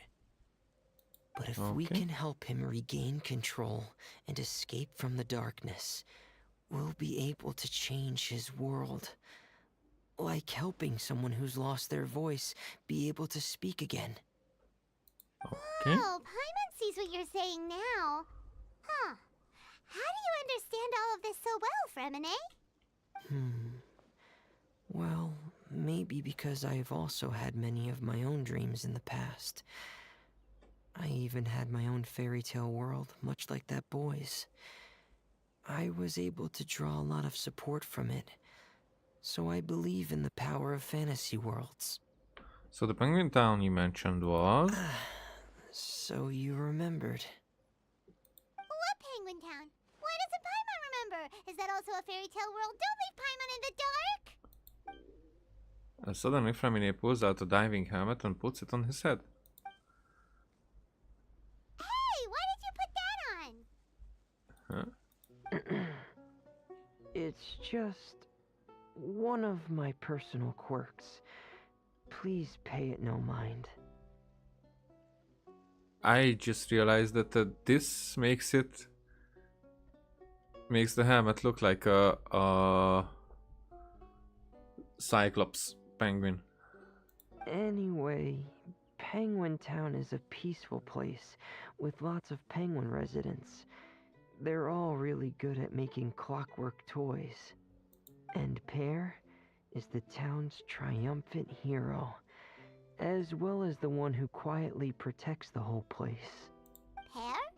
But didn't you make Pear yourself? Well, I often think that Pear only came to me because he realized how much I needed him.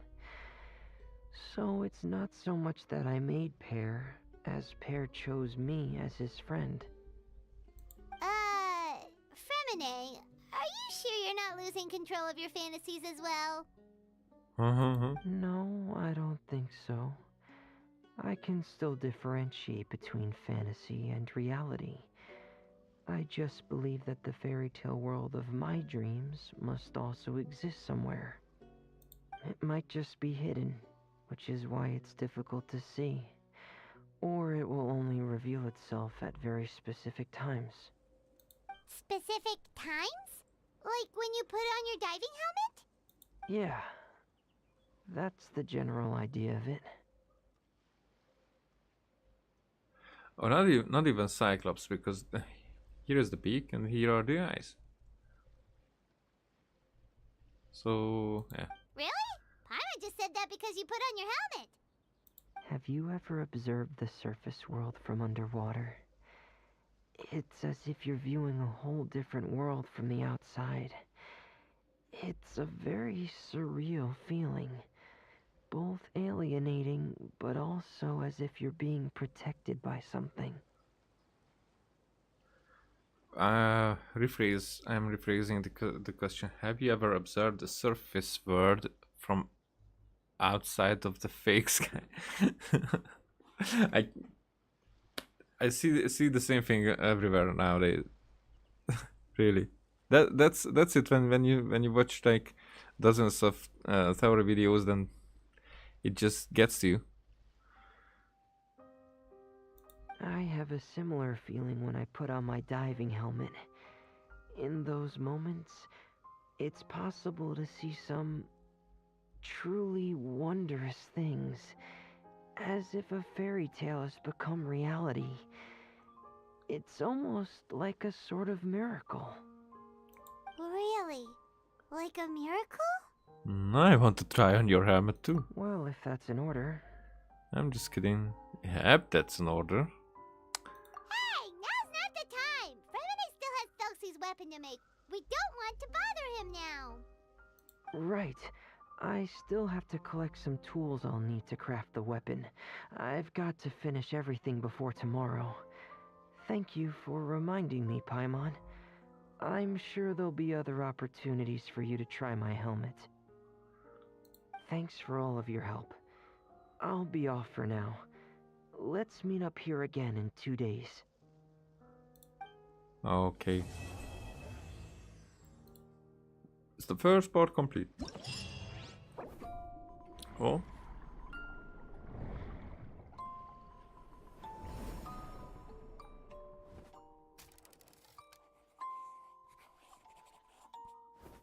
Okay. So these are the circuit structures.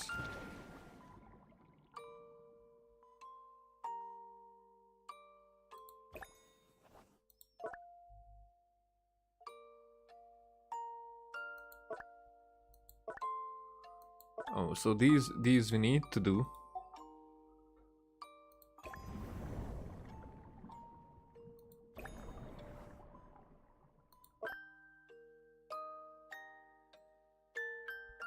Okay.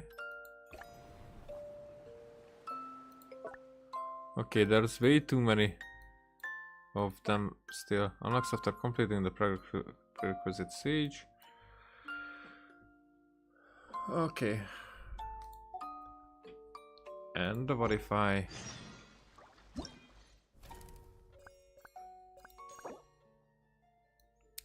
So here...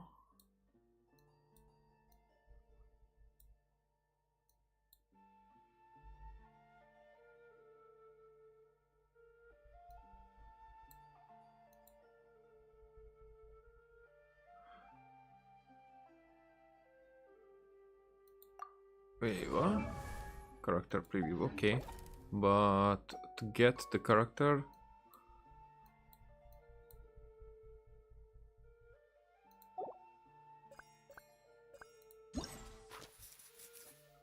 Okay, so here that, and probably here we will get the character, so it might not even require to collect these. Okay.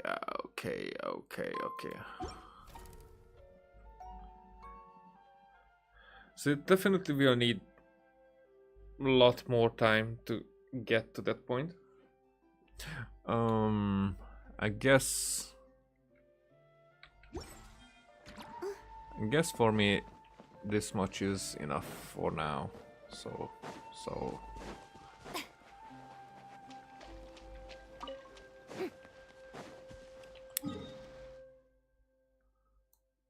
what do I want to do? However, first,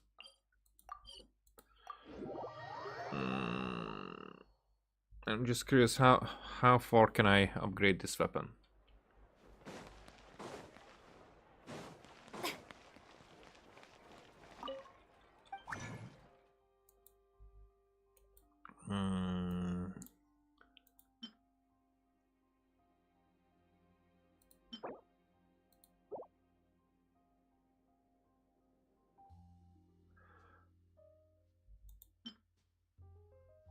Have 87, it's 29, so okay, we should have enough of that.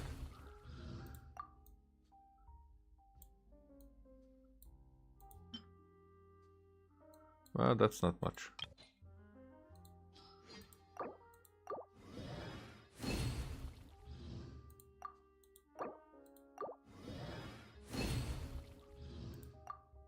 Alrighty. Two. Give me one more. So that's the two that we have. Okay. But now it's easier to count.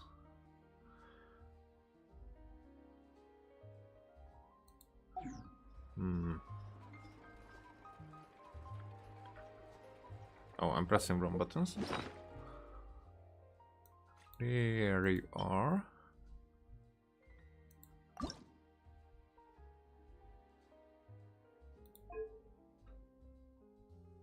So 6 and probably so 4 is needed from this, and probably 4 is going to be needed because it's a 4-star weapon. 4 is going to be needed. That's 12, 16 of these. Just to not waste all the resin. Oh, I can make one more. That's cool.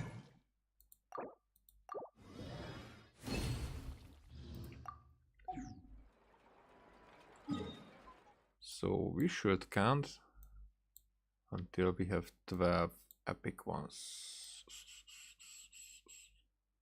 There you are. I don't think that I even have been inside this domain as of yet. It's pouring out here.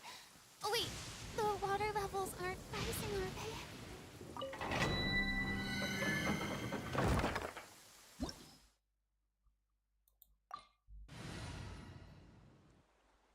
Right. I don't know what we need. I take these guys. We'll see. I think I might have been inside this domain. I'm not sure. Was there any weapons that needed it? Might not.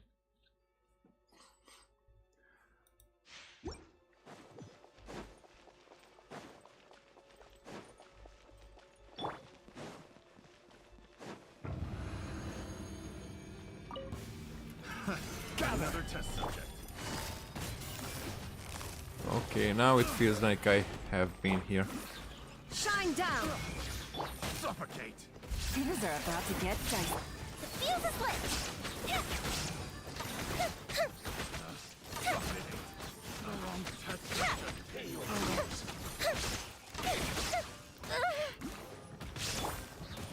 Stabilize. There is no escape! Gotcha! Time for a light show. Oh, where are you at, man? Still hit me. Okay, I was shielded, so Solidify. Illusion shattered! Quietly now. there you go. So this is what I. How should I do this?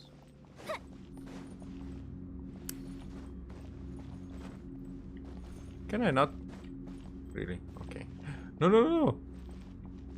So there are those 4 crowns, and they are coming out from the sky, from the nothingness, from whatever, and they are basically crowning. So if you can see, the main crown is over the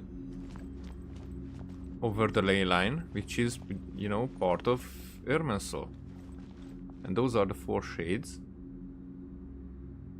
This represents the primordial one. Crowns Irminsul, which means in my depiction is that Irminsul, it could be then but then Paimon wouldn't be the primordial one, I guess. Maybe it could be that the divination and the depiction, no, the divinity and like not the humanity but more like the normal character is, because, you know, the thing is, when in Sumeru there was the doctor using something that only that got us to sleep. But Nahida didn't go to sleep because gods were unaffected by it. Because we are not yet gods. And Paimon is not god anymore. Just the fairy part of it, you know. Like the human part of Furina. Human part of Fossilor was Have you ever Furina. kept goldfish as So pets? They're Paimon very is the cute. fairy part of the primordial one, could be. And the primordial one is dreaming through Irminsul, which is actually the tree of wisdom, dreams, and memories.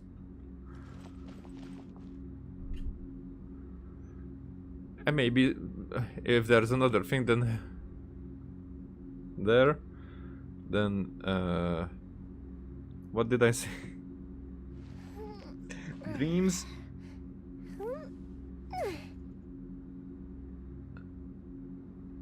Dreams, memories, and what was the third thing? Whatever. You get that those could also be the shades, because they are coming from the primordial one. So it's all connected. It's all connected. It's more like how you understand it, other than how it actually is. At this point, at least. Okay, so let's see. That's 6. That means that's two here. So that means this 6. That means there's 2. So that's 4 and 2. 6. Continue. And we need probably 12.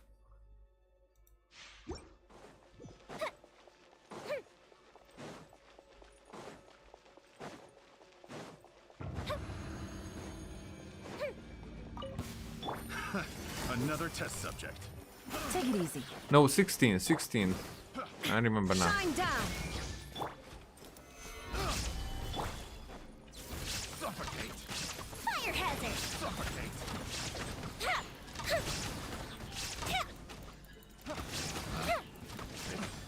The wrong test subject. Stabilize! Okay.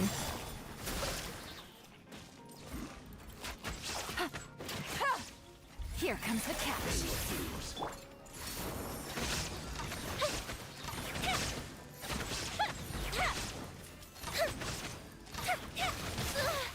Really? It could hit me from that far. Gather! There is no escape. Time for a light show!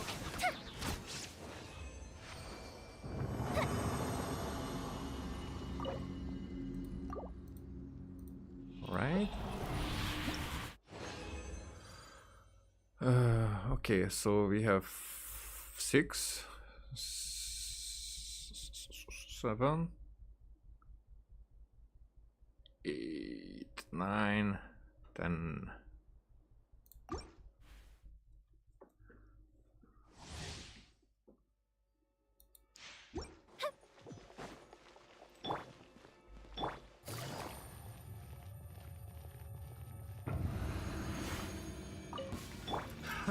Another Stabilize. test subject. Illusion shattered. Take it easy. Suffocate! Gotcha. All right. Fire hazard! Pick the wrong test subject. Gather! There is no escape. There. Game's up. Fun's over. Quietly now.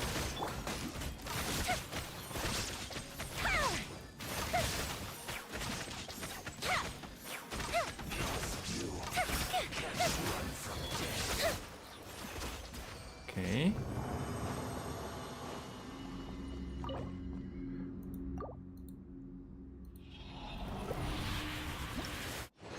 So we're at 10. 12.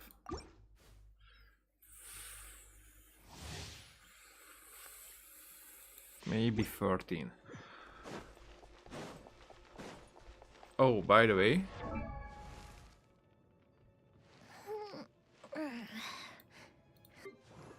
let's see if I can actually do this now.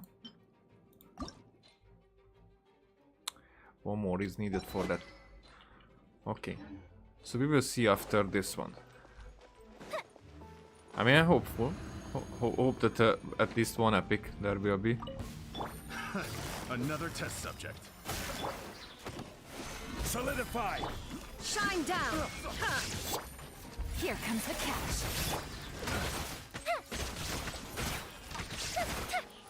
Suffocate!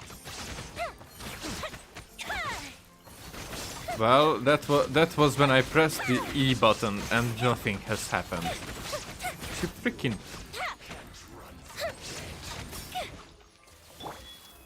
Stabilize! Illusion shattered! You know what? Busted. Things are about to get dicey. Time for a light show! I don't have my patience.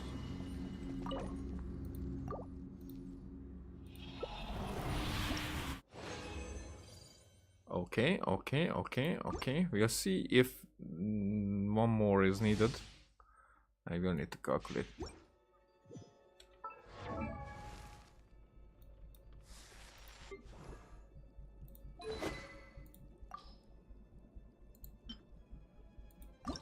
Enhance ascend. There you go, and this is not even what I wanted. Oh, this is faster.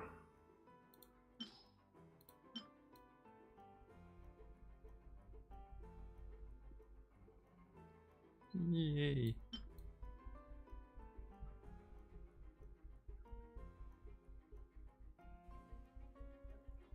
There, I pass as I can. I want to get rid of these.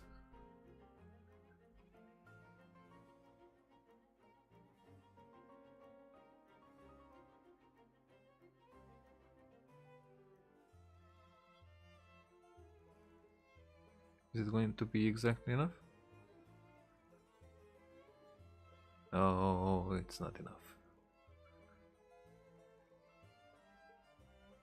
Yep. There you go.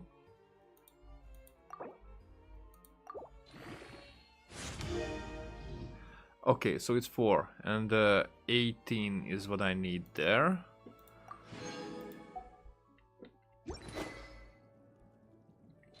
Okay, let's see.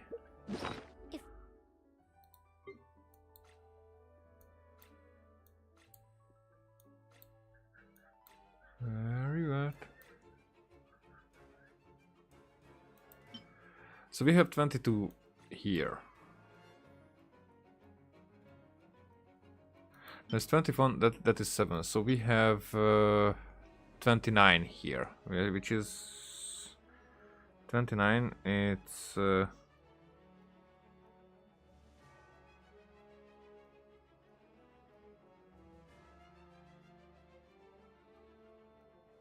it's almost 10. It's actually 9.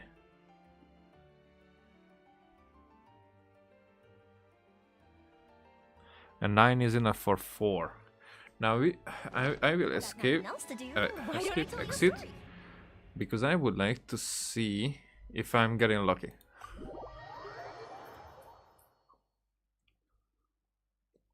I would like to see if I'm getting lucky. So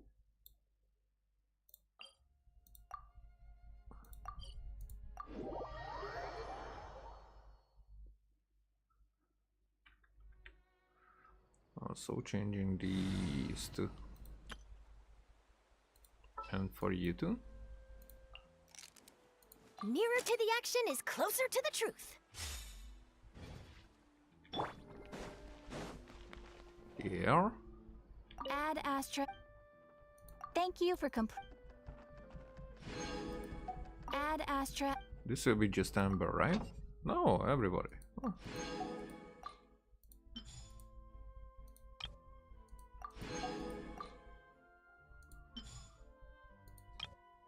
Okay.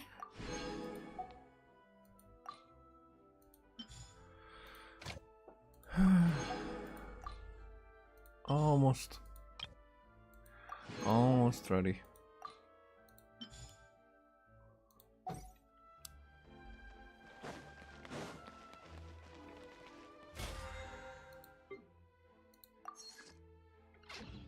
That's it.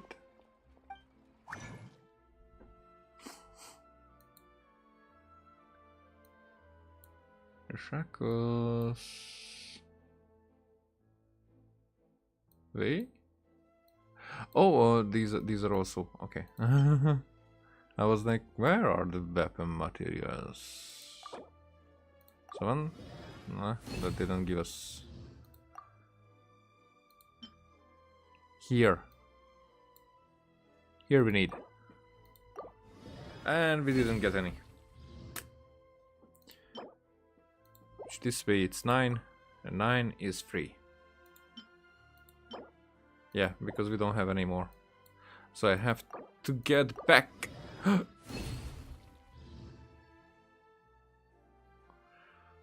Oh, I'm not complaining. Not even, not even a little. Even one more. Okay, I don't have to get back. That's cool. So, upgrade time.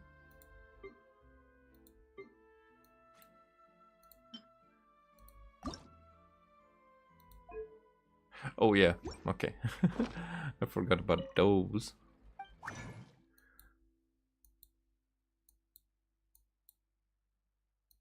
Where yet? There yet. So we have 0. Now for 18, we have 5 already. For 18 times 3, that's 45. 3 times 3, 54. 54 is needed.